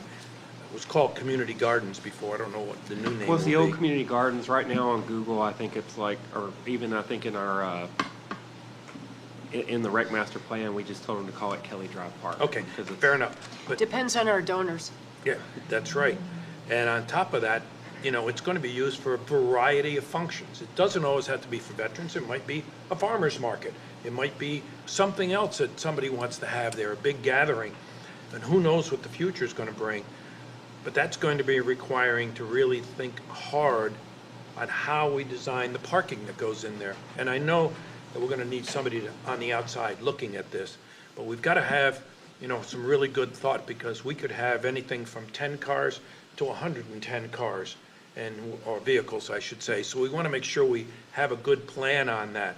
I think, and that's a good point. I think you and I have talked about that a Yes, little we bit have. if we've talked about this concept, is the parking does need to be reworked there with the rest of it, like how we would rework the whole thing. But you don't want to put too much parking there, because then you're just taking away from the park space. And if you have a big event like a Veterans Day, like where we actually have 100 people show up, parking, whatever parking we do there would probably be able to handle the day-to-day, but wouldn't be able to handle that Veterans Day ceremony. No, you'll have to park The over good at thing about it is that we've Fred already is kind of right talked there. about is you have the Fred Park, like you've got all that parking up God where the bless. American Legion is, up where the senior services is and the BMX. We would just have to, on those days for that morning of that ceremony, probably run a shuttle, like probably have a couple of golf carts we get to shuttle people back and forth Yep. to their cars for special things like that, because you don't want to design, to me, you wouldn't want to design that park with 100 parking spots that's only going to actually fill up 2 times a year. Exactly. And sacrifice all the green space for parking. Don't have an issue with that. I just wanted to bring up the point that parking could be an issue, and I didn't want Yeah. it to be too small. Okay, and anything else on that from anybody? Otherwise, I'm going to move on to the next topic. Quick question for clarity, so that I capture this in the notes. These are suggestions for what could happen, because I do recall Councilwoman Johnson saying the decision hadn't been made yet, but you are bringing it forward in the event we get to that. Exactly. decision. Okay. The details of this have not yet been worked out. Got it. All we've gotten from the rec master plan is a No design. suggested list. I mean, we haven't approved anything here, other than we know it's a priority. That's what we just did today. It's a Got it. priority to take care of. So Got it. I think that's. So we're agreeing that These are the suggestions. veterans should be involved in Conceptualizing. Yeah. input. Conceptualizing, input, Right. either ideas or financial, whatever the case may be. Okay. Anything else on that, other than I'm going to move on? Yes, please go ahead, sir. Okay. I'm gonna cross off this one, 'cause I'm not gonna talk about that. The last one I've got is, I'm a big fan of the nature trails that we have throughout the city. I think we've got 5, is that right, Mayor? We've got We have 5, 3 nature areas. 3 nature areas. Lime Creek, Flat Creek, and then Summer Bee Woods. Right, we have the one at the Pack also too, but is that got a name to it? There's a trail The that you mountain can, bike trails back there? well, I don't know if Pack it's. trails. Pack Trails, it's just Pack called trails. Pack Trails, doesn't have a name to it? Pack trails. Okay, It has a little sign out there. okay. Well, obviously, the one that I'm most interested in is the one that's next to add to the list that we have, is to develop the one that's next to the Booth Middle School. To tie the Booth Middle School in with maybe a little area where they can have their students go and learn there of what's going on a nature trail along down Camp Creek. And there may be others that are in the city that I'm not aware of, and hopefully you guys will, you know more than I do because you've been here longer than me. Is there any other areas that we should look at for nature trails in our city? The Rec Master Plan mentions the mead down underneath the girls softball, The south part the of very it? south part. Some of that's wetlands. So if we did it thoroughly through the wetlands, it would have to be more than just a dirt trail. It'd have to be boardwalk. Yep. Part of some of the concept or some of the idea with the Kelly Drive Park is to try to work in Flat Creek into it, because Flat Creek's right beside it, and maybe even try to connect to the current boardwalk from that park. And then the other, gosh, I don't know if it's in the rec plan, but I know we've had some people mention up at Landrum Mill, we have some property Yes. up there, that there are some. Lantern Mills, off Lantern World Mill. Drive. World Yeah, Drive. Yeah. Sorry. And like back behind where the hotel is being built, we own all that land. There is WASA sewer easement through there, so there's kind of already a cleared Yes. path through there that WASA maintains that people will walk. There's a cart path and then a walking path. Well, it that just kind goes of dead through there. ends. That But could we be a don't nature maintain path. that. And then, like you said, the Booth Middle School, where the annexation was off of Spear and Stagecoach, the idea is when they plat that those wetland parts will be dedicated to us. There's like 13 acres, if I remember correctly, right? 12? Okay, thank you. And 12 acres. yeah, I would say the plan there is to do something with nature out there. That But we're not anywhere They have near the not plan. platted that, like, they haven't moved, since they've annexed in, haven't heard a peep. So, But I like that very, very much, because it gives us, we talked about this very briefly, I think, last retreat. That gives us this trifecta. There's Lime Creek, Flat Creek, Camp Creek. then, Exactly, exactly. With a little gravel parking area off the end of Stagecoach. Mm-hmm. I could see it, I really could. I didn't want to bring it up today because we have so much to pay for I that know. we don't know how to fund. I know. But then you ask This yourself. was just open topics that we're talking Yeah, about. of course. And what are the possibilities or costs associated with a gravel parking lot and some access? I don't know. I love it, Clint. And I think we could get a lot of citizen involvement in that. All you need to do is put out, sound the horn out there. There's a lot of environmentalists out there that would love to come and contribute, whether it's labor or money or whatever the case may Depends on where be. we have land. Yeah, wherever we have land, Yeah. obviously. But I think there's no reason why we can't put that out there and broadcast it. But that's really up to not just me, that's just the council here. I to love it. decide I that. think we it's don't, a matter of. we don't have the land priorities. yet. Yeah. Yeah, I know. Let's just keep an eye on that. It's on, keep it on the list is really, I guess, Yeah, what yeah. we're looking at. And maybe the next retreat in 6 months, we'll There you go. we'll be able to look at it again. Maybe.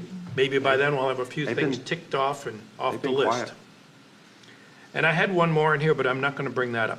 So I'm all done. Okay. Okay, that's 6. All right, thank you. Mr. Holland, Laura, do you have anything you want to bring Suzanne, do you have forward? Or some? Suzanne? I just have a couple. One just came up in this retreat, if the dredging of the lake isn't going to be done till, 2030? 2030. But the lagoon is our property, and we would be in charge of that. I have a citizen who, he goes to my church, and every week when I'm there, well, not every week, okay, I'm exaggerating anyways, but like that is, his thing, and that silt does build up right there where it's Where created it like a comes under, sandbar. Parkway. Yeah, Yeah. can we, see how much it would be to fix that? I don't know, is it problematic at all with the, You would with think that it building up? feeds 'Cause in. well, Does- it's just it continues to grow, and so like, it, instead of the water It will- coming it will have through, to be it's now like dredged. going all around. Yeah, it'll have, yeah.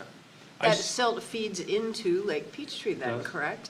And I mean, it's so socked in back there, somebody put a bench out there, right? Yeah, and like the deer go out there and everything, because I'm like, it's So I its think own this will little- come down to, this will come in with the discussion with stormwater at the March work session with talking about rates, talking about a bond. That's all gonna be presented in March. Okay, and that could be a part of that? It could. I mean, it is. I mean, they calculated, they went through with everything. They even went and looked at Huddleston Pond, Luther Glass Ponds, Rock Spray, the Kedron Ponds, the two big Kedron Ponds, and some other ones. I mean, and all our retention ponds as well. So it was, and so, but some of these bigger ones, like, do any of those need any kind of dredging at any point in the near future? So yeah, they looked Oh, at yeah, I that remember lagoon as you- well. Yeah, I know you mentioned Huddleston Pond to me. Okay, so that's something that would be on their list? Yeah, okay. Can I add something Sure. to yours on this one? I spent time to go out there and walked all around on the ditch that comes in, which is supposed to be a part of the river that comes in, and then it hits the lagoon, and then goes over another little, to a little isthmus, or a little, Where the car path is. and goes over to the lake. To me, it's an engineering issue more so than a dredging issue.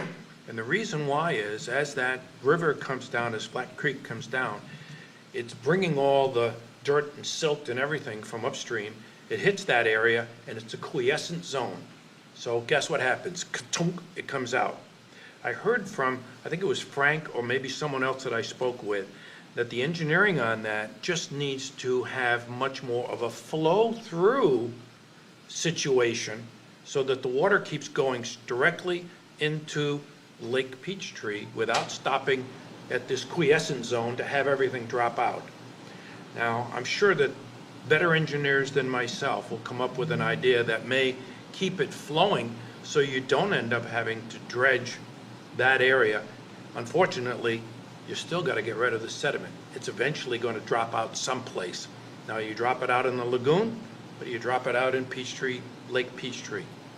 I don't have an answer. I'm just saying, from an engineering standpoint, you can stop the dredging of the lagoon if you increase the velocity of the flow. So you're saying, from an engineering standpoint, if you build a trench that allows a flow, then the sediment drops further downstream. And it'll drop in Lake Peachtree. Hopefully, it goes all the way through and over the dam, but Is that's a that what long you way. want? You want No, that I'm going not saying in I Lake want it. It needs to be looked into by smarter engineers than me on what I see and saw there. I'm not a civil engineer, Me neither. so, but it Where's does need to be Frank when looked. you need him? Yeah, Frank's the civil engineer, and we got 3 of them now on staff, so I just, what little I know about that, you can see the actual flow is the main issue of why it all drops out in the lagoon. Does John Schnick have the ability to make an assessment of that, or I can ask. Dave, or, I mean, we've got 2 engineers on staff, does anybody have the expertise? Laura, I didn't mean to take over your topic, but I thought that was worth at least having somebody investigate from an engineering standpoint in addition They to have. the they- dredging. They both have stormwater certification. Yeah, I'm sure, I was just bringing it to see if, but yeah, if it's something that is on their list and, Yeah, Okay. it's something, yeah, it is. Okay. It's on the stormwater capital. okay, so another thing that I've mentioned this, I think to Justin and Jasmine, separately at different times. Growing up here, I used to always love to go out on like Saturday mornings and follow all the little brown signs to go to yard sales. And we now have an ordinance where you can't put yard sales in right-of-way. So if you go to yard sales on our website, it has the different type criteria for yard sale signs now, that they have to be on private property. But it also, I don't know when or how this happened, but our city has selected that a separate magazine gets our yard sale listings. And I don't know how we chose that one over other magazines, but also I think like we just created a great app. And could people register, on this one, it's just like they register online. Could they register online saying I'm having a yard sale on this day? And then we could put it in the app and get more use out of the app where they click on it and it takes them on the little golf cart paths or whatever to a yard sale destination. So even though they don't have signs they can follow in the city, we have resources within, instead of us passing it off to a magazine, could we handle it in-house and get more use out of our In the Navigate PTC app? Yeah, so then, I'll let you, I'll let you talk about that, Jeff, because the only thing I can think of is it will take staff time, because they'll have to submit it to us, we'd have to update the app. yeah, so the magazine that's being used has been used even before we changed the ordinance. That has always been the website as long as I've been working here. Before I got here, I know that was the site they were using. People think that it's the city. It never was the city that managed that. And there's no cost to residents to put it on that site. All they do is they submit it and it automatically goes up there. We definitely can look at adding additional tile to our app and then taking them somewhere on our website. We can look at the capabilities of that. I guess the way for it to be efficient to us would be if they could just put it in and it automatically has the address, it takes it down when the date, like they put a date Correct, and they it put a ends, and start then it date would and an just end automatically. date. Yeah, we could definitely look at, Because we wouldn't want it to take up a lot of our time. right. You know, Yeah, if no, someone I puts wouldn't the address either. in wrong, I- and then, I'm just interested in seeing if I'm like, are we capable of, instead of giving it to an outside magazine, that we can get more use out of our app? When a Peachtree City magazine has been doing it, there's nothing to stop them from still, if they're doing it for free too, people could still give it to them. Yeah, right. Yeah. Yeah, it's still, but But I Mike- think We can look. send them on our website. I think there is the link and it does directly go to the PTC magazine. yeah, the it's on our website that they do it. Yeah, I don't know if we are gonna be able to have them like click on an address and it directs them there. I don't know if we're at that level. Dang it, sorry guys, I meant to turn that off today. Cool. Oh, yeah, it's time. I'm done with my, Okay, so good, I thought it was But my we fault. can talk to our app developer to see if he has any options or any recommendations about that, because it'll be an ongoing list. Even our businesses listed on our app, we don't control. We're previously using Yelp, so if your information was up to date on Yelp, it automatically pulls the information on the site. So any business or. Right. Yeah, 'Cause we would have don't put businesses those things contact in. us and we would say, we're pulling from Yelp, so you Yes. gotta. Yeah, because it's just too much to manage for staff to say, oh, is this business still open or closed, or what are their hours, the phone number, all of those things. So we don't manage those, we use it outside, but that would be a little different from physically going in and having to update which ones are having a yard sale today, and is it Friday, Saturday, and Sunday, is it just Saturday or Sunday, and having to keep up with that might be a little bit more difficult, but we might be able to make it show up on a website just like the PTC magazine does. Okay. And then the person could Well, I maybe think- copy the yeah. address over. And I think that's what I used to do too, when it used to be that you had to go in and register with the city, like it was at least on their website. Yeah. Where they had that list, because they would have to go in and buy the signs and then fill out the little form and stuff, so it's saying that they would obey the rules. So yeah, could we just put a tile in the app that pulls just their website on there Yeah, with a list? yeah, it can still go to the, I think you're trying to avoid using the magazine altogether. So we would build a new webpage on ours, and then add a tile onto the nav. Yeah, if we could and put then web have it- functionality in ours and then have the tile pull that. We can look into it. Yeah, Okay. we could find solutions. Clarity, are we saying pull the Peachtree City magazine into the app where all of the No. yard sales are showing up? What are we saying when you say put the tile on We're saying, of the app? we're saying us look at a web application for our Okay. website to fill in information. And it be posted on our website. Got it, okay. And then for the Nav app, have a tile that pulls that hyperlink into the app. Got it. Okay, thank you. Well, I just feel like it used to be such a Like we do for the community, like, library. a lot of times I would meet so many people just going out yard selling. You know, with this ordinance, it's kind of killed that. And so I would love to have some way that we are supporting, because I get calls from friends, hey, I had a yard sale and the city came and now it's costing me however much it is in that ordinance. They're like, How old is that ordinance? it's not old. The signs went away like the first year we were here. So that was 21? 20, But it 21? has to do with our sign ordinance. Right. Yeah. And our city attorney and, The city attorney says you cannot differentiate Yep. among signs. If you Yes. allow yard sale signs, you have to allow political signs Right. and realty signs. Well, and- you can allow political signs, but it's usually the big issue is, we buy ugly houses, tutoring available. Free internet. Right, free internet. I mean, just those, there's no way to limit the content that's on the sign. If you're gonna allow signs in the right of way, the state, now it says if you allow one, you have to allow all. That was what was explained to us. Right. Yeah, and I'm not asking for that, because I know that that's a whole other can of worms, so, but this was my suggestion. Okay. It's a lot of quiet over here. I don't know if this is anything y'all are interested in. That's I fine. think No, I malicious. support Go ahead. Don't feel, You've got more you know. to go, more? That's my list right now. Your list? No, okay. Okay, thank you very much. Day ain't over yet. Suzanne. Okay. Best for last. Well, actually, my list expanded while I was sitting here, because I realized there were things I really wanted to talk about.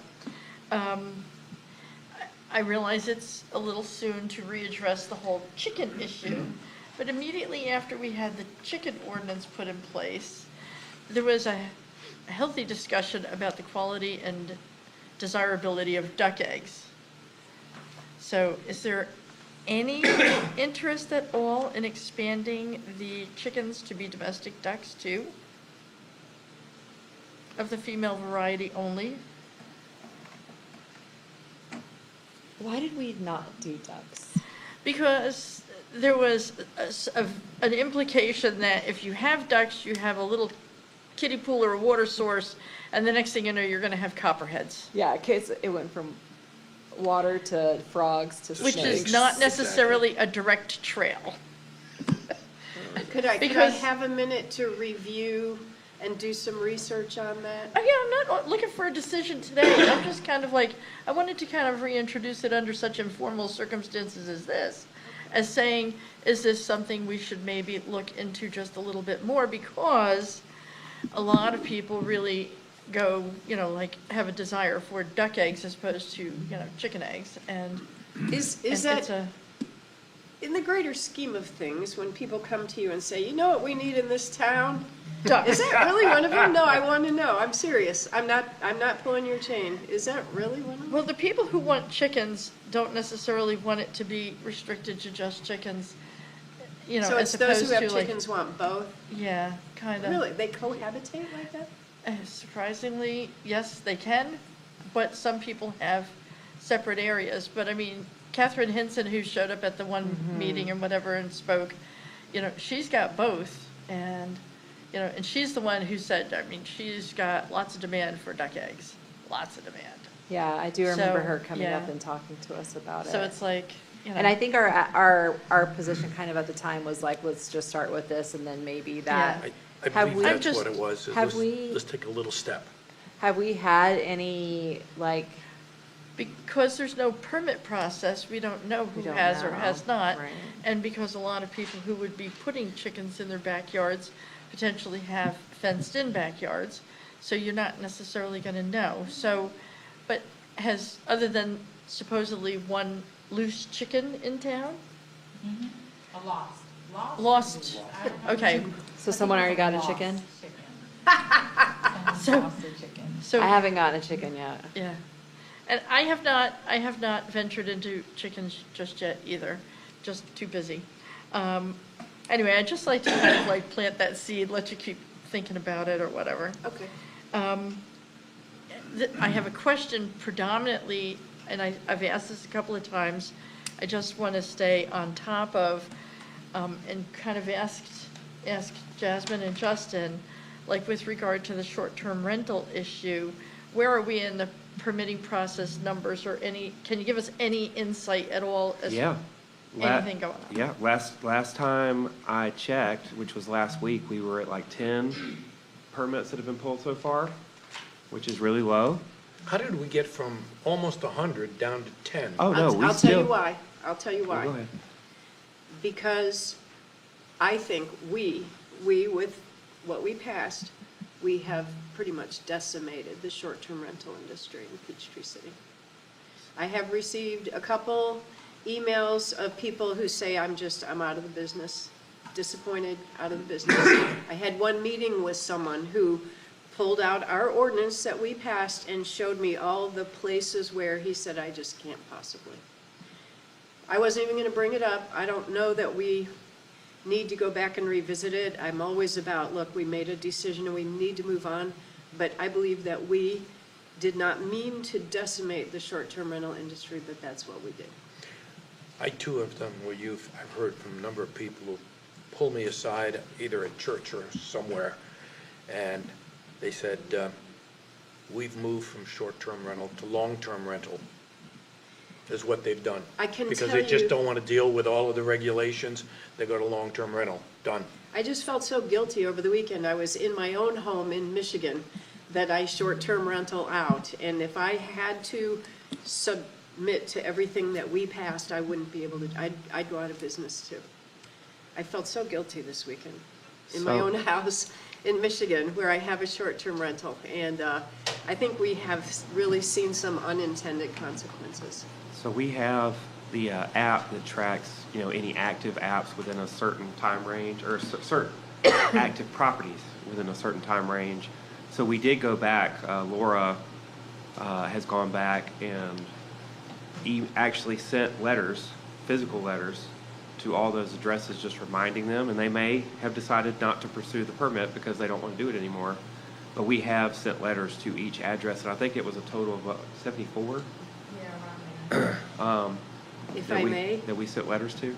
One of the guys that I met with then showed me that letter, and he felt that there's no place on that letter to call this number or respond, let us check here if you have gone out of the business. That, we have records now that are old, maybe someone did rent their house out 6 months ago, and that we didn't give them the opportunity to say, I'm not doing it anymore. They could, our numbers are all online, so they could, I know that's maybe a cop-out answer on my part, but they No. definitely could call Okay, to the planning department and say, we're no longer a rental. okay. Well, I'm just saying, if someone. Once the period does get here, which is March 1st, that they have to apply by, once that gets here, code enforcement will be going out to some of these properties and just verifying, are you in business or not, and if you are, and you didn't apply, what do we do, And we're using gonna a have- system, so they don't need to contact us if they're no longer going to do short-term rental. The system would let us know these people were operating within this time. They know, that's why there was really no box, so are you no longer doing it? Because we'll be able to see with that system that we paid for, I can't remember the name of it, we paid I can't either. to be able to track I've got short-term it. rentals in the city. The other thing, bringing up short-term rentals, the other thing is, I know Ted, there were one or two things that Ted, after we passed it, has looked back at, and I think he wants to bring a couple of little things up with you all, either in the March or April work session, to look back at with that ordinance. Are they in violation of state law, or is it Yeah. just something we've got to do I don't wanna locally here? I don't want to put words in his Okay. mouth. We'll wait for Ted. Can I ask a question? With some of these hosts going from short-term rentals to long-term rentals, if they're a long-term rental, is that software able to decipher, Yeah, like, length of It time doesn't- that they're renting their Well, property short-term rental out? platform. Right, because they're short-term rental platforms. So long-term rentals are like if you're renting your house for 6 months, or, I mean, a year, you know, you're doing a leasing contract. You wouldn't list it on Airbnb to do a 12-month contract, so that's not the same. Airbnb category. has Yes, a so you long-term rental thing on it. True, then it would still technically show up, but. So it would show I up? mean, category, people that are, like you're using Realtor, Zillow, or something to post it, it wouldn't come up in that platform. that I we just, oh yeah, okay, I was Yeah. just But curious we- of like, how do y'all know which ones? So if code enforcement afterwards goes out, then I guess like the people would also just say like it's a long-term rental instead of a short-term rental? Yeah, or- it would start going case by case. It would be, you have to show us the documentation, it's a long-term, or that you're not doing it anymore, or. Okay. We, in the ordinance, defined a short-term rental as 30 days or less. You did. So if people are doing anything more than 30 days, they drop off of what we control. Right. And I believe that's Whether the state that's- law Mhm. for the definition Yeah, that's the as well. definition. Yeah. Mhm. So, okay, I just wanted to know kind of like if we had input, because it was, a 2-year-long process before we kind of put the fork in it I and think finished three- it? I think you would take 3 years. Okay. 102 deer were picked up, carcasses were picked up. I have deer on my list. Oh, I know. I have okay, a list see, too. 102 deer were picked up in the fourth quarter in Peachtree City, and I'm so glad that we asked for the breakdown of the carcasses that were being picked up to differentiate deer versus other animals, which of course, you know, deer being the ones that would obviously cause the greatest amount of car damage, et cetera. But that still means 102 of our citizens potentially have, you know, broken headlights or bumpers and whatever. And I realize every now and then, as Dave Borkowski found out, a deer can hit you and cause an awful lot of damage, including what he told us last night about having, you know, a concussion. So, you know, the issue is, with regard to deer and deer hunting, in order to kind of like continue in the same vein, you know, do we, let's say when, are we going to actually develop what things would be important for us to put in an ordinance to allow deer hunting on city property with permits and other things? Because I realize we are going to need kind of, you know, more safety control mechanisms if we open that up That than was- just letting people hunt on their own property. That was my exact question Okay, so, to you do, all. do you have more on yours that you want to, why don't you speak Well, first then? So Chris and I met with the DNR, one of the top deer biologists they have, specifically deer. Uh-huh. He actually lives in Noonan, so he just came right over. They could do, he doesn't think, we specifically asked him about doing a population estimate, just to get an idea, and they do that for free.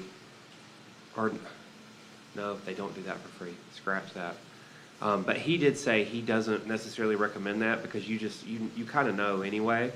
Like the estimate's not gonna tell you anything you don't know, and the estimate is just that, an estimate. And he said, and he actually told us, if you're actually keeping track of carcasses and deer collisions, you're already ahead of a lot of other people, which we already do. You saw the heat map we did with collisions. So we have data of hotspots, of where this stuff is happening. The biggest concern is, and we looked at a map of the city with him, if we do some kind of public hunt, or if we do a USDA calling, you know, that they offer, anything like that, they gotta have some space to do it. And even a public hunt, you gotta have some space to do it. The only really big swath of land that we really honed in on that would really work is Flat Creek Nature Area, because it's such a big area in the middle of the city. The problem is that deer and their habitats, the ones on the north side, they're not going down there. So if you do a hunt in Flat Creek, which is feasible, it's not really gonna help the population up in Kedron. The problem with the Kedron area is we don't have a big presence of public land there. And he even said, like, some of it may come down to some of those HOAs deciding to allow people to come in and hunt in HOA property, because a lot of that property up there is not city land. So we've looked at some areas that may work, especially, the other thing is, too, is if you do a public hunt, they can't hunt at night. So it has to be during the day, and a lot of the programs, he used to run a program in Virginia, like right outside of DC, one of the biggest counties population-wise in the country, and they have a public land deer hunting program, and it's successful. And he said the way it works is you pick areas big enough to where you can still have hunters safely away from where people are actually still doing recreation. You don't want to have to close things down. That's why Flat Creek works. If you do hunts, let's say at, Lion Creek. Lion Creek doesn't work because it's already so narrow. You got Planterra right up against the nature area, and you've got people walking around on the trails, and there's just not enough space that people could actually recreate without having to close the area down. So those are all the considerations he was kind of giving us, and it was good. I mean, it was a lot to think about. So that's kind of the gist of it. I'm trying to think if there were any other major things. The big one is we see a lot of collisions up in Kedron, up in North Parkway, but we don't have public land there besides the right-of-ways and the golf cart paths. There are a handful of very, let's say, fairly large properties up all through Smoke Rise and Kedron, the whole. Loring Land and Smoke Rise have quite a few large pieces wonder- of property that connect. Are they HOA property? I think all the ones I've looked at are all owned by Peachtree City. There's a lot of greenbelt near There's- me that's full of deer. Yeah. It just comes down, for me, he gave us a square footage thing too. And he actually sent Chris and I will say this, I wish Chris was here because I really have kind of just put Chris on this. Like I've kind of said, I want you to focus on the deer thing, Chris. And eventually come and give a bunch of stuff to you all to consider. But the biologist we met with, since he ran all those programs in Virginia, he had all the documentation on how it's run, and he sent it to us via email. Right. So Chris is kind of going through all that on how we could make something like that work. And, I mean, we, the city, own, 1,030 acres or more We have a lot. within the city. It A seems. lot of them are spider webs. Yeah, I Yes. realize that. But if we're talking about more experienced hunters who are knowledgeable, who are cautious, who've taken all the safety things, some of them are even instructors who've reached out to us and said, hey, I'll gladly teach a safety class. Right. For, anybody who wants, I mean, we've had a lot of people jumping in. Just to shout out my neighbor, I was cleaning out my garage Sunday, told you guys all, my neighbor came over because they were having a birthday party in the backyard, and he said, you're city, right? I was like, yeah, and he, and so he's like, what can I do? Like, can I hunt the deer in my backyard? I was like, yeah, you can. Like, just random. I don't even think he knew that we were actually had been talking about it. He was like, I can? I was like, with a bow. In season. And I said, in season. season. Which is I now- didn't tell him- which is now well, I done. did tell him, I said, not right now, you can't. It just passed, but. But just to tap into what you guys are talking about, 2 comments to make on the safety side of things.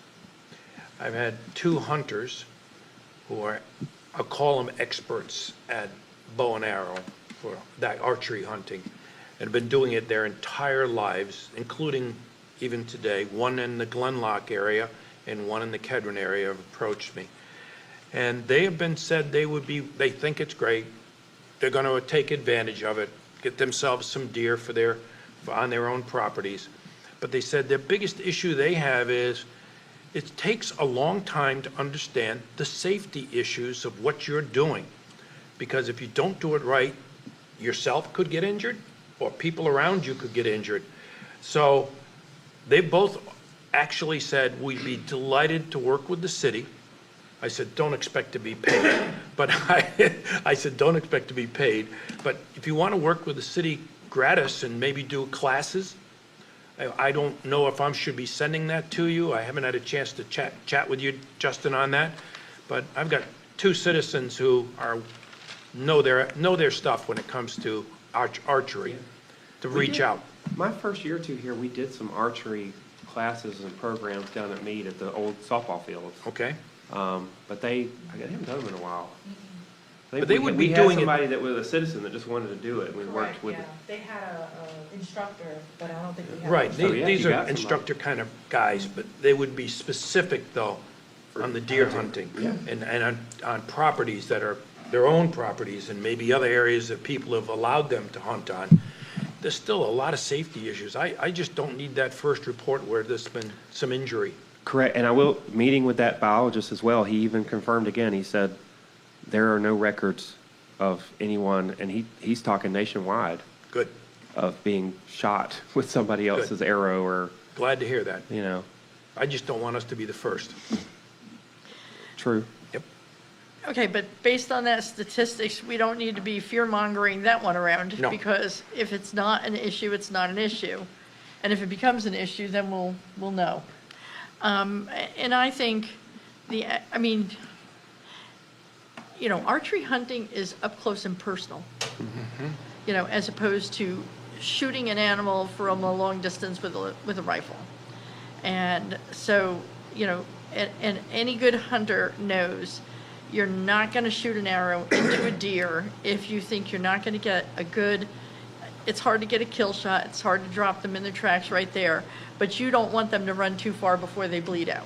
So you want a hard lunge shot, so, okay, fine. And a good hunter knows that. And he confirmed, And, he did, one good thing with him too, talking was, you know, he confirmed that hunters you get, especially if you're doing a public hunt, you want very experienced hunters coming in. If you're doing it on public land, which is city land, we control who comes in. exactly. We put the stipulations in, we vet them. You know, we limit the number. We only, you know, we limit the number, we vet who it is. Because yes, he did say with experienced hunters, they know when to make a shot or not, based on distance and, Well, based on what we suspect as population numbers, knowing what the deer kill, you know, with cars, you know, carcass pickup hotspots are, I think we need to continue to look into this issue as far as writing an ordinance that would allow for a public hunt with experienced, you know, permitted, where the city controls. We're not telling citizens you can hunt on our property. We're telling experienced hunters you can come and apply, and we have certain specific areas we'd like you to try A to cap go number in of and people. do population reduction. yeah, what the requirements have to be, where we would allow you to do it. Correct. Well, And he even said in Virginia, they had certain spots, like it was Yeah. like, this is your spot. Well, I mean, a lot of states, you know, states monitor their deer populations in various ways. And I know different times with my brother-in-law up when he lived in New York, and he'd hunt every year, archery and rifle, whatever. And there were certain areas where you could go and certain areas where they just didn't issue permits. They wanted you to go to certain areas, they'd give more permits in those areas because they knew they needed to control the population there. And so you would get, you know, now here, we can have, Well, I mean, yeah, he even based- said too, like arrows, everybody has to have their own arrows marked. right, So you go find your arrows, you can't leave your arrows. yeah, You have your certain spots, so like everything is very much like boom, boom, boom, like Yeah. just very procedural. almost every hunter has a very specific color of fletching that they Yes. use. I had fairy flyers, that mine was pink fletching, but they were very easy to find. I found one. No, you didn't. Haven't shot one down One more here. issue. I heard you say that there was roadway hot spots Yeah. for deer crashes, or the deer running into you, Yeah. as the case may be. Y'all have the map. What about maybe something on the roadway, a small sign, deer crossing? I don't know if that's even something discussable. You'd It's have just, to put one on every street in Well, the well, I city. know, but you want to go to the hot spots is where We've you want talked to go. about it, and we've had citizens ask us about children at play signs, and our policy is to not put out deer crossing signs, not to put out children at play signs, because, I mean, it applies to every neighborhood, it applies to, and people Okay? don't, They don't change they their don't, behavior. no, they No. don't. And they go you can sign ask blind police. after You a can ask while. PD. PD responds to people a lot with this, because PD says, like, it does not, data shows those kind of signs do not change people's behavior one bit. Okay? You answered the question. Thank you. So did we discuss this to completion? No, I don't think so, because here's my question. So can we, before we get into heavy-duty budget season, because regular deer hunting season or the extended season opens back up in September, so I don't want to complicate budget season, so can we actually, like, look Have something at presented. dealing with this issue in, say, April at some point? Yeah. To try to come up with something that we can then talk about? Well, How do you y'all, see And then- that as a budget issue? No, I'm saying I want it, Just- I want it done before we go into budget just so you don't have to be season. thinking about It's both. not a Oh, budget issue. yes, I don't want to, when we're already too busy with the budget Yeah. and other issues, can, Are y'all- developing I a whole can- new ordinance on public deer hunting is Yeah. kind of. I can do that, and that'll be, Chris isn't here, but that'll be Chris's first big, I'm going to let him present that to you all. Okay. Especially if there are other, municipalities that are doing it, and here in Georgia. Not a lot in Georgia. The biologist did say that. A lot, now following state law, I mean, state law dictates private property at this point. But there are a couple counties they've worked with, and there are cities that do it nationwide. I mean, Virginia, we were Right. talking about areas that he's done it before. But they are, I mean, he did tell us, they are trying to push this, DNR is trying to push this to help urban deer population. Right. And I think we're in a unique position because we do have so much green space and green belts where, the deer come into our yards, but then they retreat back into the green spaces. We do and- have a lot more public land than a lot of other cities. Exactly. So. Okay. Okay, so we're good I with support that. April. That's Okay. perfect. I have only one other thing, and that has to do with the agenda, putting items on the agenda issue. And I think the way the current ordinance is written, I have that on my list too. do you want to just address it from your end of it? Sure. I mean, my biggest thing is. Dive in, I'll comment as needed. My biggest thing is I do the way the ordinance is written, that staff through the manager can put things on the agenda. You all know, as far as business goes and the operations of the city, I need that, obviously. When it comes to, and this is where it's gotten with the presentations and stuff coming, Boy Scouts, all that kind of stuff, I think some of these are kind of just nothing burgers to me, where I'm just like, okay, yeah, come on, or that'd be a nice recognition, or this or that. But at the end of the day, if to me, if this is an issue to council where it's going to stir anything up, I don't want to be a part of it. I got too many other things. I got operations. I got all the stuff we're working on. At the end of the day, and I think I've said this to almost every one of you individually, at this point, I would rather just tell everyone no. For me, if they come to me, I'm just going to say no. And if they come to a council person, they can ask you if they can be on the agenda, and then y'all can talk about it, council staff topics. So what I hear you saying is, if a citizen or some group or whatever comes to you directly, We'll say no. as opposed to a city staff member coming to you, which is kind of the way it's outlined in the thing, a city staff member come to you. Yeah, but I'm also city staff. But I mean, there's a lot of items that end up on the agenda as business, as voting items that are just, are me. I'm not Okay, saying you okay. can't do that. Yeah, I'm okay. saying, when somebody in facilities or whatever comes to you and says, oh, there's a clear-cut process with the ordinance, or the way it's written, with regard to, okay, they come to you, you say, yes, it goes on the agenda, it's city business. Yes, That's one issue. correct. The issue is, like, the Building Better Brains issue came up. Yeah. In the And- future, I would just tell them no. And the way it got put on there, I felt was, Kim said, well, I went to Justin. Well, She did. right. But the point is that the next sentence says, the mayor or any council member may introduce an item in accordance with subsection, and then it chopped off the end of the page. Under council and staff topics, consensus must be reached in a public meeting by the mayor and council to determine if further investigation and research into the matter is warranted prior to the bringing the item back for an official action at a subsequent meeting.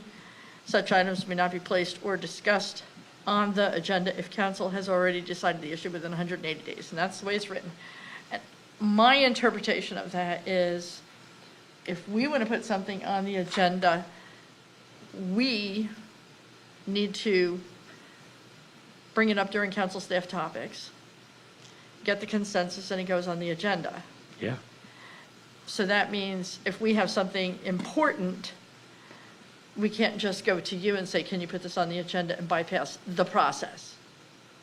Correct? Unless it's Makes city sense. business. Makes sense to me. If Yeah, it's well, no, city city business, business he is a gets it. whole different, I mean, Yeah. that's a different issue. I mean, that's usually stuff like, let's say this retreat stuff, that's like, well, I'll use the splash pad because it's the first thing that came to my head, but we talked about the splash pad today. We're proceeding with it. When we have the bids back and it's ready to be voted on to award construction, that's me. I'm not going to come to you all and say, can I put this on the agenda? I'll say No. it's ready for you to make a It's decision. ready to go for a decision.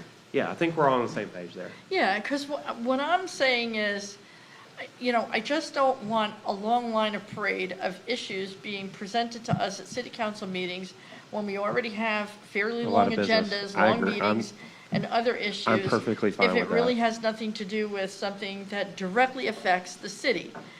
And I understand any issues or whatever with this specific project, and anybody who wanted to see it could have seen it in September at a school board meeting, or at a workshop on September the 9th, and the library had it in the library on January the 30th, so anybody could have seen it there. So. I'm perfect. So we're all clear, we're in the room together now. I'm perfectly fine with stuff like that, Yeah. presentations, people that want to come and present to council, especially with the way that ordinance is written. To me, it would be a no, and the way our process is go talk to one of the council members or the mayor. If you feel passionate about it, you can bring it up in council staff topics, and then you all can decide if you want to hear it. Good. Just remember too, there is another section that if a resident wants to, they can talk at the, under public comment. Public comment. Yes. And then you all can And pick I- up the charge Right. and Just- mention it. Yeah, Yeah. well, just like at the last meeting with regard to the litter issue. You know, the one guy approached me about the litter issue, and I said, hey, can you come and bring some demo stuff and speak about it? And then I'll bring it up during council staff topics, and it worked just great. You know, Al because. and I are meeting with him tomorrow. Good. So, Are we, So- I'm good. I just had a question. So Yeah. I know like back when the planning commission wanted to do the UDO, like I think they went to you and then you went through this process, but like, could the planning commission just go to you if they're under city? Like, I feel like that's, Planning like commission city isn't under business. me. Oh. Well, they don't, planning commission doesn't answer to The me. planning commission is actually under us, Okay, technically. okay. I certainly, Because I think they did come to one of y'all, and then, They came to me, yeah, I think They that. came makes and me I sense. brought too. it up during Okay, council hold staff on. topics. Hold on. Okay. So you're still continuing your question? You're still continuing your question and comment on this issue about agenda items?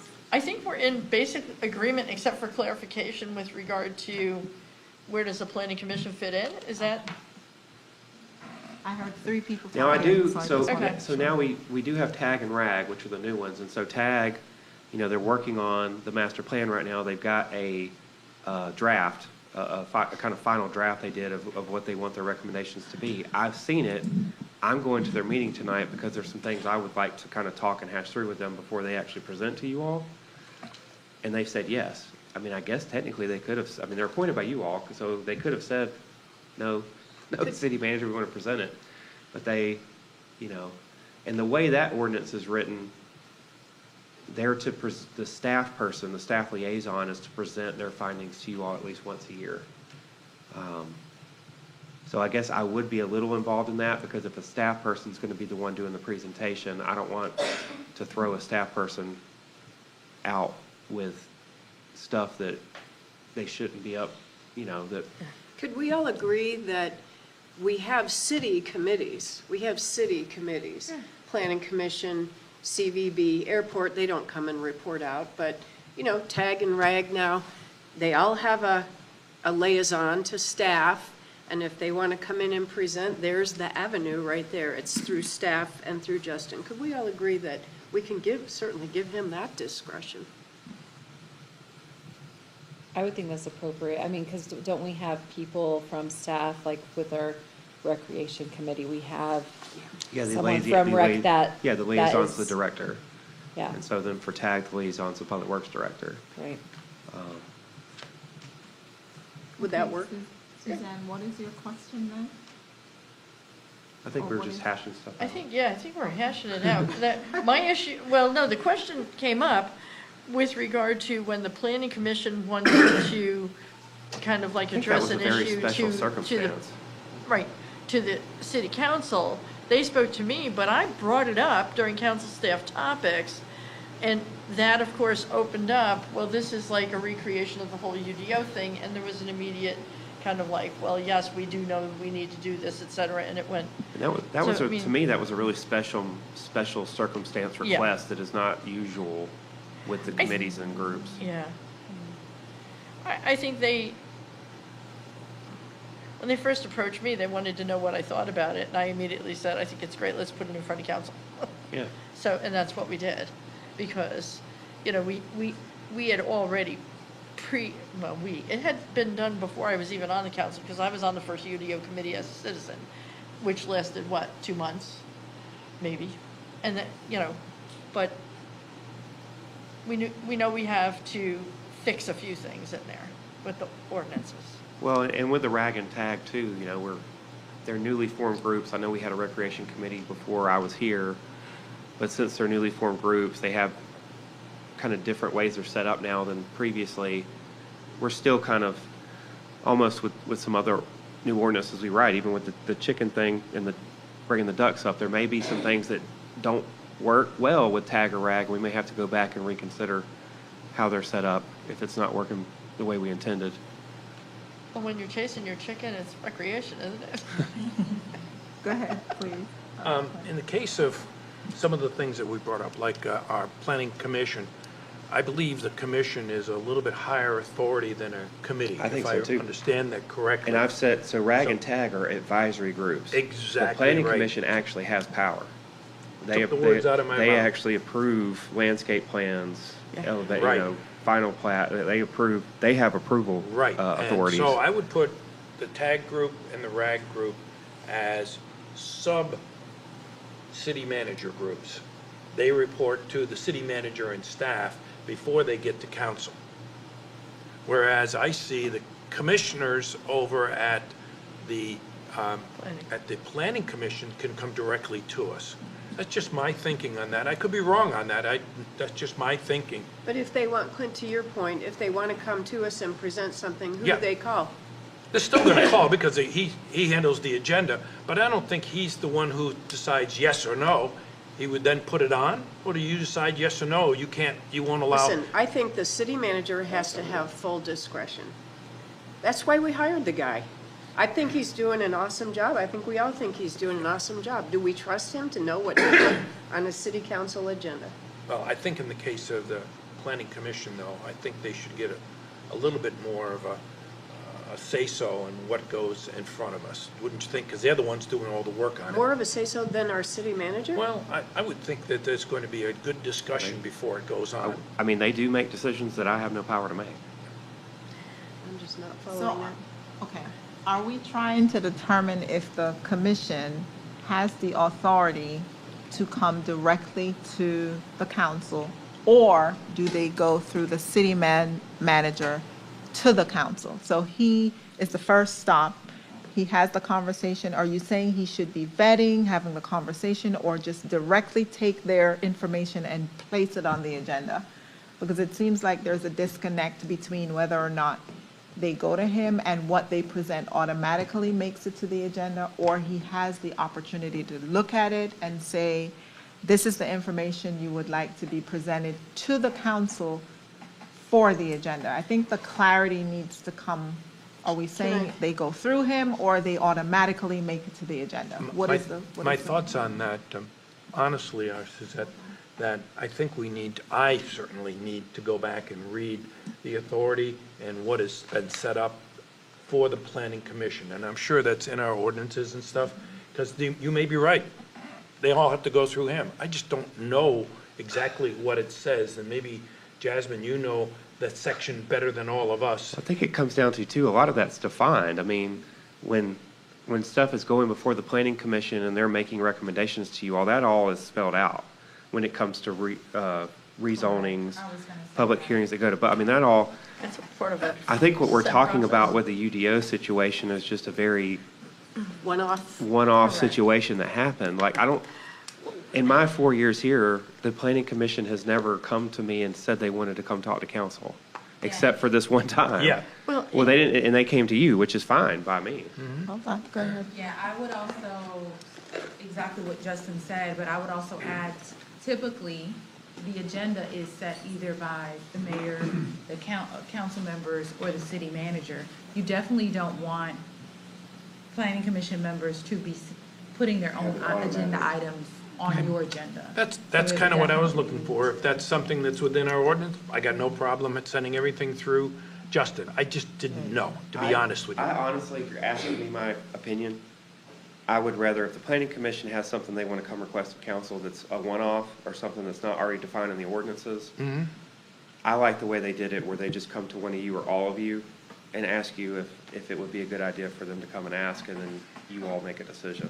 That's fine, too. So I'm fine with it. Yeah, it's almost Are you like a okay? nothing burger now, so it's what It it is really today is. is the way It we're gonna really deal with it. Well, They come to talk to us, they come to talk to you, and then we end up putting it on the agenda. I like that. because allowing them to go directly to Justin kind of gives them a different route to put things on the agenda than the city council. Well, and you appoint And- them. right. I mean, I think the rag and tag, Essentially, though, yeah. I do like. It's- That one it goes They through I do- function as a I would like committee to of review ours, their- or a their commission stuff. of ours. But I think what another part is, what typically happens is someone goes to the city manager and says, hey, can you kind of get a gauge, a census? It reduces the amount of time of a planning commission member going to Suzanne, and Suzanne having to bring it up in council and staff topics, and then where the city manager That's the can sort of process. gauge, oh, this is Yeah. something council's interested in, and provide the information and put it on the agenda for you all to make a decision.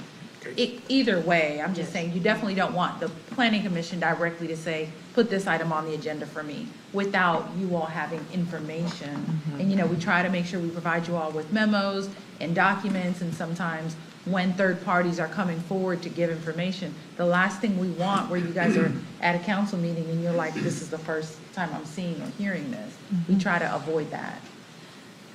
I mean, the original request was, we want to do a new design guideline for, you know, like the area over, you know, on 54, you know, Lexington area, because Village center we overlays. have the Right. design guideline for 54 West and whatever, but we have nothing, and businesses are starting to ask to redo their color schemes and their, you know, everything, but we have no set guideline. That's where it came from. And then it morphed into, but there's so much more that needs to be done. So I'm like, Good. yeah, okay, so, but I think them I'm just coming, saying, if a planning because they commissioner are, comes to me, I'm gonna tell them to talk to y'all. I can honestly say that, Yeah. that communication with the planning commission has been seamless, in my opinion. They got a problem, hey Clint, Great. hey Kim, hey, you know, they're not afraid to speak up, that's for sure. So I've had really no issues with them. I just didn't know if there was an appropriate way for them to get their stuff in front of the council, and we've now decided it's gonna come through you. Okay. Did we decide that? no, it's good, because Yeah. I think think that good for whole me. issue is, it fosters for the commission and the city council to work together. Yep. What? Everybody okay with that? It all goes through? You have I'm another not, I'm confused. The thing you just said runs 100% counter Oh, I to don't think everything so. that was already understood. Oh, I know that, but I can't stop the commissioners to pick up the phone and call me. Oh, I'm sorry, I can't talk to you, you gotta go No, talk to. No, you're And I'm not. saying, no, I don't mind talking to them, No, they have to come to us. but That's it what comes I'm, through him to us. No, no. no, Okay, Clint, wake up. no, I am awoke. Suzanne, I just have it fix different. Fix it. I just have a Back in different later. understanding of it, that's No, all. no. I'm The saying I commission don't put works planning as a, commission stuff on. the commissioners work essentially at our pleasure, Yes, I know that. and when they want to make a big change or whatever, they have to come to us. We propose the whole Okay. topic, we decide it, we set it up. That's- Because yes, they don't that's make the fine. ordinances and whatever, we do. Got it. So, I had it backwards. Okay. Okay, we're good. All minds and hearts clear now? Yes, okay. Did you have a comment or something you wanted to share? I did want to add, I know you read a portion where it said, when the presentations, or excuse me, items added for council to make a decision, there are times, just as Justin mentioned, we get contacted by Boy Scouts or Habitat for Humanity, things that are not, there's no decision, just educational. And so I just wanted to make sure I'm understanding those, Justin's just gonna say no to everything.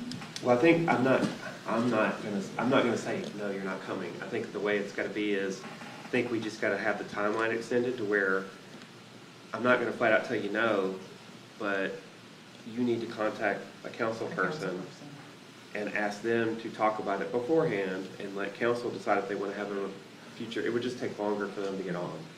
Okay, I just wanted to understand. I'm not gonna basically shut them down to say, don't contact us again. I'm just gonna forward it, I'm gonna forward it to them.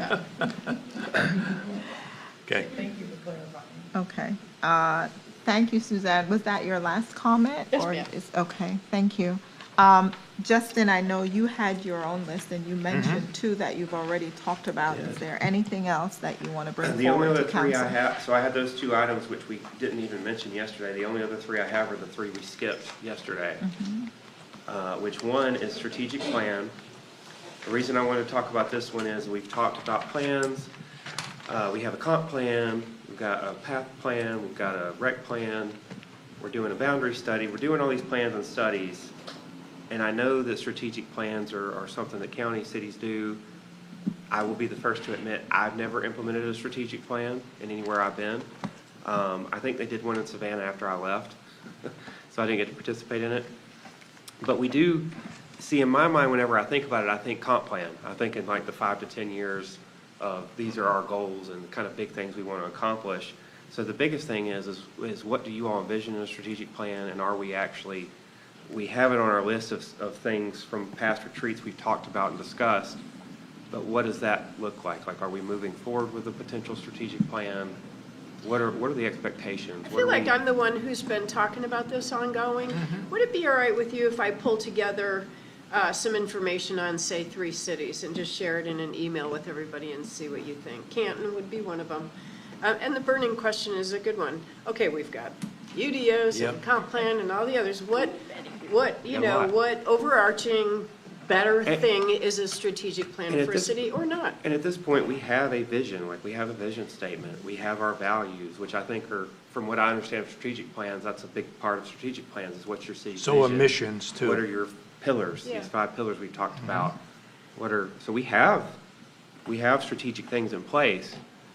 It's just a matter of what exactly are our expectations of a plan. Yeah. Or, Would you let me go ahead and just contact a couple other mayors and get some information? I'll share it in an email and just see what we think. I could go either way at this point. We've got so much going on. I agree. Let's just take a look at them instead of us diving in when we just went through almost 2 full days of all of that list. I see enough there to take us to the end of the year or beyond. Never mind let's do another strategic plan. And I like the idea of strategic plans, Kim. I very much so. Have been involved in them in my business career. But I can tell you, they're not that easy to put together. They are not that easy. So I think getting that information is critical for us so we can get an understanding, because mine's all been business side, not government. And I'd like to see what kind of a government strategic plan they come up with. That would be informative for me. But the mean to whole look at- concept look of at it, other I examples? think that's a down-the-road discussion you myself. mean you want to look at some other examples? Yeah, that's what she just said. She's gonna offer to put some together Yeah. and pass them out, so we get an idea what it is that's in a strategic plan. And maybe even GMA has something they can share with us too. I'll take a look at that. It's a Yep. good idea. That doesn't give you a to-do, No. Justin. Suzette, do you have anything with that? Because I know you do, this is kind of your world with Yeah. planning and strategic. And, like I said, we kind of have a little bit of a foundation with a clear vision and pillars and values. Like, we've defined all that over the past 2 years. Right, so what you've done in the last 2 days can be couched as a short-term strategic plan. There are others who will do something more long-term. They're looking at more than 5 years, 10 years, even 20 years 25. out. Yes. Yep. And some people use their consolidated plan as their strategic plan. Their and they- comprehensive Yeah, plan. their comprehensive plan, they consider that their strategic plan. Some people don't because it's something that is so fluid, because it changes over time. And so a lot of people think it's easier to just put a 5-year plan in place and really diligently work through. Some people do shorter. They'll do 1 to 2 years and they'll do it in chunks and move through that. So it depends on your approach. If you're looking long-term and you strategically want to plan out what you want your infrastructure to look like 20 years down the road, and you build a plan around infrastructure, and you're looking at water and traffic and sewer and all of those things, and you plan that out 20 years, or even an economic development plan because you're looking at businesses you're planning to have come in or something like that. You plan that out 20 years, and you're working strategically to do that, as opposed to something more short-term that's more 2 to 5 years, like you've done with your 5 pillars. Yes, our- Some and of our those comp things are plan tied is up that in too. splost money or something else that you'll have to do over time in phases. And so there's that, and there's the longer-term plan. And those, Clint is right, they're more technical. You have to get a lot of experts involved. It can take a lot of time and energy to go through that. Because sometimes it's tied to using bond money to get through what you're trying to do. There's a lot of planning. You have to build around expectations for, inflation and changes in your demographics or even your population growth, because it's so far out, and you have to make sure you're planning with all of those things in mind as you're doing that kind of strategic plan. So it just depends on the approach. So almost these smaller, I'll say smaller, these very specific plans that we're working on and have done are almost like portions of a strategic plan, where Like components. a rec master Yes. plan that is 20 years of projects, or a UDO. boundary study we're about to do that is 10 to 20 years of what we're looking at of the boundary of Peachtree City, a UDO of what we want the village center overlays to look like as they redevelop. Yeah, and stuff. some people would So try there are to, components. Okay. I'm sorry, some people No. would try to put all of those things over a 30-year period in a big binder Yep. and segregate portions of it, and then try to do it that way. And sometimes things get lost in the shuffle because So big. it's so big, and then you never get to it. And then when the time comes, maybe you've only done 4 of those projects over 4 or 5 years. And then all of that other stuff sits in the book, but you don't get to it. And so some people choose to truncate and be very targeted in what they're doing. And so you take the elephant one bite at a time, and you move through your strategy. And it doesn't mean you don't have a strategic plan. It means your approach is different. You go with short-term plans, and you check your boxes and move on, as opposed to something this thick and you don't get through half of it because your focus changes as you move project to project. Can you think of examples of cities with good working, useful strategic plans? Swanee is a good example. They have long-term strategic plan. I mean, they shared with us that they did their plan, I think it was over 30 years. Okay. And what they would do is annually, they would look at where they are and tweak things as they go along. That's a very business approach. That's yeah. what I'm used to. And the plan that they currently have is something that they're extending out, but it started decades ago. And they had a bond that they used to get that project started, and then they went back and reissued the bond and just continuing their project. So they would be consistently working through So they what got that the plan was. bond because they had things they wanted to do. Correct, yes. And then reevaluated every few years. Don't Correct. they also use in their comp plan a plan of work? Remember that? And we said, oh, well, we have that. Those are in every comp plan. Those They- are a required component of comp plans. Is with that the state. something we should be, We have it. We have a work plan that almost is kind of like our spreadsheets with items of things that we have down Is that our goals. path forward? That, I gotta be honest, I don't remember the last time I looked at our work plan and the I've looked at comprehensive it plan. recently. I've looked at it pretty recently. I think in a way you're kind of doing it right now. Your 5 pillars covers, We really are, and Yeah. I appreciate that. But here we are today, we're gonna leave, and the people who swim are gonna say, well, what's the plan? And if we had a strategic plan, would that be in there? That, no, it's not in year 1 or 2 or 5, but it is in year 7? I mean, that long-term plan, is that the element that we don't have? We don't. Well, let's say, for example, for recreation, we have a plan now. It's just a matter of, there's a lot on there. We've talked about some of the short-term things today that we want to work on, but there's a lot of stuff in there still that are technically in a plan. Yeah, definitely. But But does the strategic plan put that into action? Does a strategic plan put that on a calendar? well, the strategic plan is something that the document itself would be approved by a council. It doesn't mean, the plan is approved, but the actual spending may not be approved course. because it's just the plan To and me, it's over it's time. very similar to the So, rec yeah. plan, except more overarching. Correct. It's more of a vision of what you want to be Yeah. 25 years from now. Yeah, Correct. What I'm does understanding. what does the city want to be in the year, 2050? What's it going to look like? Right. What's our transportation going to be? What's It's- our amenities going It's to be? like if you don't make a plan, you're not gonna get there. That's right, you don't plan, you never get there, so, but that's what I see as a strategic plan. And that's the reason why, you and I spoke, and that's communicated on this and said, let's make sure we got all our other ducks in a row before we grab onto a plan like this. Every plan that I was involved in, I think it was only 4 plans I've been involved in, the shortest one that we did was 6 months. It took 6 months of work. Some of the others were over multiple years before you actually got it done. That's how long it takes to do a good, thorough, strategic plan.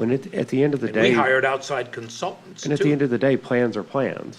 Like, they can change, just like with this rec plan and anything else we do with a boundary study, any of those things are just, they're kind of a shared vision at that moment in time. Right. With estimates. With estimates and timelines change, and especially in Peachtree City, councils change because we have term limits. Some of these cities like Suwanee, Ding, ding, ding. they've had council members that have served for the whole 20 years that they've been doing that plan. Whereas Peachtree City, number one, state law, you can't bind other councils, so you can't lock things in if they're that far in the future. Number two, with Peachtree City, you have councils that are guaranteed to change over because of term limits. We can change Suzanne? that, can't we? What? No. Hold on one sec. I heard that emphatic no.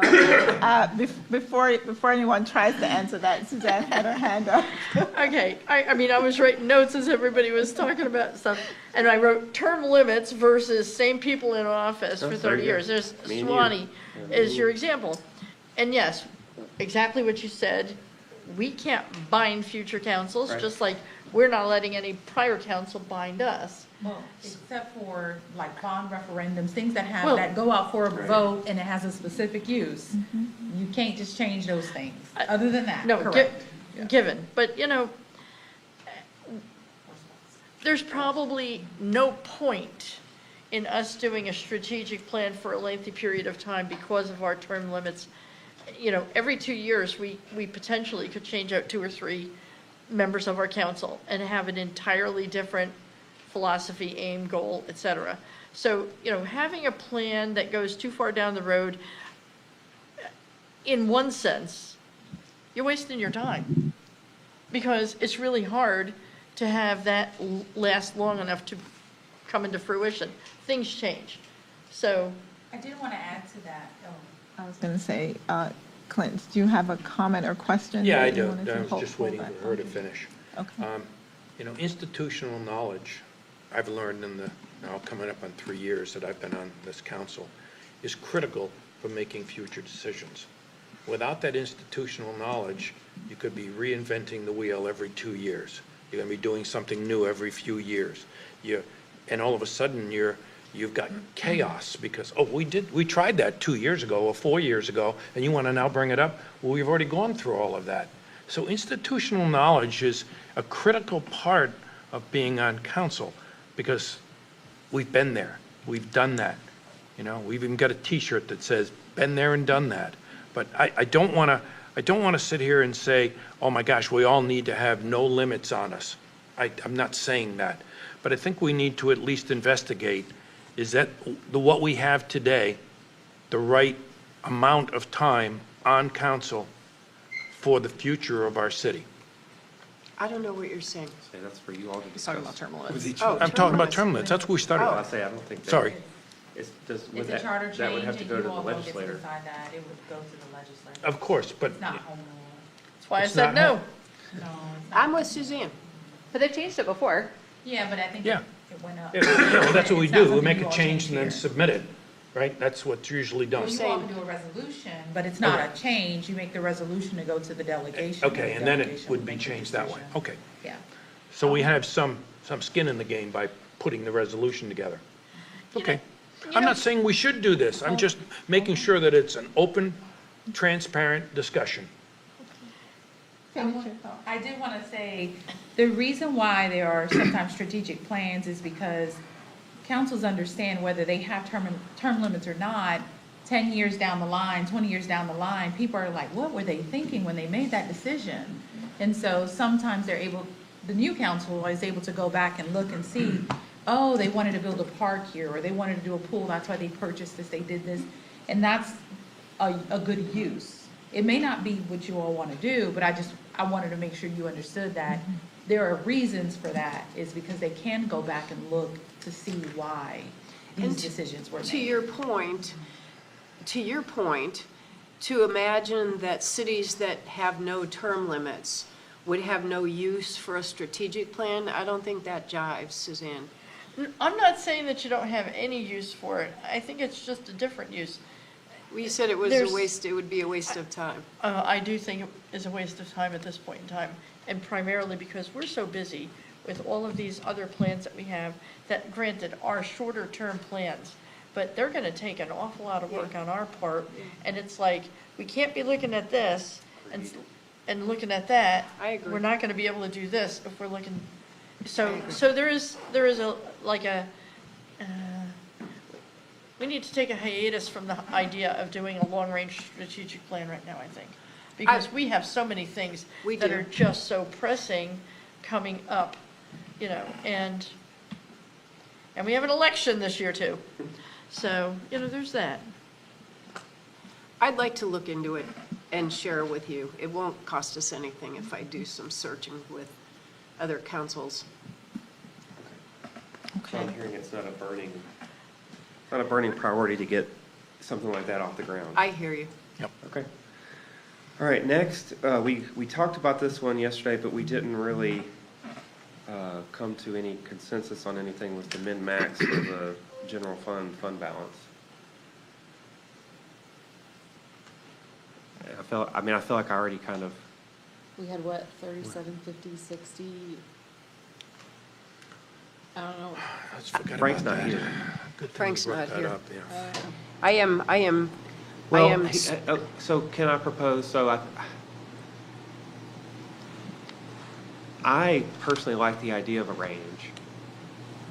And that's me. That's my opinion and what I'm telling you. It'll ultimately be council's decision if they want to do a range or not. So would we want to go through and just say if y'all are interested in us looking at doing a range and then having a future discussion in a work session about it? if I may, I feel like we're putting a cap on our own heads when we're the ones who decide what that cap would be, whether to exceed it, whether to come below. It's all our own decision anyway. I don't know why we would bother. And if there's one thing maybe we don't need to spend time on, it's that. I am too fiscally conservative to say, well, I'm going to put a hard and fast limit on our rainy day fund, and then beyond that, we have to spend it. I don't see the logic in that. it's all the spending, all the budget decisions are ours to make anyway. Go ahead. Well, no, the issue is if you collect more in revenue than what you have legitimately spent, the logical American thing to do is give the money back to the taxpayers. That is one philosophy, and another one is one train derailment, one tornado, one catastrophe. We've seen it happen in our neighboring community, and I don't know how that works if that happens and you don't have the money in reserves to get bailed out, to bail yourselves out of an emergency in the short term before all the insurance and everything else gets settled in the next But year you do or have two. GMA. That helps out in emergencies. How long does that take? I don't know. I don't know the rule, but they are local for the state of Georgia. It's not like going to FEMA in Washington. And I'm sure that there are, and I don't know this, but it sounds to me that there would be some type of mechanism that's quick turnaround money if you need it. I just don't know the names of them. So I'd we have would to do wish, some- we would wish that we Well, I'm not have, saying I'm wishing, I just haven't done the homework on that to be able to tell you the answer. And it's something that I'll be happy to take on the responsibility of going, get that information and give it to Justin, let him disseminate it. But at the same time, some of the stuff is 500-year events, 100-year events, 1,000-year events, if there's such a thing. So we have to be careful not to overdo the savings and the taxing and the reserve funds. Certainly, we don't do that because it is not our money. It belongs to the citizens. Can you remind me again how this helps you?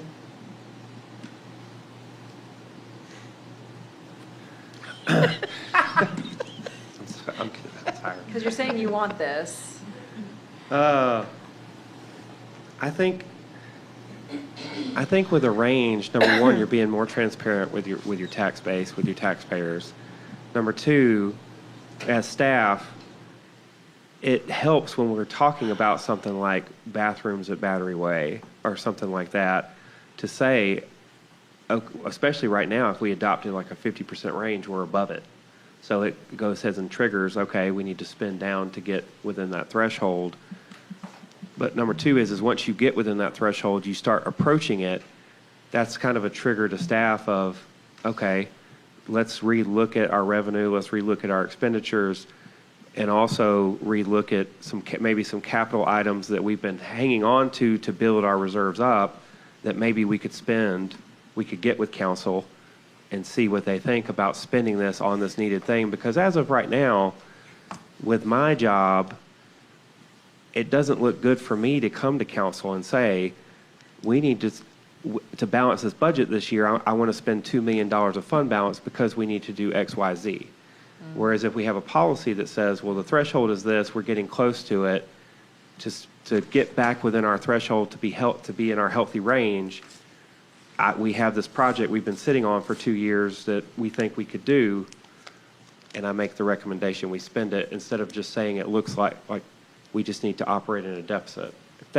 Does that make sense? This sounds like good Yeah. city management is what you're saying. So it Being seems, fiscally saving, spending appropriately. That's good city I management. mean, it helps when there's a definition there, right, for staff, for me at least. Go ahead. it seems like I remember during budget time when we were talking about House Bill 581 and the implications that could mean for our city going forward, how quickly it might put cities in a position where they have to draw from that because of how things will be in the future. Is that, That would be I mean, we're not, so for HB 581, I always say, luckily for us, we're in a pretty healthy position with 581 because we have a better split of residential and industrial commercial than a lot of other cities. And also, HB 581 does not prevent growth. Like it's not necessarily costing us future revenue. It's not costing us revenue we already have. So what it really means is you're still growing, but you're growing slower. So it just means from a staff standpoint and how we budget with each other as we have these talks, growing a little bit more conservatively and responsibly as far as we're, especially 10 years down the road, once these homestead exemptions really start being worth a good bit of what are we seeing? What are we seeing in the real estate market? What are we seeing, how it's changed, how fast the revenue grows with property taxes? And does it just mean if we need some public works equipment or public works employees, do we budget that over a 2-year, 3-year cycle instead of being able to get it all at once? It's just a matter of changing how we project that revenue growth. It doesn't mean we're not going to grow. It's just going to be a little slower. And so your recommendation that I heard yesterday was 50, and I heard the same, is that right? Yeah. I think Kelly would said be the good same with 50. number.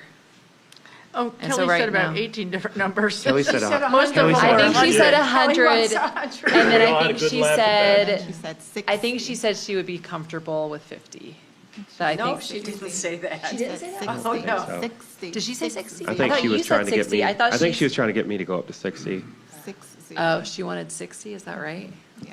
Oh, I thought she said I would be You comfortable know, these at can be 50. changed year They to can be. year. I mean, it's just a We policy or just start ordinance. out with something and then, oh man, that didn't work, let's go to a different number. See how arbitrary that is? Yeah, oh, I got That's it. my I do, point. I Thank think you a for 30, making my 40, point. I think a 10, like a 10% between each other is too close to each other because with how big of numbers we're talking about and how you do have, I do worry, like you do need to have enough to where if you have one bad year, we're not going to dip below that 31%.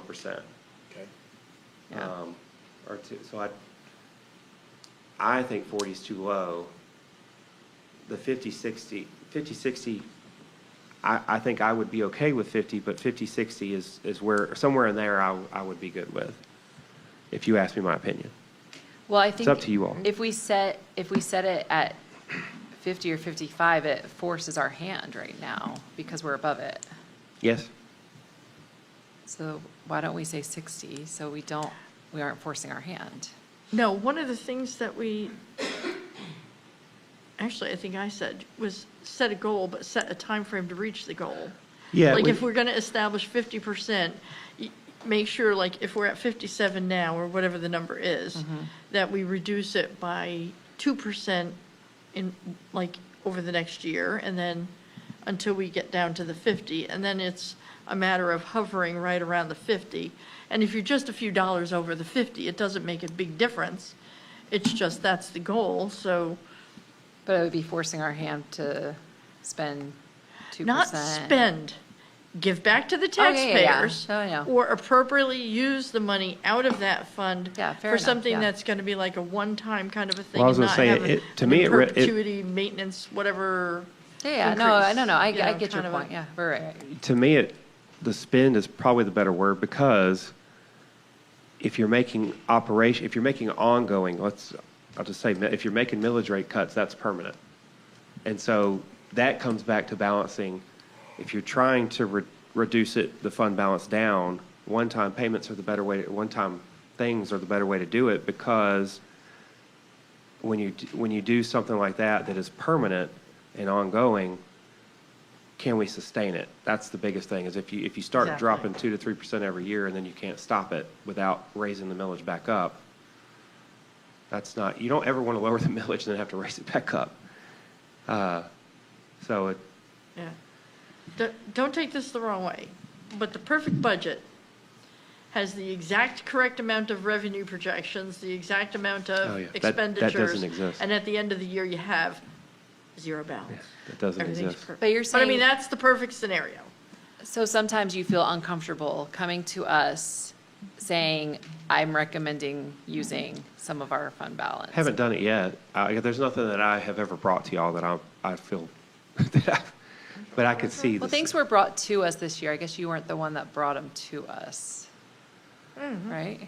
Suzanne, in your scenario, where are reserves? Yeah. Where are CIP? No, Where is? I'm saying, We- in the perfect world, you bring in as much revenue as what you need, and, now, is there a reserve? Yeah, okay, fine.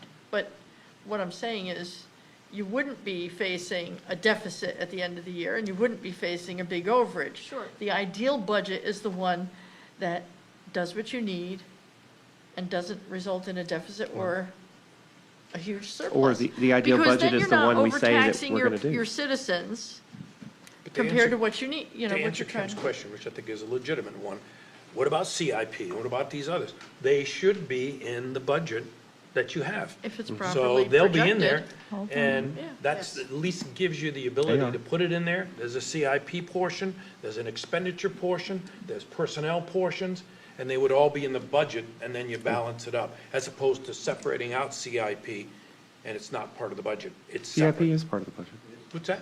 It is part of the budget. Oh, I know that. I was just Okay, trying to make, okay. I was trying to make the point between He's the two of these. legitimizing my Yep, question. yeah, exactly. And Okay, well, Yep. is this a conversation we should have when Frank's here too?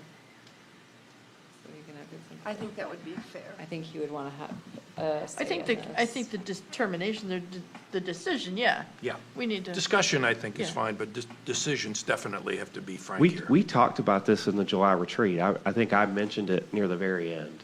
And we just haven't really talked about it again, because I've read a lot of articles with GFOA on a lot of cities and counties moving to this range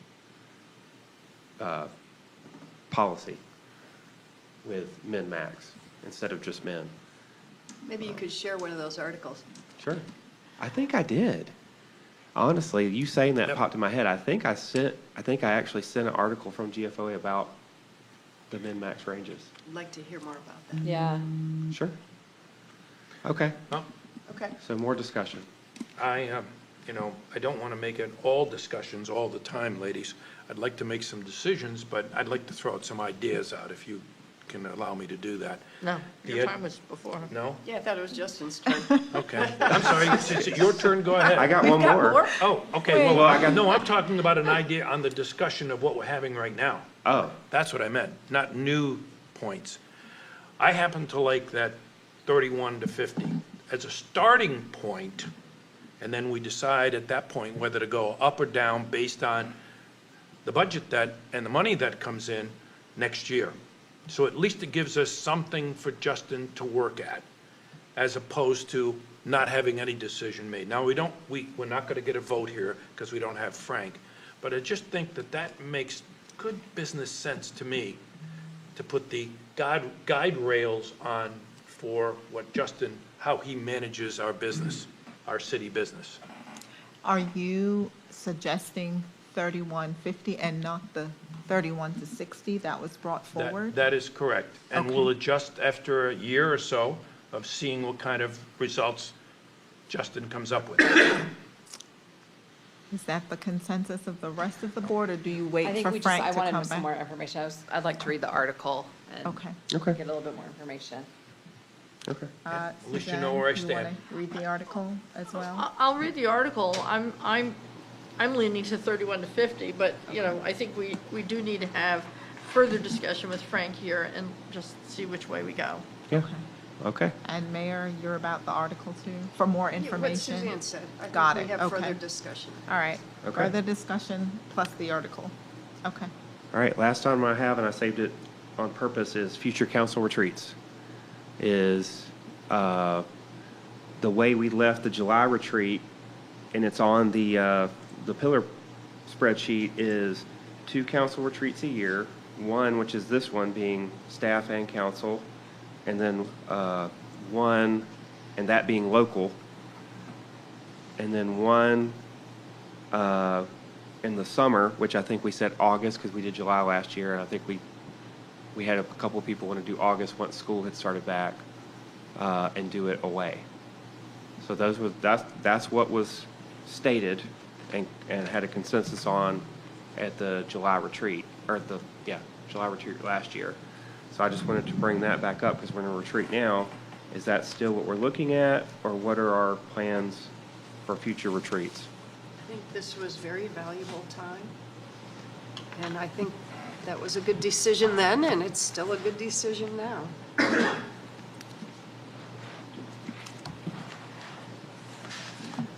I would agree. I mean, I think if that's what we said at the end of that retreat, it was probably because we felt like it was worthwhile.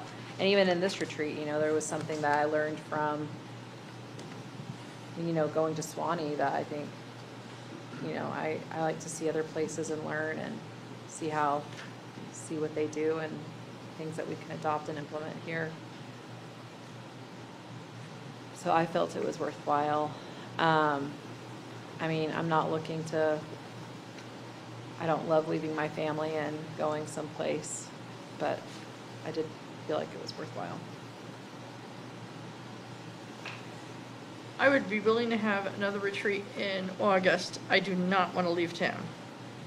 I want to stay here, and I think in all serious consideration with what we just saw happen with Frank, we should have done this in the community room at City Hall. It would have made it easier on him, which is what I was pushing for. And I think we have adequate resources in Peachtree City. I want to do it local. My turn, huh? Your turn, you know. I'm glad we got a good deal on this retreat here. This is local, as far as I'm concerned. Yes, I don't want to spend any of the taxpayers' dollars for outside of that. Now, you know, we've never gone over to Coweta County, and I'm sure we know the people over there, and that's relatively local. I also like what Suzanne is saying, that keeps it, you know, keeps it really local right at a city, whether that's saving us any money if, you know, really we didn't have much expenditure with this. So I'm really kind of undecided at this point whether or not to go further afield than what I just mentioned. You know, maybe we go to Griffin. I'm just throwing out some ideas. There's nothing wrong with Tyrone. And those are relatively local, but not necessarily Peachtree City. I just want to make sure we spend the tax dollars appropriately. I would say Frank is a factor. He went to the one last year, right? He did. He I suffered. think he struggled suffered. a lot. He Yeah. suffered. And he, I can mean, tell you he's not, that. even with locally, he's not here the second day. So, I think, Let's see I how think he that's a does. factor. I think we agree we'll have an event. I think we can talk more later with Frank on location. Is that reasonable? I don't think we can answer that's that reasonable. I don't think we question should right now. make a decision at this point. I know, God, I like making decisions. I really do. But in this particular one, I think we should belay that decision until we've gotten an understanding of what's going on in our future as a But we can council. put something on the calendar then. Sure, I think the dates are, Yeah, we you know, can put August. I it think I'm not a problem. It's where we go. It's not when we do it. Yeah. Are we okay with that? So we're okay with the August retreat, and then we'll just, We'll figure it Yeah. out. Figure out we'll where all we're gonna go, talk. if at all. okay, Okay? okay, that's all I have.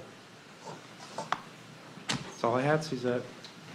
Okay, so we've gotten through much of what we planned over the today's agenda. I think we got through that very well. Thank you very much, everybody. So if there are any last minute comments, I want to open the floor for that. I will ask Kayla to help me hand out the evals and the registration forms. But I also want to do, yes, please, I also want to do an accountability check with you on the things that you will do coming out of this retreat, as I've done in the past. Who's going to do it, what we're going to do, and by when, so that there's something you target coming out of this retreat that you want to make sure, because we talked about a lot of things. So what are those things that you want to make sure that gets done? And I will put those in the retreat report, and Justin can pull from that, as he has done in the past, because I've seen it on these spreadsheets. It says July retreat, this retreat, which meant those are the things you talked about, and those are the things that you actually did, because he used those things coming out of that retreat, and they're actually getting done, because I see it on his list of things. So, way to go. Thank you. And so I want to make sure that we do that. So this is just not us talking, but that we've talked about it, and now we're gonna execute those things you plan to do, that they actually get done and they don't get lost somewhere. So I'm gonna spin around. I'm gonna start with day one. For my 5 pillars, oh my goodness, they fell down so fast.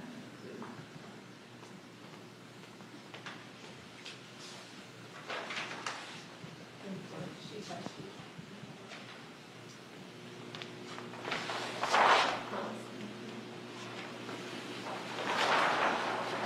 And I think I'm going to use maybe that whiteboard over there, just because we're not too close to it.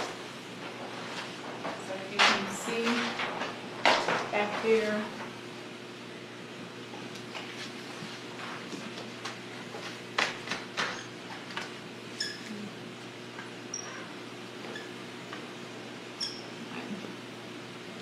Okay, so,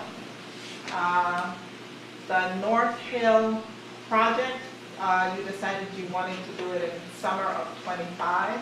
So Justin, just help me go through our board here. For North Hill, what do we want to do with North Hill? Who's going to do it? And I know we're saying the summer of 2025. Do we want to narrow that down to a month in 2025? And what do we want? Okay, so what is North Hill? Okay. All right. Watch Justin squirm. Who's going through North Hill here? That's a staff item. Yeah, it'll be our Public Works Department. Okay, so we'll put Public Works here. All right, and when, we're gonna keep it at summer 25? All right, very good, thank you. And I know this is a long list, so y'all bear with me, please. All right, then we have the Walt Bank. Yeah. Walt Banks. Walt Banks. Yeah, you can just say path from Walt Banks. Path from Walt Walt Bank, okay. By the way, I received an email from Frank on that topic. It basically says, you know, I should read it to you, because it is from Frank. Public Works. Public Works, okay. It's on this particular topic. Yeah. All right, when,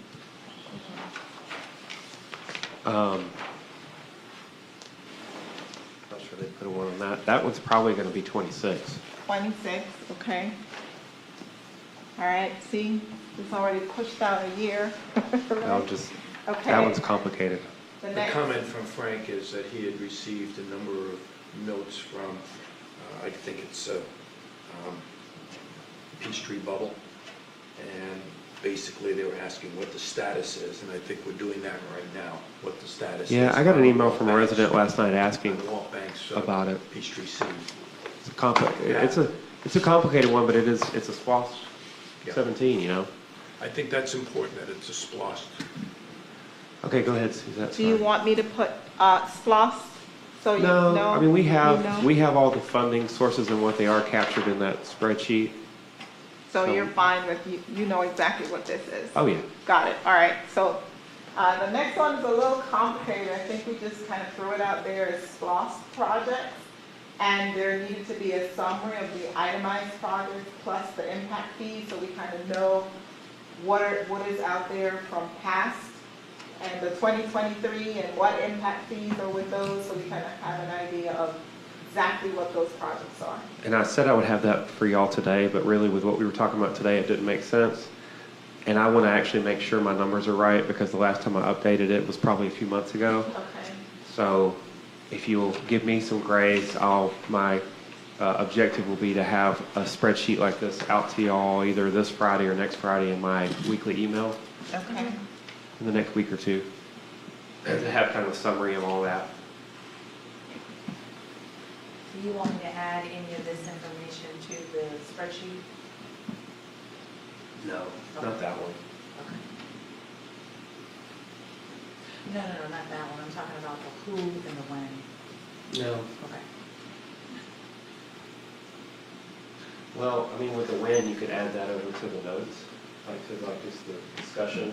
I was just gonna add another bar between the remaining and the date of update, and then the notes, the detail update. Oh, to just say like deliver or. Yeah, okay. estimated delivery date or something like that. Yeah, that'd be fine. Can we just put February? Yeah, February? yeah, this month.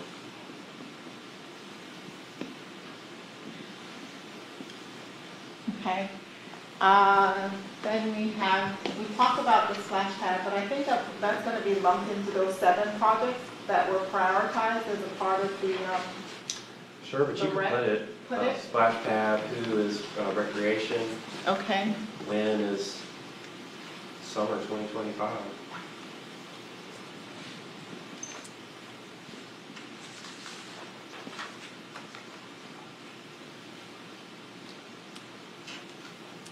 does not mean open at the beginning of the summer. Okay, and is this gonna be RAG or rec department or Recreation recreation? Department, Okay. rec department, if you want to abbreviate. I would say mid to late summer.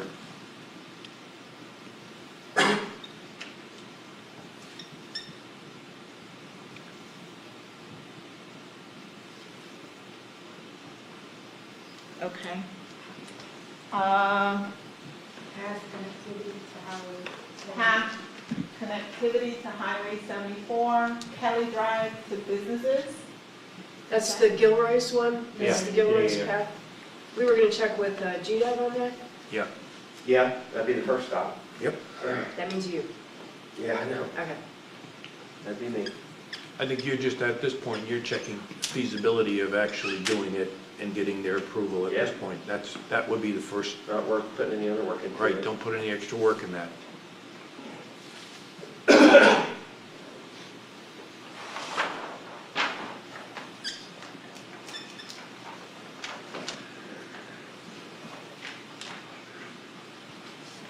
Okay, and this is time frame on this, Justin?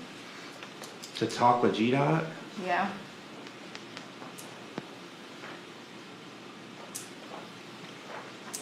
spring. Spring 2025, okay. I think I'm writing too spaced out, all right.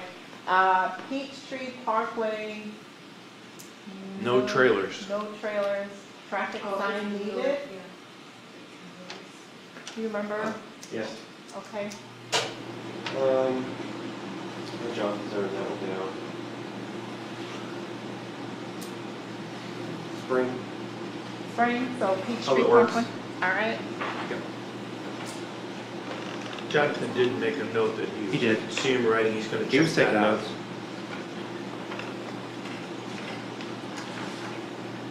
No trailer, and then a traffic sign is needed, okay. No trailers. And traffic sign needed.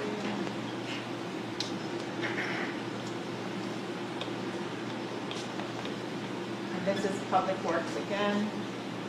And then by when? Spring. Spring. Okay. It was an aside, it was a very side comment, like, do we really need semis on Peachtree Parkway? Are we gonna put signs up telling them not to run on Peachtree Parkway? It does have one sign, I vaguely remember. but it didn't have one on the other end, and that's what I was talking about. Gotcha. Discussion with Arbor Terrace to install a driveway. Is that a big thing, little thing? Put it on there, don't put it on there? So this one, there's already been some emails going back and forth with staff and ISE to include the cut to Arbor Terrace in the plans before we bid. But we do have to talk to Arbor Terrace. So I would say spring, well, I'd say March on that one. March, okay. For to Well, talk didn't with they them. say you had to talk to Village Park? I think Village Park owns the property, No, so you'd be coming over. that section of Village Park Road is owned by Arbor Terrace.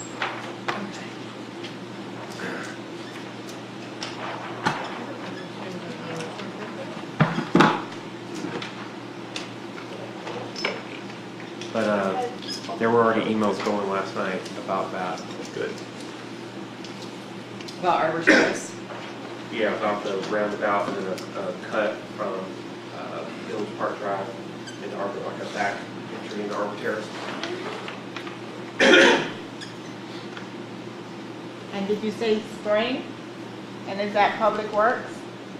That is engineering. Engineering, okay. Yeah, you can just say spring.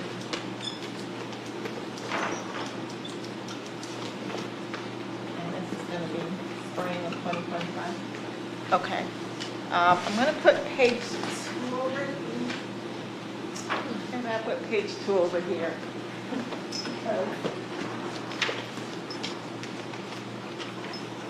All right. Include more big corporate participation in our city. That's the PPP those public-private partnerships we were talking about. So you want to have some kind of plan around that? What's the approach? Do we So just, to me, it's going to be economic development, so the first step is going to be actually hiring an economic development person. okay, Should we decide to delay that still? Not that I heard. What's that? Delaying the hiring of the economic development person. I thought we were waiting to see if think the we decided on the commercial, plan or we're retail not gonna do. strategies worked out more. Well, and I think we had said too, the retail strategies was just retail. They're not focused on our larger industries and they're just focused on bringing retail in. Yeah, the Fayette County Development Authority does industry expansions. Oh, they I mean, do. Most of the new jobs are expansion of existing industry. Yes. And so I'm not looking for this position to be recruiting. Industry, Yeah, manufacturing. I was going to give an example, I'm not going to. I'm not looking for this position to be the recruiter of huge industry to come into Peachtree City. I think that would still be, I think they would collaborate. I think they'd be a part of it, collaborate with Nikki and Right. FCDA. To me, it comes down to this position comes down to fostering those, we don't really have relationships with our corporate citizens. And if we want to really push these PPPs and deals to where we want to get them involved, we want to get them to sponsor things, we want to get them to help us build and do some of these projects, and just, how are you doing? Like, what can we do better as a city to help you? I would like someone dedicated to that, that's on it all the time. Okay. So, That's just butter. Oh, sea salt, my goal to hire the position would be by spring. spring, spring's gonna be really busy, Justin. I get stuff, hey, whenever I get the go-ahead, I go. Sure, I hear that, okay. Next thing is the develop a maintenance plan to support facilities. So right now, I guess we need to create some kind of a budget and some support. Yeah. Okay, So I do, Jasmine, if you want to go through, if some of these are newer ones, I think we do need to add them.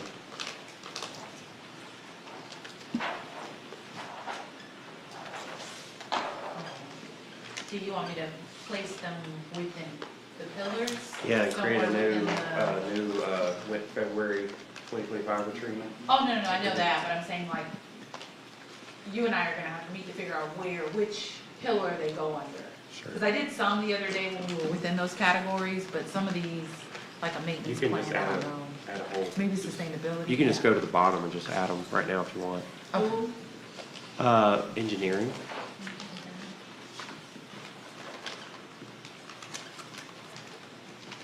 When? They're over building maintenance.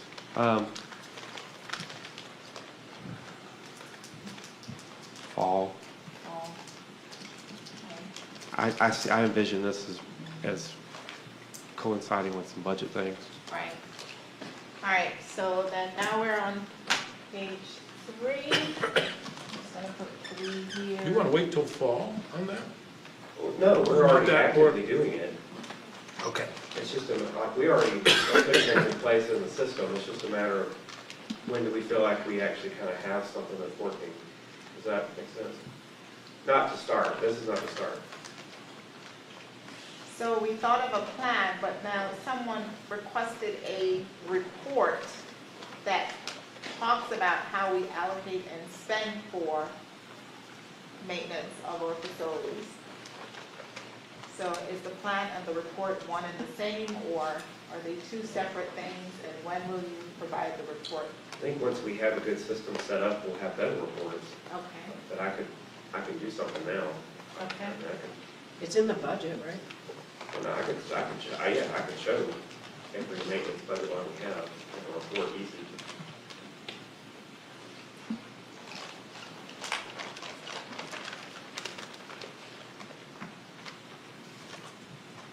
Is that you, Justin? Yeah. And when will you do the first draft. Friday.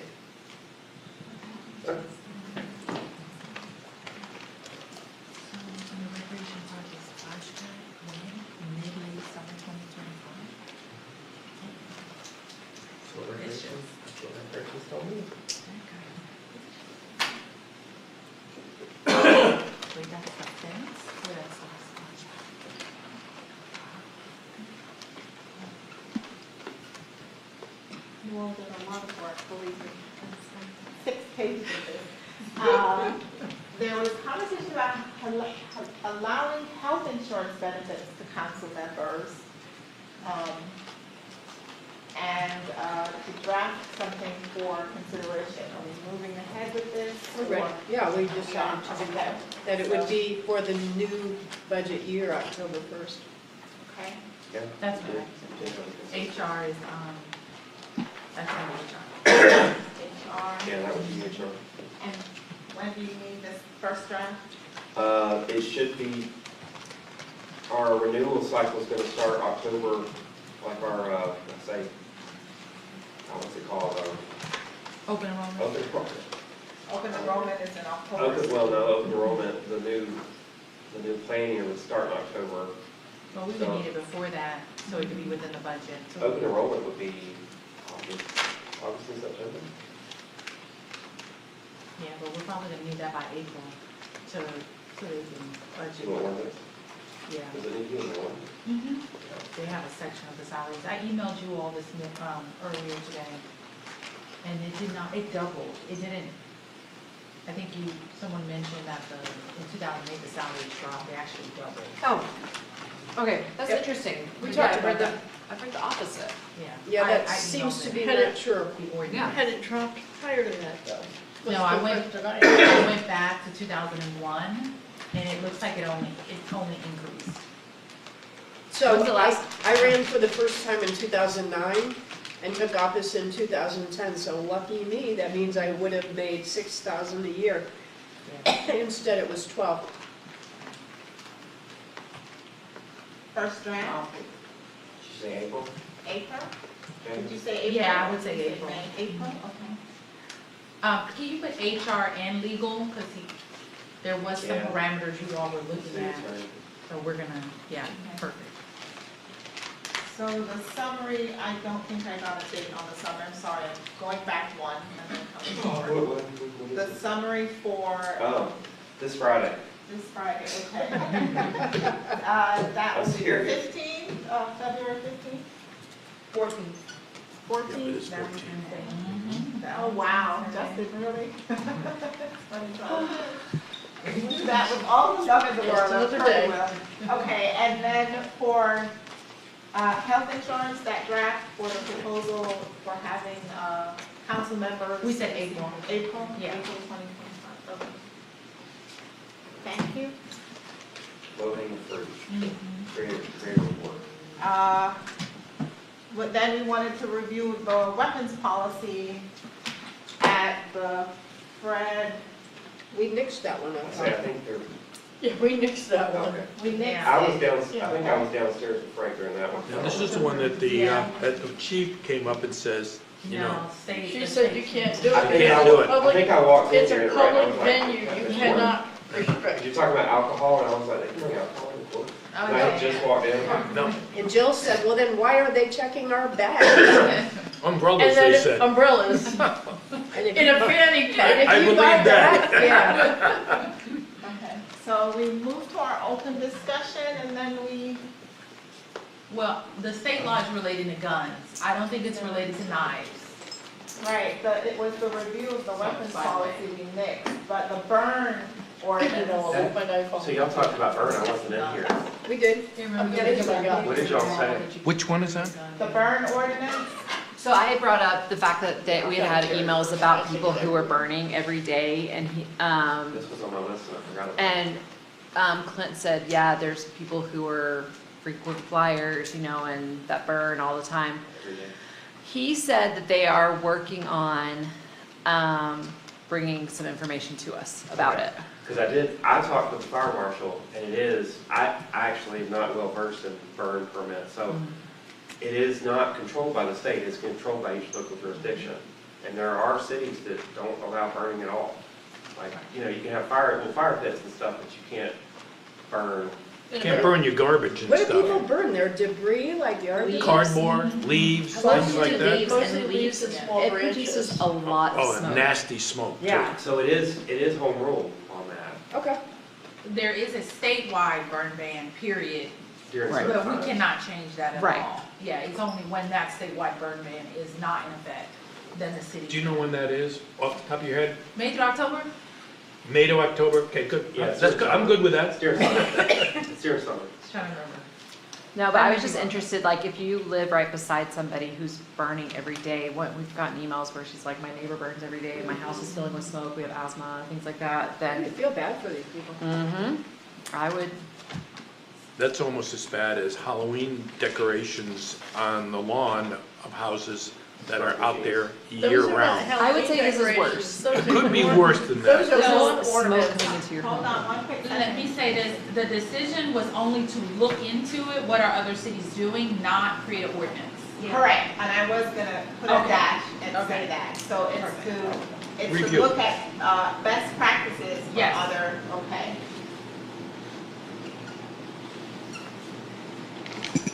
Work session item. Bring it back.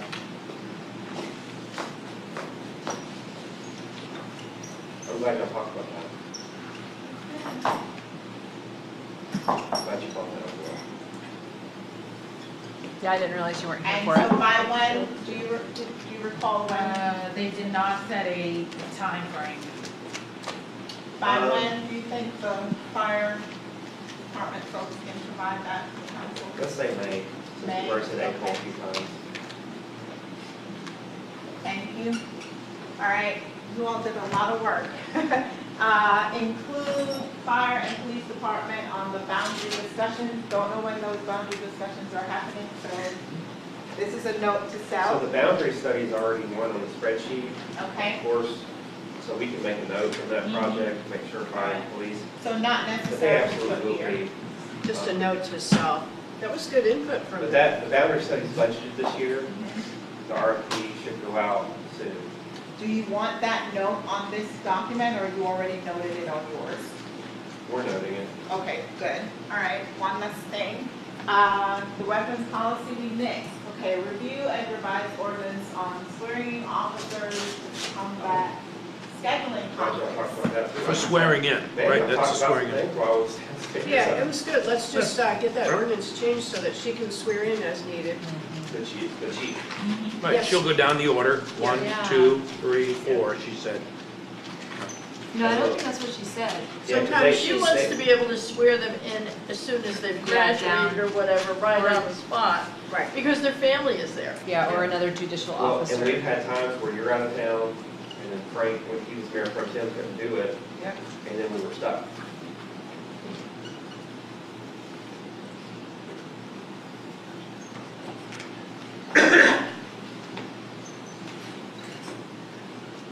Who's responsible for this? Is it the legal and, And G? legal and Yeah, I mean, police I chief? can write it, yeah. Legal and- Fire chief, if you want to put legal under that one too, for the, anything with ordinance is gonna have to have legal as well. Okay. And by when? I think she did mention there was a state law, I don't know if that's going through the session now. That's also gonna change. Oh, yeah. So we may have to wait till after the session ends. So June. Yeah, June is fine. When the session ends way before then. Yeah. Good job, all right. More Hangouts. hangout space at Glenlock. Sorry, thank you. Need for more hangout space at Glenlock. Who's responsible for this? That'll be the rec department. Did you miss that conversation? It's like sunshades and chairs. Oh, no, Tables. So we're doing the shades, that's budgeted this year. So that'll be done before the pool opens. Okay. What about, I mean, I've been there at Glenlock Pool. You look to the end and there's just no furniture down there. Right, that's what, so we're gonna do some permanent shades, especially on that end is where Okay. the permanent shades are gonna go. And I think we wanna do some different furniture out there, so that's all been budgeted this year. Cool. So if it's specifically about the pool stuff, that'll be before Memorial Day. If it's about the general Glenlock at Large Park, more spots, we didn't fund that. And this is all the rec department? Was it more pool? Was that what we were, was it the pool specifically? I'm So I sorry, think you said outside. Was it the pool specifically, or was it the whole park? the Glenlock Pool area. Oh, okay. Area. And the complaint was, I have a sticky here somewhere, we can't bring food in, we can't bring float toys in, That's all. there's no place to sit and hang out, we want a hangout space with our kids, and we can't hang out there. At the pool. Correct, at the Glenlock Pool. And something about shades. There was Yeah, no yeah, shades. that's what, Yeah, yeah. they have that covered. So, when is this gonna be, in the summer, the spring, Oh, soon. Before Memorial Day. Yep. before Memorial, so April, May. April 2025? Yeah. April's gonna be busy. Just put May. Good thing you got. No. Memorial Day's at the end of the month. No, put April, because we need want to some have extra that time. done so we can put the notices out. But there's, sitting area? Library hours, revision of library hours. I think Jill was gonna do some kind of assessment for how many Yeah. people are coming in to the library on Tuesdays and Jill, Thursdays. Jill said that she was going to try to look up some of the data on how many people are in there between 6 and 8 PM. On the days we. Because she said in order to stay open from 6 to 8 PM, she needed 5 staff members, which is 2 hours for each of those nights, which is 10 contact hours, staff contact hours. So she was gonna look at the options. Last night I looked up what Fayetteville, our neighbor, does, and they're open 9 to 9. Every 5 days a week. I don't know, I don't remember now if they're open 6 days and the 7th day they might Does be closed. Fayetteville run their library? I looked at it directly? last night Does it before I run went Does to bed. Fayetteville run their library directly? I didn't think they did. It's Fayetteville. So it's 9 to 9 every day that they're open. And by when, does anyone remember, Yasmin, do you remember when she said she would do that and No. provide a report? She did not only the staffing, she also said she was gonna check to see if they're able to determine how many people are actually using it, but she did say that Correct. she felt like She it was was a gonna lot. look at some data analytics, Mhm. yeah. But I did not get it. Yeah, she indicated they were asking people to leave at 6 o'clock. It would Where seem they- to me that that's a scheduling problem more than anything else. You know, do you have to have everything overlapped in the house, in the library? Or can you spread it out so that you've got them longer hours in the evening and still have enough people there? It all comes down to money. Well, it doesn't, it's money and scheduling. It's really Because you busy can have during the the same morning. number of 5 hours, but you move them out to 8 I'm just o'clock, saying they it's don't really come busy in till during the 3. mornings, too. That's what I'm saying. Sorry? The library's busy in the morning. Okay, but what I'm saying is that like, it might be scheduling in addition to the money too. So it's both you need to look at. And this just popped in my head, because I know we said we extended, there were days where we closed at 5, and we did extend those to 6, but not to 8. Yeah, We also went the other way, I forgot about that yesterday, is there were days we didn't open until 10. That we were library, and we shifted that up to 9. So we did add 2 hours, not 1, but we added them in each direction. Do you think you can estimate what would be a good, amount of time to give her to provide that to you for council presentation? I mean, because she'll need some time to just kind of see Yeah, the yeah. trend. Correct, yeah. I mean, I'd say the time, Okay. ultimately, the time would either be late spring, early summer, because it's something that we would need to talk about with fiscal year '26 budget. if you want to have it done before the school year is out, so you can get a really good estimate as Yeah, opposed to summertime. She needs to start now, but also, Yep. we need also to consider it during budget time. If that's, you know, if we're gonna have to have a few more heads.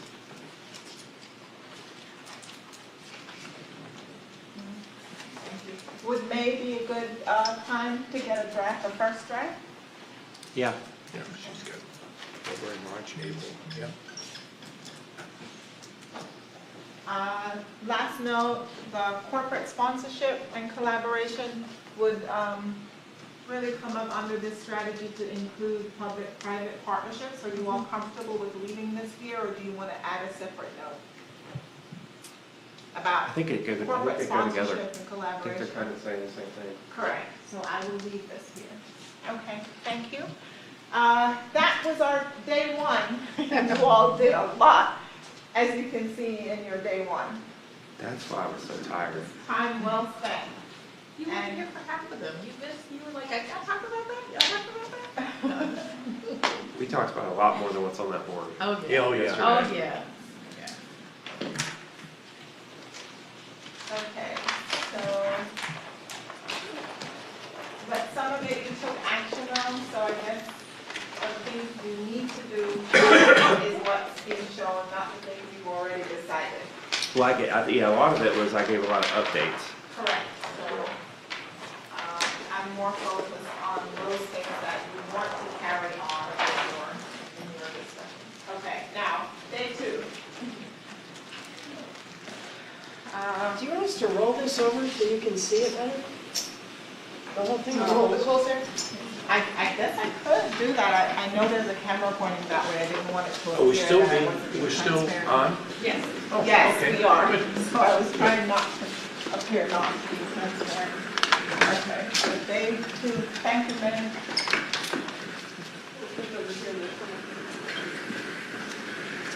Let's see. Thank you, that's a lot. This is the rec plan review.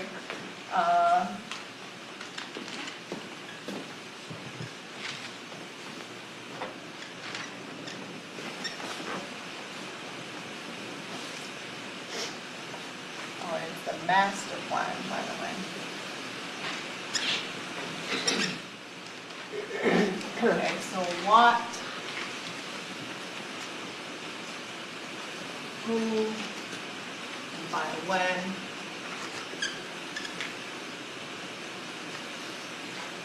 We want to negotiate the rent payments with Fayette County. Or renegotiate. Is it a renegotiation, Justin? It's a The rent renegotiation. payments with Fayetteville? Fayette County. Fayette County, not Fayetteville, that's right. And it's renegotiating.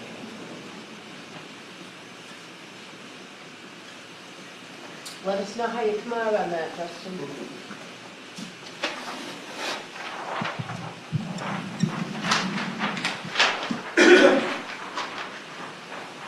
Kim says she'll be the pinch hitter. I'll be what? The pinch hitter. Yeah, exactly. It's in Chris over there. Huh? It's in Chris over there. Second Chris. No. Do not do that to him. This is gonna be our city manager. When will you do that? When are you gonna be brave enough? Probably this month. I mean, All right. February I'll do it sooner than 2020, later. you wanna say March Sure. 2025? March 20. March. Just to give yourself some time. Okay. When is it due, by the way? Did I hear that? When is it due, that renegotiation of that? It's not due. It's not due. There's no due date. So we wanna. But if we can't renegotiate and we have to do a fee schedule, we need to be discussing it for the budget. So that does run after. So we want to review the fee structure for Peachtree City residents versus non-Peachtree City residents for rec use. Yes? Yep. Okay. That'll be during the budget cycle. I don't necessarily have anything in my head about that because we're gonna have an April meeting, talk about general things, and then as we go through the summer.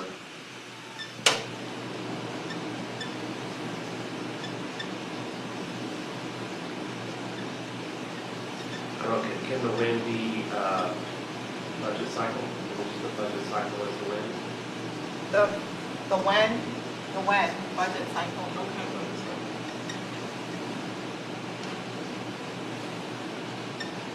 And this, who's gonna be involved in this? Me and Ryan. Okay.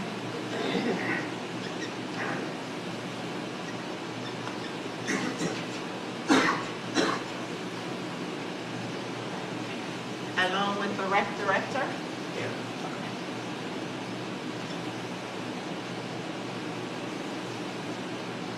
And it's the budget cycle. All right, shared costs with Brent S.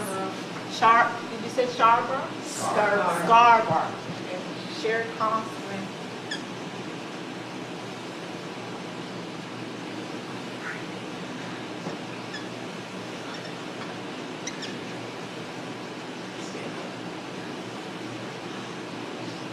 No, Lincoln went the wrong way this time. For a paved driveway and field. Okay.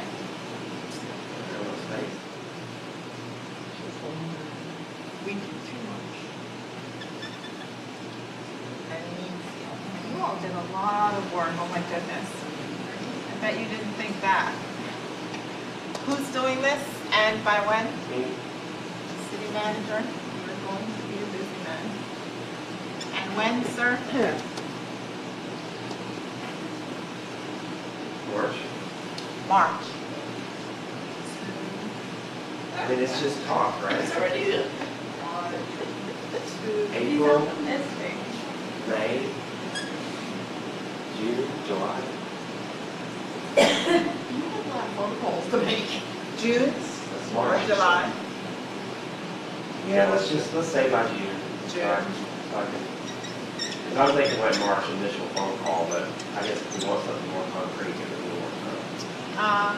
Have the city manager make recommendations on which 7 priority projects are most reasonable to complete based on additional research. Go ahead, sorry, Suzanne. That's our 7 Have our projects. city It's our manager rec make projects. recommendations on the 7 priority projects that are most reasonable to complete based on additional research. I think that's the bean fields, dash pad. I know, so each one of those almost kind of needs to be its own thing that we would put in our spreadsheet, have its own dates. Okay, so how would you like me to identify that? And I could do it separately. I'd leave it as 7 priority projects to be determined, because it's really more burden on the staff and the city manager to come up with some ideas and information on that. I think it's a TBD. I would agree with that. He's gonna be pretty busy, and this Yeah, one I is, think these so. are big projects that are gonna take time. So we can just say 7 projects under review for, Right. okay? And you know, I think everybody, TBD doesn't mean I don't work on it. Right.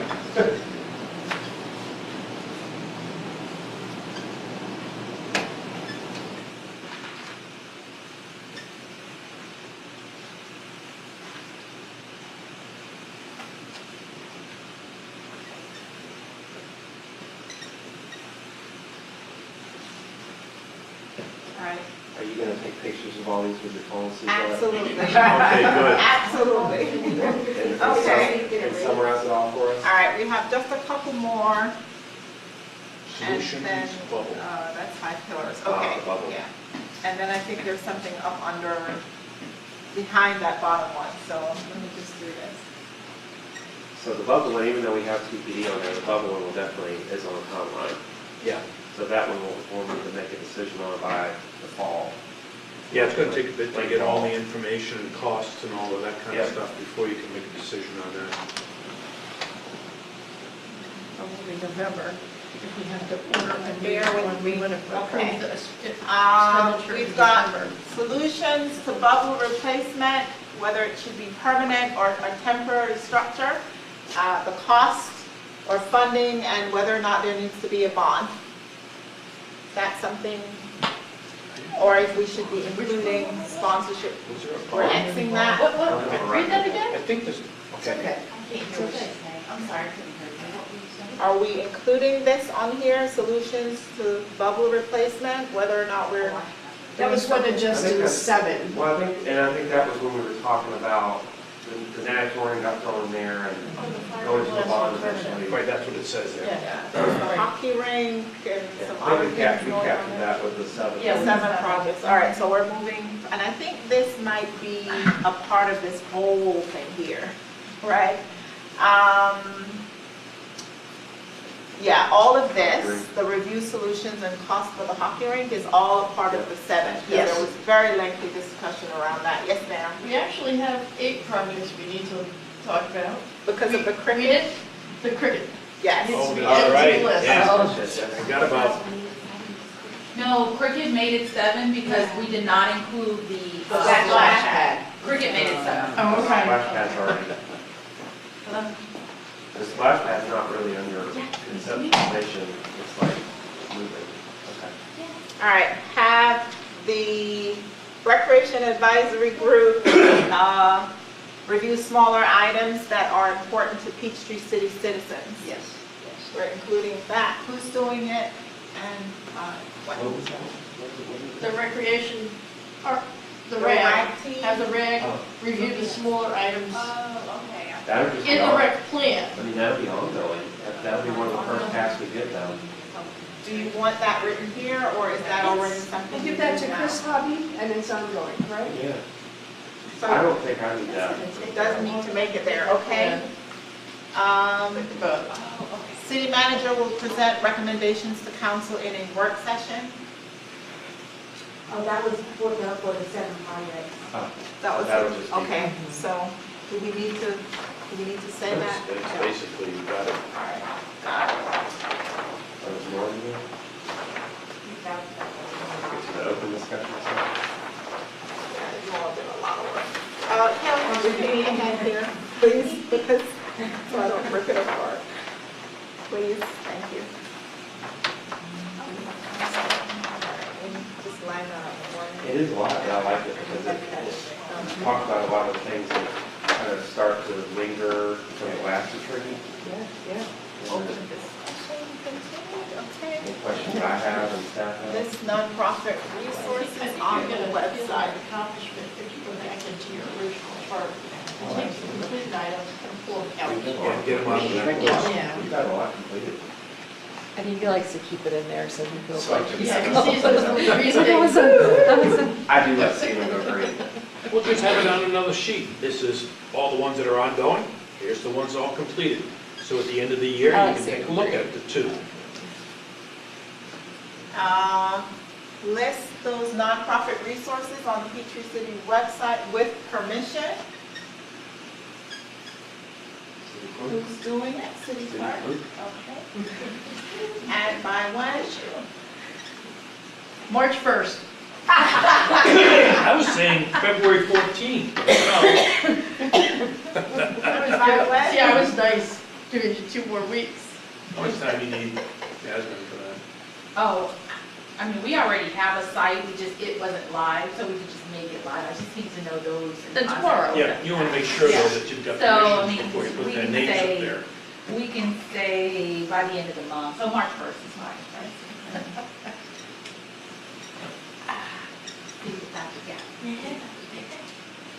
All right. Clean up sills at the lagoon near Lake Peachtree. So the stormwater review's coming to them for the March work session. Doesn't mean we're gonna dredge the lagoon in March. But Okay. that'll be, if we're looking for like when the next time we're talking about this, and the next step is gonna be, it's gonna be March. Recommendations in March. So you want recommendations about, Well, I don't even think what we're really gonna be talking about is the rate structure and and kind of the entire, we're not gonna go through line by line of every capital item that they have listed out. It's more really talking about the program at large and the rate structure. So we really, specifically in March, we're not gonna talk about the lagoon itself. But to be able to fund some of these capital things, we're talking about the stormwater fund in general. Okay. Does that make sense? Stormwater fund to include the lagoon, or to include dredging, or? I put it on my list to keep nagging you about, Okay. There you go. because I feel like it's kind of slipping away right now, so. I have my own, I have my own list of Stormwater green things issue. Oh, I I know like to you see do. green. That's, so it's a stormwater issue, so, It is, and so is dredging like Peachtree. right. So do we want to say stormwater issue, including dredging? Or do we want to make it specific more- to it's more the of a silt issue at the lagoon? Say that again. I'm asking. Oh. Do Because you want a there's, specific lagoon item? yes. Yeah, I mean, Private yeah, property. Okay. To trench it, not dredge it. to clear out the, Well, to We, stuff. But there's already silt built up there. I think It's gonna Clint happen. had So- some extra comments on it, but I'm like, I did not give any direction on it. so do you need to look at the issue of It trenching does need, versus it does dredging need and then a set of proceed? engineering eyes Yeah, on we it, need to look at particularly the options. for the flow of the water. Because if trenching it won't fix it, No. Right. I don't know, well, trenching it, I think what Clint mentioned is more of a long-term, Yeah. the silt that's already built up there, trenching it's not gonna move that silt that's already sitting there. I just, I don't know if I said this right, I said you want to address the silt challenges at the lagoon, who's doing it, by when? I'm trying to simplify that so we can get very narrow and specific. You can determine where you put it and who does it, all that good stuff. So it'd be stormwater, the stormwater department, would be the main drivers. And of course, no matter what department we put on this, it involves me. Okay. But it also probably isn't gonna happen until the rate stuff happens, Correct. is what I So understood. this would be a more far out. Yeah. I mean, this would be, I mean, I would probably be conservative with this one and say like 2027. I'll go out there with my shovel. I'm just trying to No, be realistic with that one. If we're talking specifically about that one thing. Then we have a proposal to rename and dedicate 2 specific spaces in Peachtree City to citizens. The library and the Spyglass Island. We'll have to talk about that one in a work session, I guess. That's We really just council- want, now you're in council council stuff. We Okay. just want Frank to be included in that conversation. I'll share the documents with him, and we'll put it on a work session in April. And I don't, and for me, that one, there's nothing for me to deliver to the council. That's not his. Besides it, only if they actually decide to do it. Then So we don't put this on this list then, is what you're saying? That'd be correct. All right, no worries. Moving on. Allows citizens to register yard sale signs and using the Navigate Peachtree app. that's Jasmine. Yeah? Yes. Did you hear what she said, or were Yard you like, sale. it'll You allow use the it? word On Mr. one Street. side, in navigation The app. city clerk's going Mr. Street.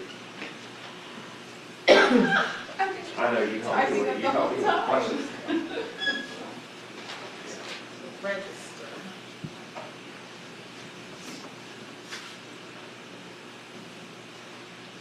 Website and nav app. Or website slash nav app.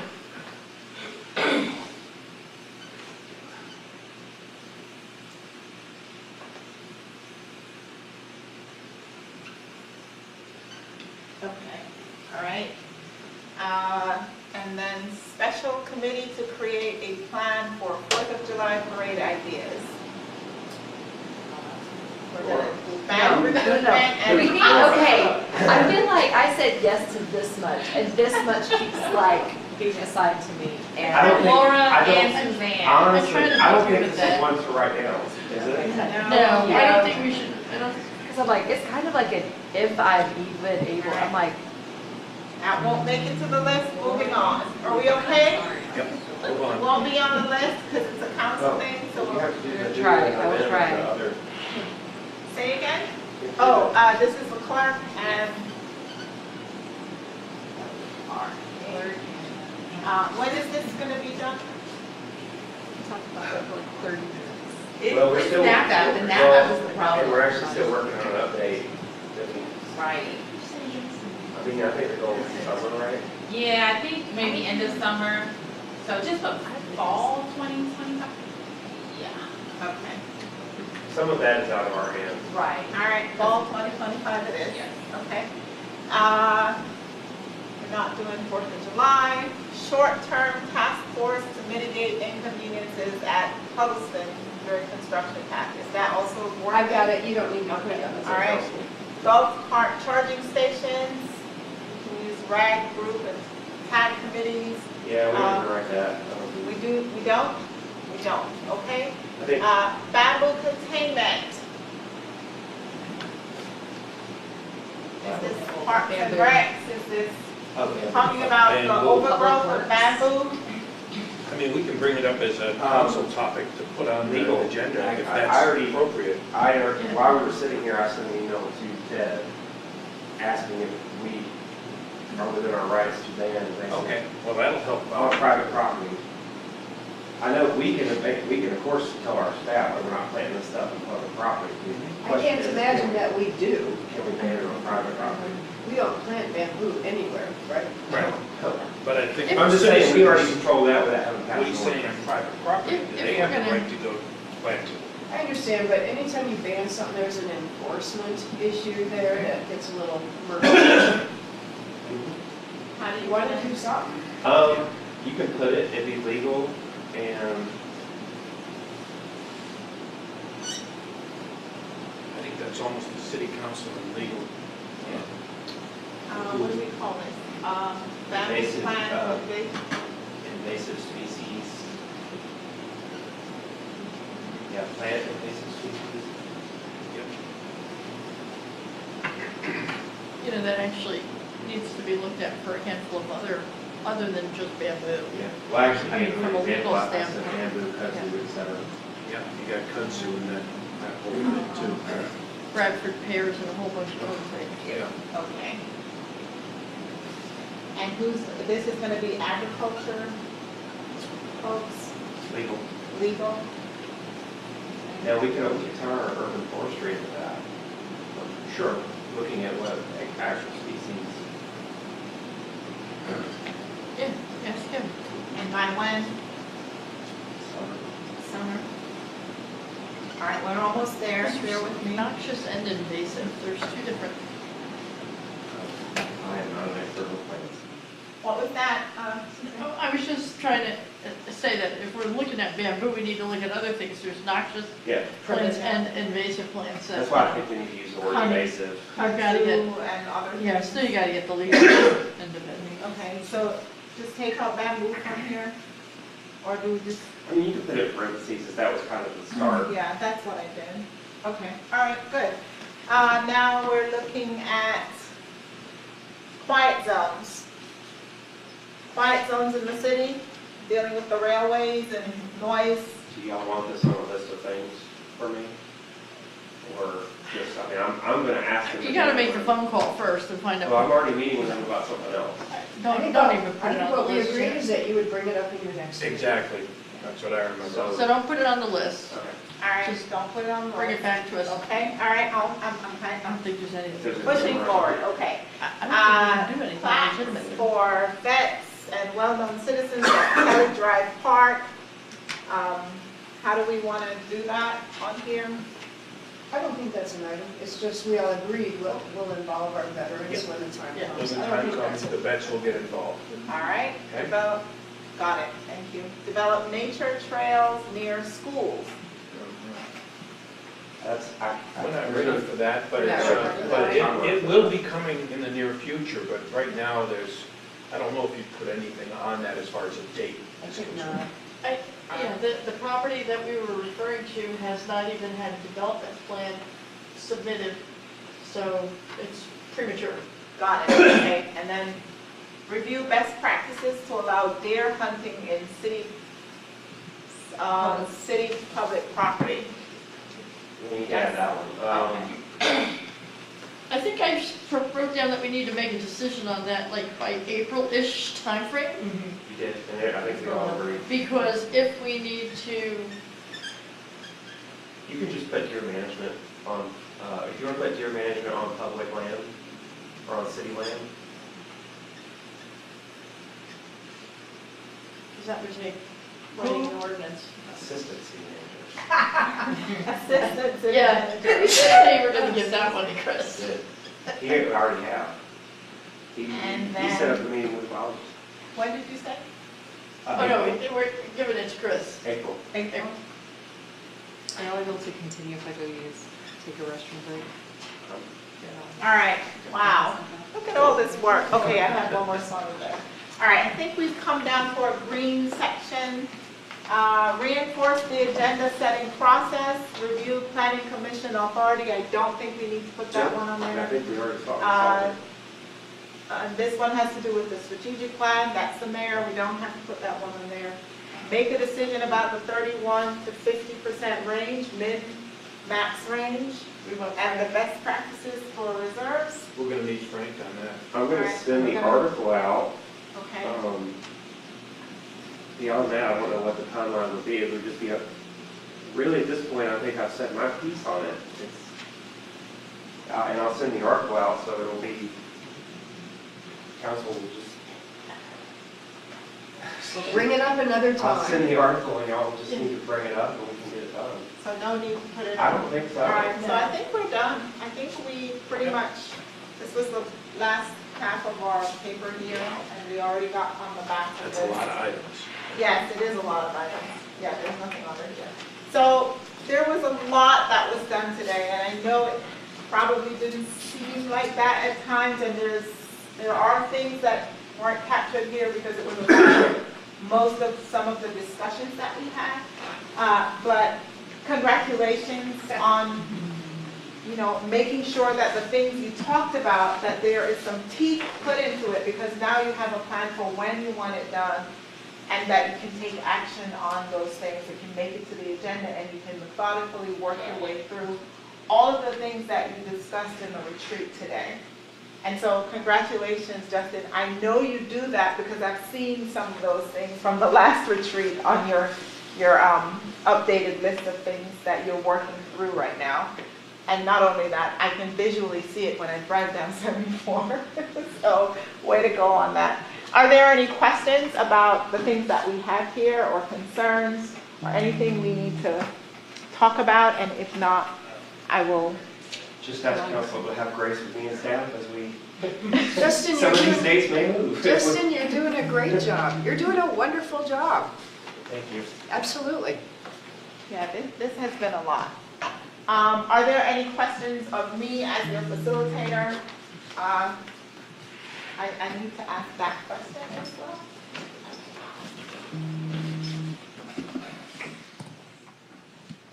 I mean, it's really amazing to have a happy staff, and it was clear from yesterday and from last night that you have put together a wonderful team, and we have a happy staff. We do what we can. I think we have a great team. Yeah, you We really do. I think we do, and council, I appreciate council supporting staff and helping us. We couldn't move these things forward without you all, number one, prioritizing things and discussing and having consensus, and number two, supporting us as we move them forward to finalization. So thank you. Thank all of you. And Kayla, who helped with putting everything Yeah, I together. know. Oh, yeah, thank you, Kayla. Thank you very much. She served as my part-time scribe today, and I appreciate you for that. It was difficult trying to focus here and also work on the board. So thank you very much for your help on that. And Laura, you missed this, but I said, I know we made this and we made the other list, but please have grace with me and staff because some of those dates may have to move. Absolutely. But my biggest thing is that I'm working on the things that council wants to see. I know. And that you all know that we're working to get these things done. Okay, I'm sorry, y'all. Yeah, it's been brought to my attention that there was one thing missing from the board about a work session, so I was just The checking April my budget notes. work session. it's not on board. Oh, Okay. we're going to do it. Well, I think we said we were going to see what the agenda looks like in early April, whether we need a workshop or work session separate from our usual or not. Yeah, but you all still wanted one in April, Yeah. correct? Yeah. I don't need that written down, because we have budget processes already in the list from the July retreat, so we can just make it a little more specific. Oh, All right, thank that's you. the only one I saw that. was on there. Thank you. I have some extra pair of eyes. Okay. I think if there isn't anything else, because you didn't respond that whether or not you had questions for me, so hearing none, I'm assuming there are none.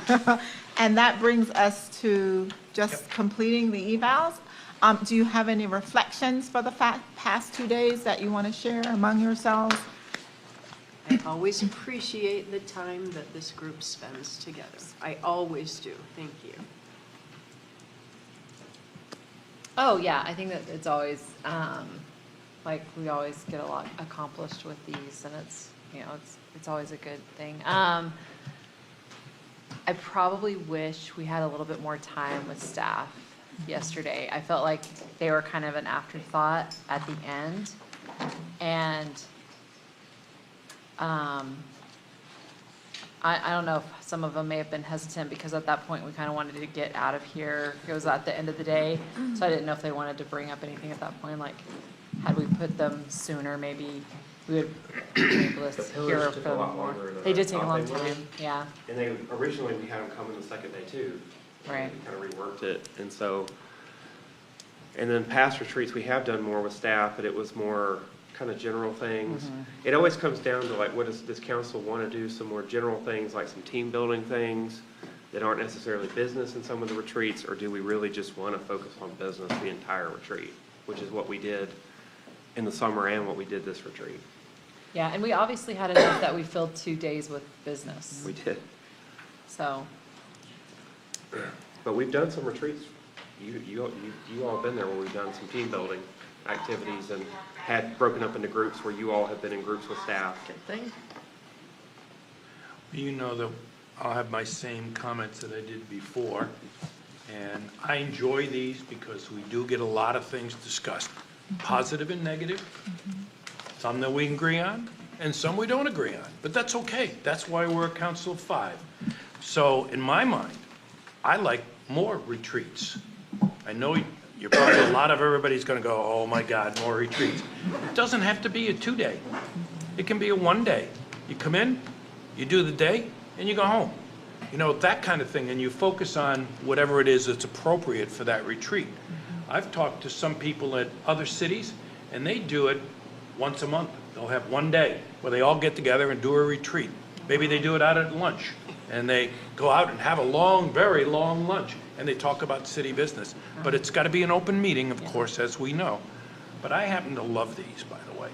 This reminds me very much of the businesses I ran, where we all got together and we hammered out what was necessary for the betterment of our city or our business, as the case may be.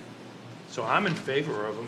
So you'll have never any, I just don't like to travel too far afield. I do like to sleep in my own bed. Okay, The only that's thing- probably the only caveat I'd throw out there. Like once a month, to me, is that enough time in between to actually have some progress on? It may not be. I'm just You know. saying, you know, that's just an idea to throw out, and I'm sure that there's going to be opinions on whether that's appropriate or not, but I happen to like them. Okay. Suzanne, any last comments? I think city staff kind of yesterday didn't necessarily, although they didn't seem to have like a lot more to add, but they didn't have a lot of time to contribute, I guess. So, Yeah, the So- 5 pillars really took up Took a lot longer than I thought they would. it would, yeah, because there was a lot of discussion. and I don't know whether the solution to that is to break it down into like more short bullet points to just kind of throw it out there. And then, I don't know. Well, there also, Some of it needed explanation, some of it it did, didn't. and there were questions You know, with a yeah. good many of them. And we went off on some tangents. Yeah, we did some And then we rabbit went and holes. added a whole bunch of stuff to it. Yep. So, One of your cards? I do think there was value, however, in some of the conversations for clarity. Right. And for questions to get answered. So I don't see that, I mean, while it may have taken time away from the staff, I think the positive side of that is that they also had an opportunity to hear how some of those things kind of emerge Be in and the get room. hashed out. And I see value in that as well, because they get a much better understanding of what it is the council wants, what they see, what are their concerns, and I think they will find value in that. So while they may not have had a chance to share some of their things, they did, for those who took the opportunity to do that. I'm sure you would have wanted them to do more of that, but I still see value in how the time was used. And I want to add too that I am glad, I say this I am appreciative that with the rec strategic plan that we didn't go too crazy with putting timelines and like, we want this delivered X, this project, because a lot of these projects have not even been designed or, and we already have so much that we're doing. So we're working on it. We're going to get some of these to the next stages and talk about it with you all, but I think that is a very reasonable, responsible decision that came out of this as well. yeah, with follow-up for that, with the budget issue, which is complex with HB 581, on top of this came out, long after our budget was set for 2025, and, you just can't invent the money to do some of this stuff mid-year, nor would you want to. You have to really weigh it all out. Okay, with that said, and that's a good point, and a good point for us to end on. Thank you all very much for trusting the Institute of Government, for coming back and spending time with you and to work through these important initiatives that you will look forward to moving your city forward and to greater heights. I've always said, and I truly believe this, that Peachtree City serves as the model, and I'm not saying that because I'm here. I'm saying that because I go places and I hear other people use, Peachtree City does this or they do that. And, that says a lot when other people are looking at what you do and using it as their, their benchmark or even as a best practice. I think that says a lot for what you do. So even though sometimes the conversations may be difficult and even though sometimes they may be lengthy, know that that is exactly what you're supposed to do in an effort to ensure that the right questions are asked and that everyone is moving in the same direction. And sometimes you may not agree, but the important thing is the direction that you're going is that you're doing it together in lockstep. And sometimes some of us are all different, right? Some have longer legs, some are shorter, and you have to try to keep pace. But the bottom line is that even though you may have ideas about what you want to do, is that consensus is met. That's the important thing. And so I want to commend you for taking time to do that, because best practice also shows that governments that don't do that are not normally well managed or successful. So kudos to you all for being intentional and making the time to do it. And to Justin, thank you very much for just managing steadfastly and just recognizing your role and what you need to do as a leader and how you, support your team. There's a lot to be said for that too. And I'm happy to be an outsider coming in and just being an observer and participating in the process. Thank you all for allowing me to do that. And with that said, thank you all very much for what you do for your city. Thank you, Suzanne. So you can leave this on your table, I'll pick it up. You don't have to bring it to me, I'll come by and pick it up. Justin has a tag meeting tonight. Yeah.